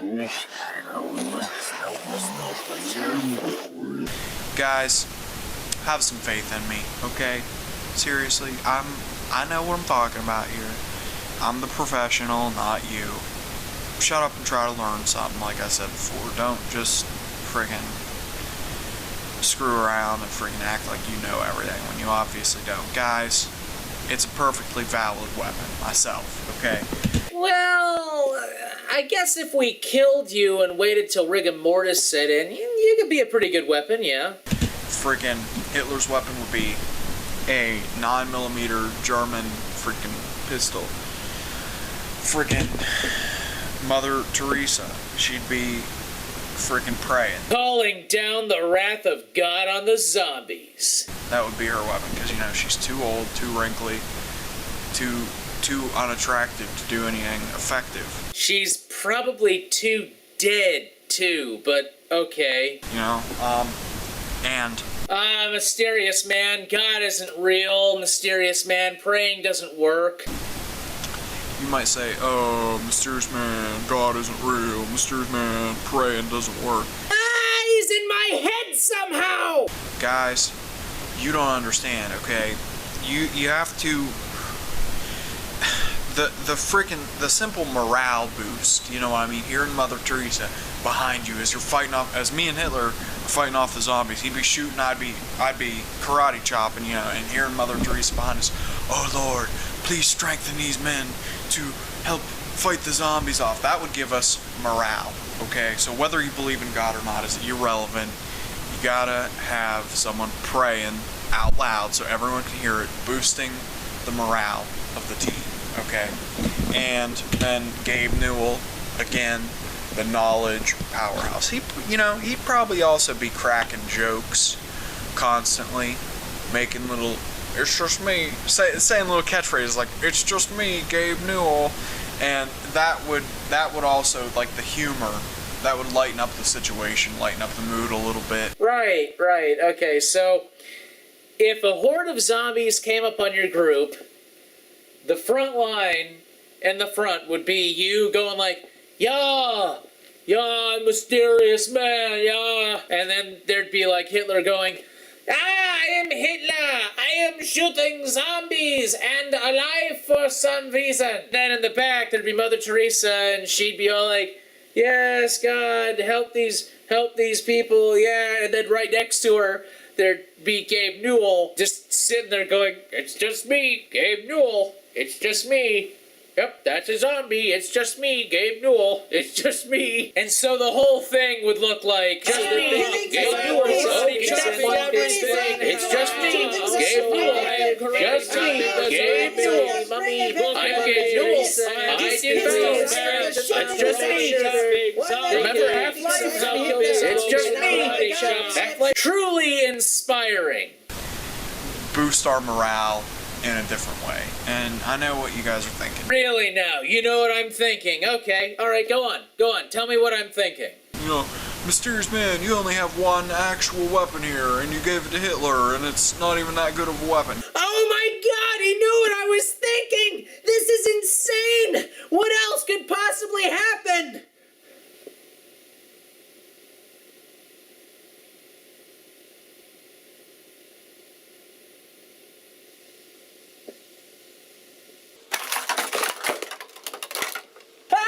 A scary escalation just popped out! OMG, I have had the biggest heart attack ever! Guys, shut up. You don't understand how important it is to boost the morale of the team. Yeah, I can see that it would be really important to boost the morale of this team.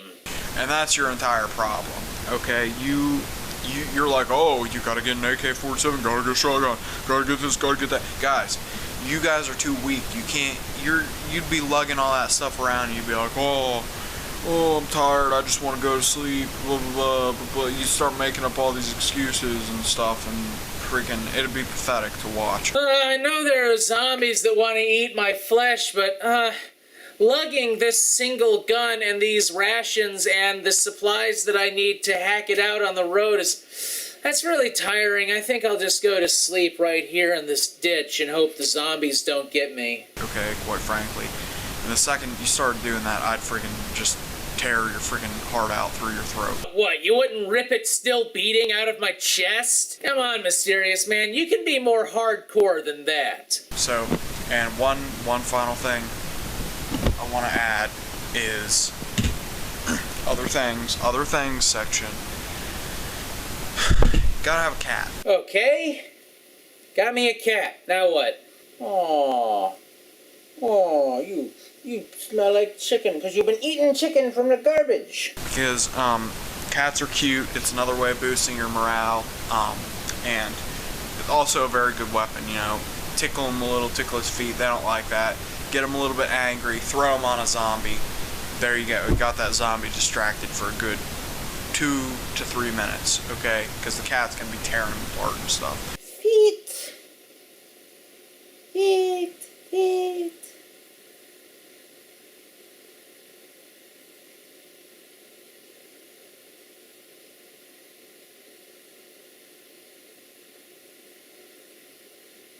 Yeah, he's absolutely terrifying now.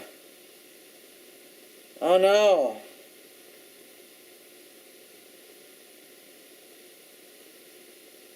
I pity the poor zombie I put this cat on. And I think that's about it. Congratulations. You will now survive the zombie apocalypse. Yes, with this newfound knowledge, you'll be able to survive another... Oh, God damn it. Listen, this is the last part of my mother... You know... It's bad enough I couldn't get a crew, and I couldn't go outside, and I couldn't do the chase scene, or the car wreck, or anything, and all of you... Wait a minute. I think I get it now. You're not here to try and annoy me. You're here to try and help me. You guys want this to be the bestest Halloween special ever, too. Wow. Why, this fills me with the spirit of Halloween. A spirit of joy and laughter and candy and presents under a skeleton tree. Yes, come to me.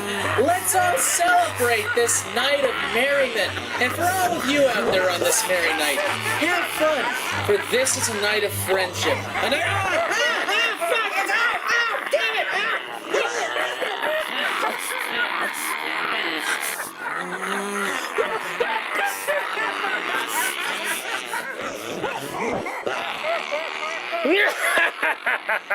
That'll teach you for making me read those crappy pastas. I never get my latte either.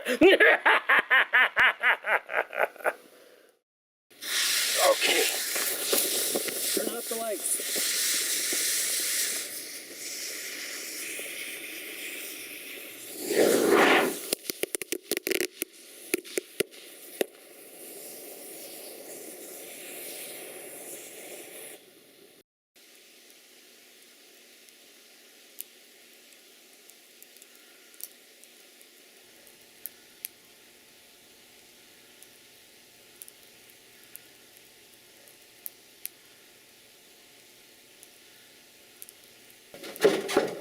Never fear, it is I, Nosselman, here to save you!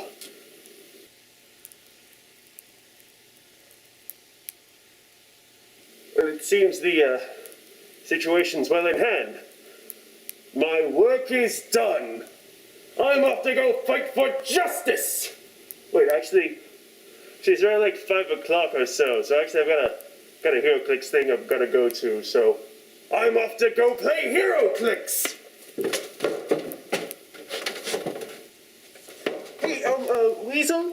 Shot in the dark here, but, would you be interested in learning how to play HeroClix? I mean, it's a pretty fun game and all, but, I can see that you're busy.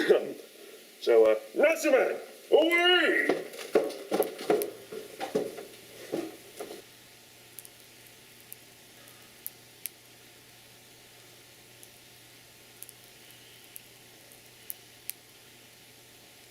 So let's talk about Monica Punk. Time to feed the trolls. Season 3. Hello, this is Cute Fuzzy Weasel. As you can see, Halloween was a little eventful, but I'm fine. So let's talk about Monica Punk. Now I know what some of you might be thinking. Weasel, didn't you just do Monica Punk? And my answer to you is... shut up! Yo, it's so fucking cold outside. Then go inside. And I have to smoke outside. Are you fucking serious? I'm freezing my ass off. Oh, I wouldn't worry about that, honey. You've got plenty of it. I'm freezing my fucking ass off. Cause I have a problem. What'd you just say? You got a Pavlov? Cause I have a problem. You've got a Pablum? Cause I have a problem. Oh, a problem! Well, duh! Of course you have a problem! Look at this moldy ass coffee. Oh, God. How long does this video go on for? It's like fucking frozen. Well, coffee's mostly water, and if it's fucking cold outside, of course it's gonna be frozen, you fuckstick! I hope my paints didn't freeze. Holy shit. Did you leave them outside?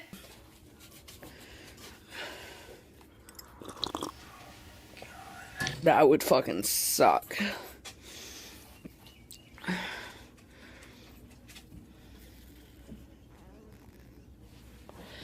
But also done with sitting outside.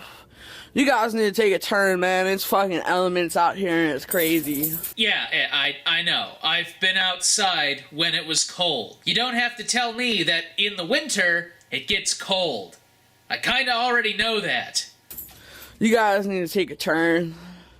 You can't be that selfish and not let a smoker smoke back in a building ever again. What the fuck does that have to do with anything? If you don't like going outside when you smoke, how about you fucking quit? And if you don't, fuck you, man. I don't even want to fucking know you. The feeling's mutual. I don't even want you watching my fucking YouTube videos if you can't fucking share. If I can't share? So you're pissed off because you don't want to be outside to smoke. You would rather be inside with a bunch of people who don't smoke and force everyone else to fucking breathe that shit. Yeah, that doesn't sound selfish at all. Pardon your parents for not wanting to have to breathe in your nasty ass smoke. And by the way, you do look so fucking cold. You know there's such a thing as a jacket and a hat. Fuck you. Fuck you too! Something's gotta give, man. Yes, from the looks of it, the porch. It's literally, like, I don't mind smoking outside in the summer, but when it's blazing hot, I can't breathe. So when you're smoking, and it's hot, you can't breathe. I wonder if there's a correlation there.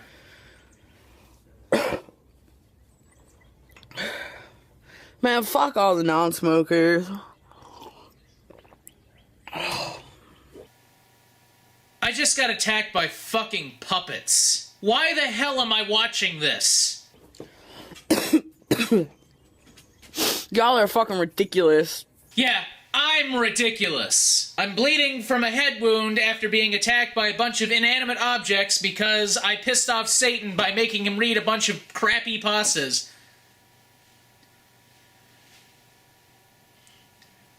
Okay, fine, but you're also ridiculous.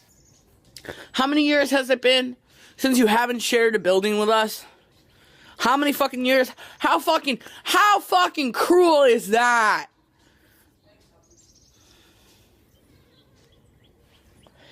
Y'all need to fucking share, man. You don't give a fuck that we're out in the cold, do you? You don't give a fuck, do you? Actually, I do care that you're out in the cold. I care so much that I think you should quit.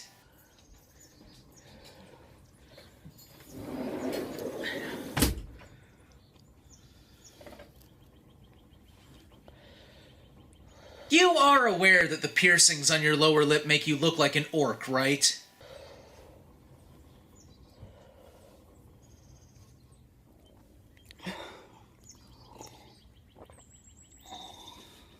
Because what would a vlog be if you actually said stuff? Some kind of weird-ass video where information was actually conveyed by the sound of it. No, let's just stand here and watch this massive hunk of humanity drink and smoke. Oh, we should care about our health. We should stop smoking. Whoa, whoa, whoa, whoa, you're talking! No, we don't want any of that. We're not watching this video to hear you say stuff. We're watching this video to see you drink and smoke. Please continue to consume in front of us. That's what we want. Do you know what it's like to go like this all the time? Don't know. Do you know what it's like to deal with you all the time? I would imagine it's like being a little fish and you got a hook in your mouth and some fisherman's got you and he lets you go a little bit and then he just reels you right back in. You think you're safe. You think everything's gonna be okay and then and they're trying to fucking rip you out. You think you're gonna be able to sleep at night. No! No! You've got to be ripped out of the fucking water again. Oh wait, he's letting you go a little bit. No! No! I would imagine it's like that. It's a fucking problem! You can't fix it! Actually, you can. Quite successfully, I might add. But wait. Quitting smoking would require effort on your part. God knows we can't have that, can we?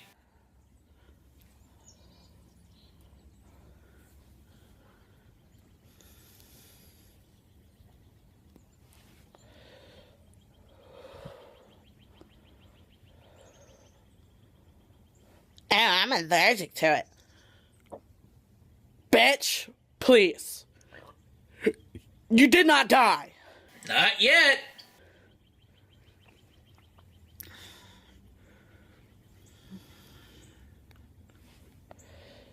I'm allergic to non-smokers, man. No, you're allergic to work, as was made abundantly clear in the last video of yours I did.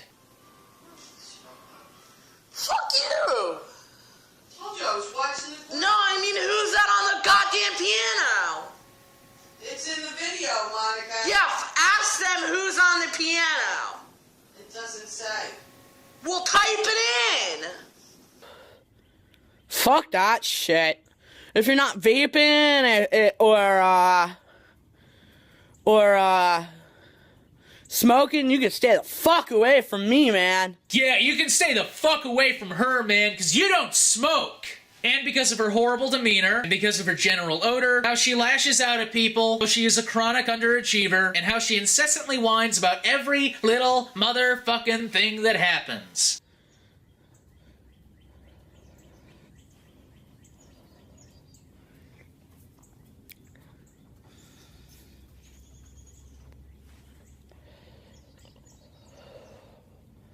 It is literally like my ears are cold. Wear a hat, you fucking blimp! Yeah, there's such a thing called hair. But I want to have a mohawk. Then wear a scarf, you massive ant pile!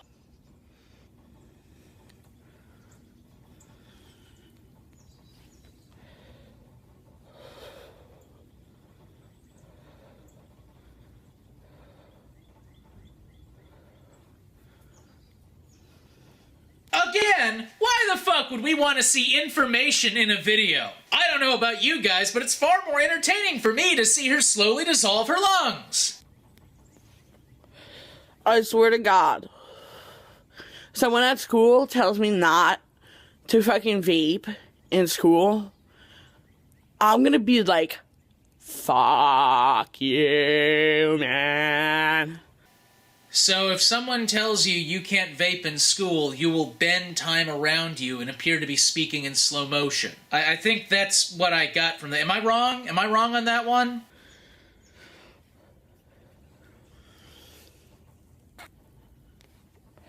I will literally flip the fuck out if I ever bring my vape to school. And I can't vape. No! No way, you'd flip the fuck out? But you're such a stable, worldly person. How could you possibly lose your cool? Oh, I'm allergic to nicotine. Oh, I'm allergic to you. Hold on. You go to school with Minnie Mouse?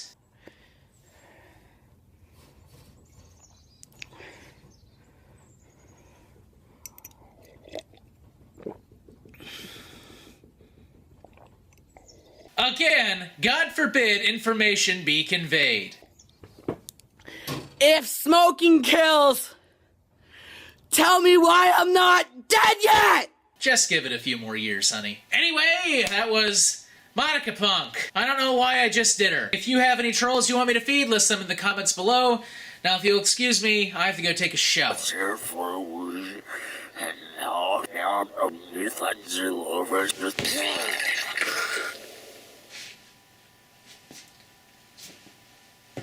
And clean off my shoe. Time to feed the trolls. Season 3. Hello, this is Cute Fuzzy Weasel, and do you hear that sound?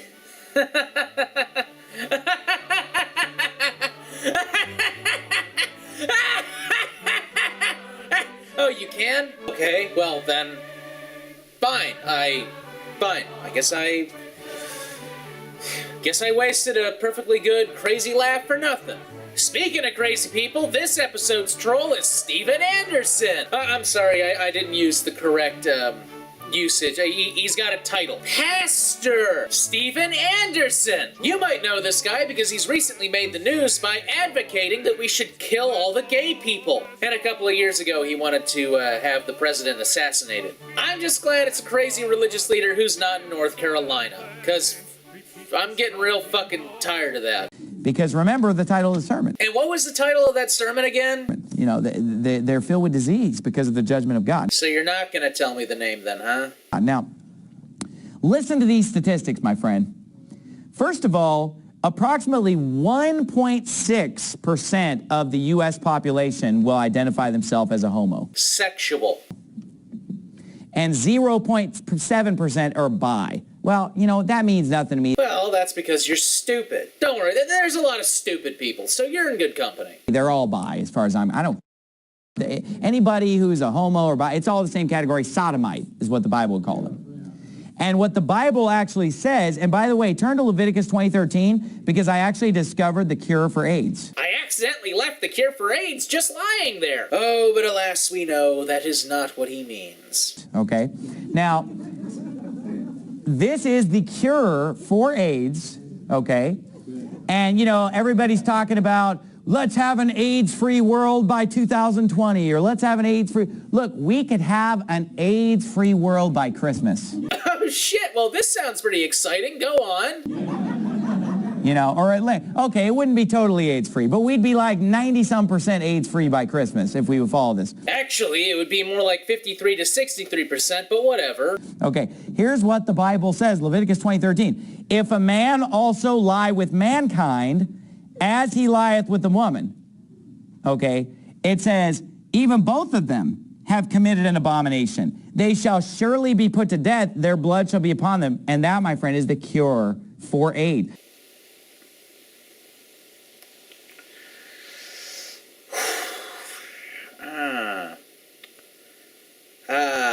Yeah. Okay, Come here. All right.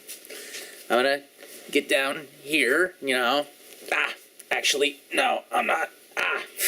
Forgot the floor is made of concrete, so I have to crouch down like you're a little kid. All right. Okay, here.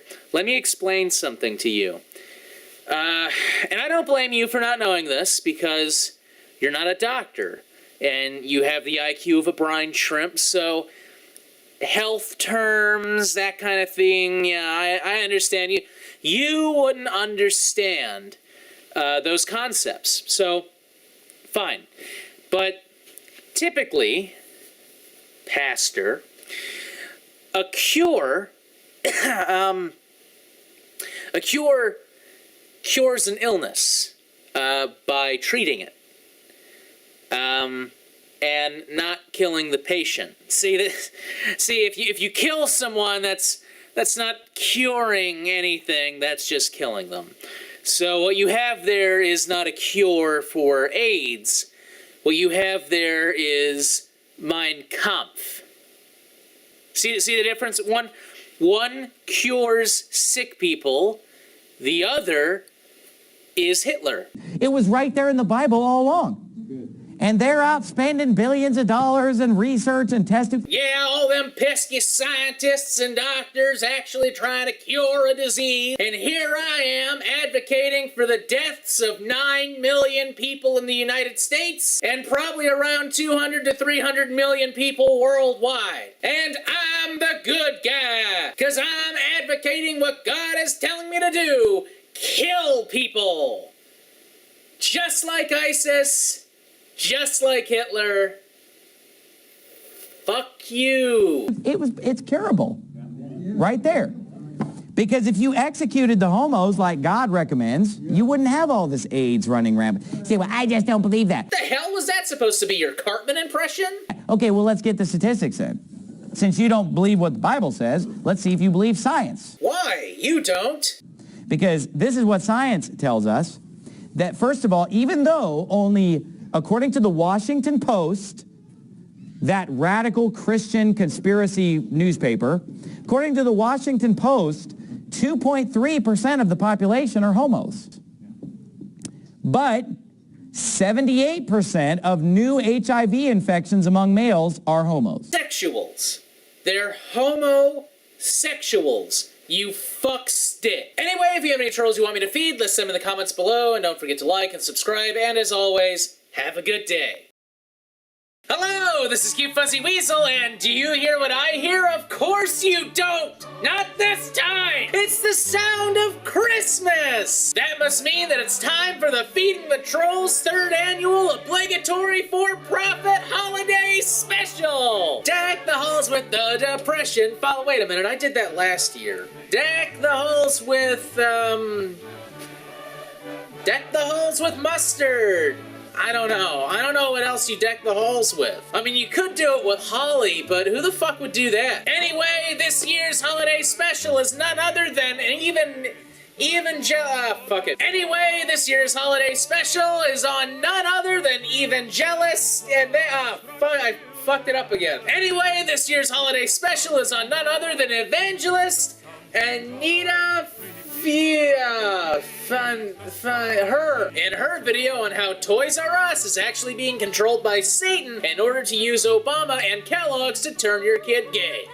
Satan is after your babies. Wait, Sagan? Satan is after your babies. The evil ghost of Carl Sagan comes from Toys R Us to turn your children into spawns of the devil.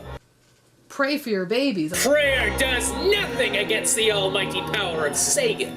I want to give you an example. I got in the mail a couple of weeks ago an advertisement from Toys R Us.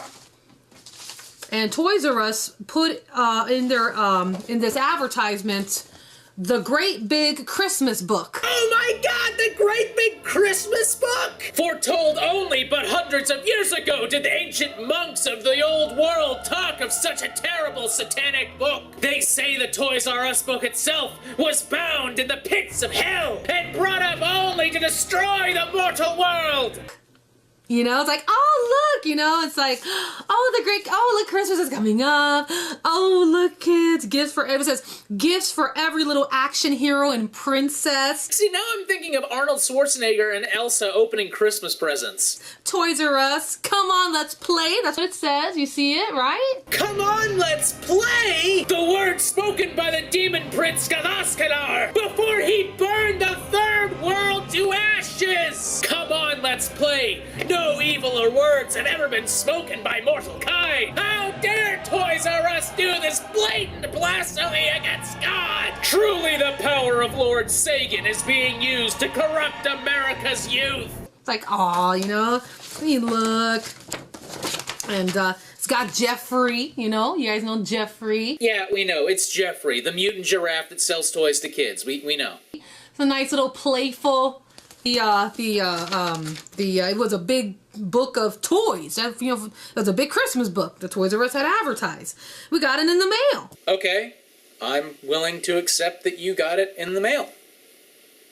I mean, oh my God, the mail! No! The mail! No! Am I being too over the top? Because I feel like I'm being too over the top. And I didn't get past, when I originally got it, I didn't get past opening it because what I was stumped on was the toy that I guess paid I don't know how much money to be able to advertise their product on the front of this big Christmas book. And it's called Skylanders. Okay, I'm gonna be honest with you guys. When I first saw this video, when I was trying to find Christmas trolls, I had no idea what Skylanders was. So forgive me if I'm still not very well versed in it, because, I mean, as far as I know, it's a toy line, and it's based on the old Spyro games. So forgive me if I don't bring up any minutia about the series, because I have no fucking idea. Skylanders Trap Team. And this is the image of the Skylander. Now, if you're on Blog Talk Radio, you're not able to see it, but that's okay. I'm going to describe it. The Skylander image is on the advertisement of the Great Big Christmas Book. Is a image of a character of this Skylander. You spit it out. Kind of like a Pokemon type toy. And it's got an image, a 6-mark image right in the middle of the forehead, representing the mark of the beast. Of course it does. 2 horns, one on one eye and one on the other eye. Those are tattoos, you fucking dumb motherfucking... And you can see that there's magic spells that he has. Oh no! Magic! Oh God! Oh no! God forbid a toy! Be fantastic! No! In his hand. And so I was like, oh, that's interesting and demonic. God damn it. You know, I mean, I know it's the reason for the season and all, but man, I'm so fucking sick of doing these massively ignorant motherfuckers instead of hanging out with friends or... Well, I guess hanging out with friends. I don't know. It's like sometimes I wish Christmas didn't even exist. What the fuck? So, you wish Christmas didn't exist, did ya? Santa? Look, dude, I said I'd get to the review. I've just been really busy, you know? No bullshit. Have you been drinking? Well, I heard your wish, and I'm gonna grant it. I'm gonna show you what your life would be like if it weren't for Christmas.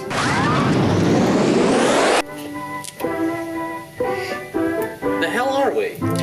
It's a pocket dimension I created to show you what life would be like if Christmas didn't exist.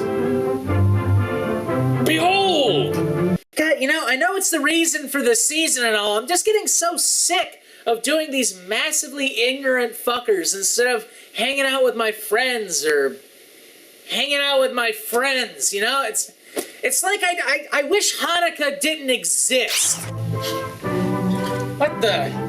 So, you wish Hanukkah didn't exist, did you? Santa, this is the exact same thing, just with Hanukkah. No, it's different-ish. Just watch. I'm gonna grant your wish, And I'm gonna show you what your life would be like if Hanukkah did not exist. God damn it, you know, I know tis the reason for the season and all, but I'm really getting sick of doing these massively ignorant fuckers all the time instead of spending time with my friends or something. I mean, it's like, God, you know, it's almost like I wish non-celebration December Day didn't exist. So, you wish that non-celebration December Day didn't exist, didn't you? Yeah, see, this is all a loop, and what's with skipping the other holidays in December? I mean, is there no Kwanzaa universe? What?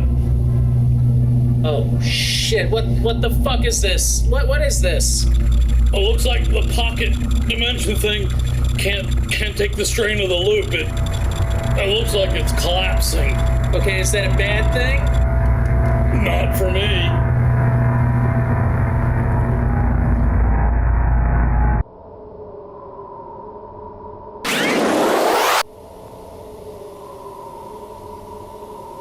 Oh god.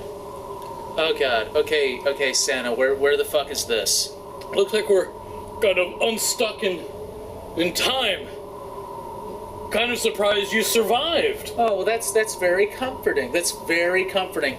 So how the hell can I like get home now, please? No, I'm kind of bored, and you're annoying me. So well, you know, see ya. What the fuck? Oh no! What the fuck, you asshole? You gonna leave me here, stuck between timelines and universes? So I'm gonna spend the rest of my life in a fucking void, which, given the situation, could either be very short or potentially infinite? You know, that's the toy that they're advertising where it says, "Come on, let's play." And so I opened it. True. I mean, I guess I could sit here for all of eternity just doing trolls. And honestly, what the hell else am I gonna do? So yeah, let's bring it on. Let's continue this shit. And it had the big Christmas book, and I took it out, and in the advertisement in itself, in the same package, I'm talking about the same package, I open it, and it opens up to all the Skylander toys. Oh no, they're advertising! Get over it! It's just a motherfucking game! You know? There's a piece of paper that's like oh, right look, there. They made sure they wanted to put out there, say, Mom and Dad. Can you please do something about that? Get your kid Skylander. Kids, tell your mom and dad this is what you want for Christmas. And look at all the Skylander toy action figures that it has. I kind of broke a little bit, so please bear with me here. Thank you. But it has, do you see here?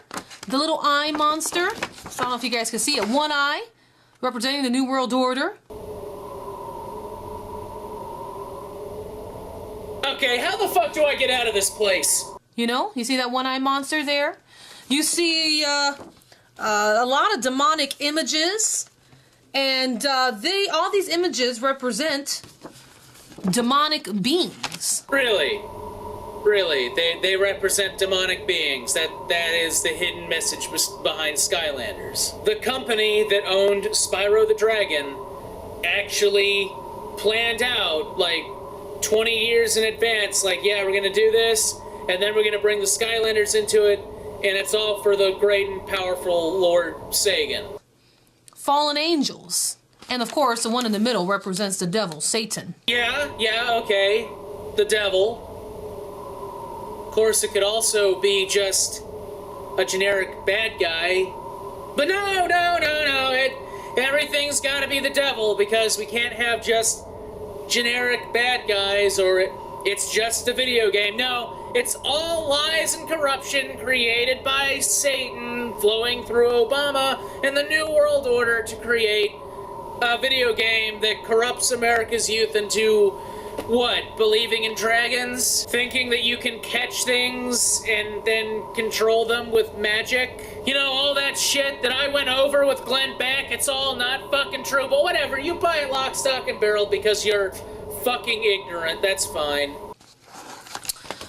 And the names of these characters are very interesting as well. One of them is called Legendary Bushwhack. Another one, Blastermind. Another one, Deja Vu. You have one called Cobra, another one called Cryptic King, another one called Jinx. All witchcraft names, all demonic witchcraft names. And you know this because the evil witchcraft demonic spirit of Sagan wants to take away your kids. And no, I'm not letting that go. It sounded like she said Sagan. Satan is after your babies. Listen to it 100 times. It sounds like Sagan. Another one called Tough Luck. And then you have here, I've been wanting to show you guys this for the past couple of weeks. I'm so glad we got to finally touch on it. Look at this. This is the toys that they're trying to sell you and they're trying to sell your kids to convince you to get them. Skylanders. God damn it, lady, do you not see that they are on a most wanted poster? They are clearly villains. The fucking game is not saying, hey guys, these are the good guys. We're gonna go burn some Christians now. They are established in the game to be villains. If you look at the bottom of the advertisement, it actually says defeat and capture. Not sit around and worship, not do blood sacrificing towards, defeat and capture. This little demonic being is called Dreamcatcher. Another is called Chef Pepperjack. Ah, I always knew Pepperjack cheese was evil. See, I told you all I'm not crazy. The proof's right here. Another one called Choppy Mage. Wolfgang, and then you see here Golden Queen representing this, the goddess Isis. Right here, Golden Queen. And then here you have Skylanders, collect them all, little swords. Sword. It is pronounced sword. Each of these swords is a sword. Sword. S-W-O-R-D. Sword, not sword. Sword. Illuminati, witchcraft, satanic symbol. You cannot be a witch and a devil worshiper at the same fucking time. They are diametrically opposed to each other. One religion literally does not believe in the other. Of course, they represent fire, water, tech, magic, life, earth, air, undead, and chaos. Kids, do you want chaos or do you want the undead? Well, as a kid, I probably would want both because I believed in having fun and had parents that let me have fun. Unlike you, who probably keeps your kid in some fucking bubble surrounded by crosses. What's that, little Timmy? You found a rock? Let me see that. Oh my God, the rock is shaped like a pyramid. Therefore, ISIS and New World Order. No, you never go outside again, Timmy. This is crazy. Yes, yes, it is crazy. Really? Oh no, it gets even more interesting. Oh God, you mean it doesn't stop? I had a viewer of Open Your Eyes People by the name of Chrissy send this in, and I posted it on our Facebook page as well. Apparently, it's a new game app that has come out from Game Evil Incorporated. If the name don't get you, maybe the game will. Game Evil Incorporated, the name of the game is called Mark of the Dragon. Can the devil be more obvious? Oh my God. Oh my God, I know what the problem is. You people literally can't tell the difference between fact and fiction. You are doing exactly what you accuse others who actually play video games of doing because you yourself can't actually fucking do it. You're fucking projecting. No. He could. Check this out. It says at the bottom, do you have the mark? The mark of the fucking dragon! The game is called Mark of the Dragon. Do you have the mark? The mark of the dragon. They're not talking about the beast of Revelations. They're talking about an actual fucking dragon. I mean, not actual. It's not real, but the dragon in the game. They're not talking about the devil. Not everything that mentions marks or dragons has something to do with the devil. In the game called Mark of the Dragon. What the heck is going on? Are you saved? Have you given your children over to the Lord Jesus Christ and asked Jesus to cover them in these last days? Because the mark, the dragon is asking your babies, do you have the mark? You know another one of your fucking problems, lady? You keep calling your kids babies. Let me fill you in on something, all right? A 6-year-old and a 7-year-old, 8-year-old, 12-year-old, those aren't babies. They're developing motherfucking human beings that can tell the difference between right and wrong and can tell the difference between fact and fiction if the motherfucking parent has bothered to teach them. Clearly, you haven't, because you can't tell the difference. Your world must be one fucking scary one where dust particles and light arrangements and fucking floor tiles can mean, oh god, the devil's entering your head. Carl Sagan's coming up to eat your eyeballs. Whatever happened to letting kids be kids? No, you gotta tell them, no, everything's the fucking devil. You just sit there and read your motherfucking Bible all day, goddammit. No, you don't get that motherfucking toy. It's the devil. No, you don't get to go outside with your friends. They're all devils. No, you don't get to go to school. It's full of devils. Everything is the devil. Don't you understand? Boogie, boogie, boogie, boogie, boogie. And then we're all surprised when they grow up and they're fucking insane just like you. Hold on, I gotta get a fucking drink. Oh, right, I'm stuck in a void. Okay? All right? Grandma, grandpa, aunts, uncles, nieces, nephews, mom and dads. You have games. Does your babies have cell phones? Say that again. Does your babies have cell phones? Do your kids have cell phones? It's called grammar! Are they downloading games all the time? You better make sure to find out what they're downloading, because this is an app. It says install. It's a quick install. And it's called Mark of the Dragon. And it asks a question. Do you have the mark? My goodness. My goodness. My goodness. My goodness. Skylanders. Oh, look at that. Look at that. In the name of Jesus, I rebuke this spirit in the name of Jesus. Oh, yeah. Yeah, I'm sure you're really damaging Satan's plans. My plan is working perfectly. Soon all the world's youth shall be worshiping me, Almighty Lucifer. Oh, wait, what's this? Some random person on the internet is ripping up one of the literally millions of identical copies of the ad that I mailed out? Oh no! I'm ruined! Look at that. Just horrible, horrible, my friend. Just a sign of the times. Listen, it's going to get more interesting right now. Oh my God, make this end! It's going to get more interesting right now because Kellogg's has totally perverted Tony the Tiger. Kellogg's has decided to have Tony the Tiger touting the company's pro-gay achievements, angering Christians and conservatives across the nation. Look at Tony the Tiger. Look at this. Wear your stripes, pride. Wear your stripes with pride, excuse me. Excuse you? Oh, why the fuck should I start now? Wear your stripes with pride. You have Tony the Tiger touting the homosexual agenda.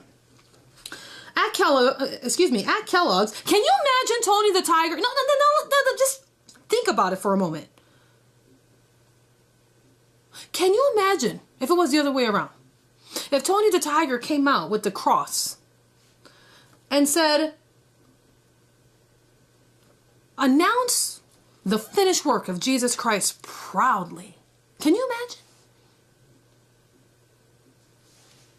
Wear your stripes with pride. At Kellogg, we are an evolving culture that respects and accepts employees' sexual orientation, gender identity, and gender expression. This is what Kellogg's is. This is all from Kellogg's website, okay? God! They're a goddamn private company! And according to you guys, a private company can say and do whatever the fuck they want! So pardon them for not being massively fucking ignorant like you! If you want to fall back, just go to Chick-fil-A for breakfast! Oh, but I get it. It's all fine and dandy, unless it's something you don't fucking like. Then it's, oh God, the end times. Destroy Kellogg. Kill Tony the Tiger. Then resurrect him and kill him again. And it says here, so that all employees can be authentic and fully engaged. K-Pride and Allies, Kellogg's. And and now look at this, Look what it says here. I don't know if you can see it. Kellogg's is touted to be the best places to work now for the LGBT equality. Good for them! And you see the equal sign right there. They have turned They have turned the cross into an equal. I don't know if you guys can see. I drew a cross. They have turned the cross into an equal sign. My God. I take it back. No, I mean it. I take it back. Seriously. I can conceive of a demonic plot here now. I mean it. Because if I was Satan and I had to come up with a way to push people away from Christ, it would be through people like you that say such fucking stupid things. They turn the cross into an equal sign? No! It's an equal sign! That's all it's ever fucking been! It stands for equality! That symbol has been around probably for just as long as this one! One comes from math! The other comes from the Romans! This one's math, this one's Romans! Actually, probably not Romans. A lot of different cultures devised this method of torture, but you see the difference? No, of course you don't! That's why they don't like the cross. They're saying that the cross, where Jesus went to the cross it's not equal. It's not for everybody. You can't go to God through all the paths. You got to go only through the cross. Well, we're saying they literally turned the cross into an equal sign, and they said, no, we're going to go our way. And I thought I was fucking paranoid. The equal sign also represents their own road, their own path. No, it fucking doesn't! It's a mess, my friends. It's a sign of the times. Time, lady, do you see where I am? Time has no meaning for me! What time is it? 6:21. Speaking of time, let's do this. I got a compilation. Listen. The compilation I'm going to show you. No! I don't want a fucking compilation video! Please, no, I regret it. I'm sorry. I wish I never said that I wish Christmas never existed. If I knew this is what was gonna fucking happen, can I just take back my wish, please? Oh my God. What the hell's happening? It's the very fabric of space and time. It's trying to defend itself from her fucking stupidity by forcing me back somewhere. But where? Come on, where? Where?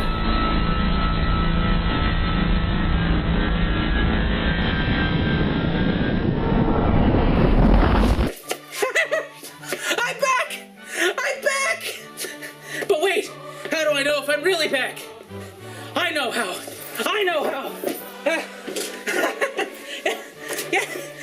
You there, asshole! Yes? What day is it? It's Christmas. Good. There's still time. Here, do you know that goose in the market? No. Take this. This is a Namco token. Not my problem. I'm back. Joy to the world. It's Christmas. It's Christmas time, one and all. Yes. I did. I'm back. And please, a Merry Christmas to all of you. Have a good day. Spend it with friends, family. Remember, that's the reason for this season. Not people like that. Time spent with loved ones. Please, don't squander this. I know now. Yes. Anyway, if you have any trolls you want me to feed, list them in the comments below. And as always, don't forget to subscribe and have a good day. Wait, I forgot something. Since this is probably the last troll video of the year, most likely, it's time once again to do voting on this year's top 10 trolls of 2014. Down in the description below, there is a list of all the trolls I've done this year. I also have a link to a website, I think. Hopefully I do. Anyway, voting starts today and it ends the last day in December. After that, I'm going to tally them all up and do the top 10 trolls of 2014 next year, early January, like January 10th or earlier. So go out there and remember, your vote counts. I mean it, because normally I only get about 200 to 300 votes. So yeah, your vote actually does count. And as always, have a good day.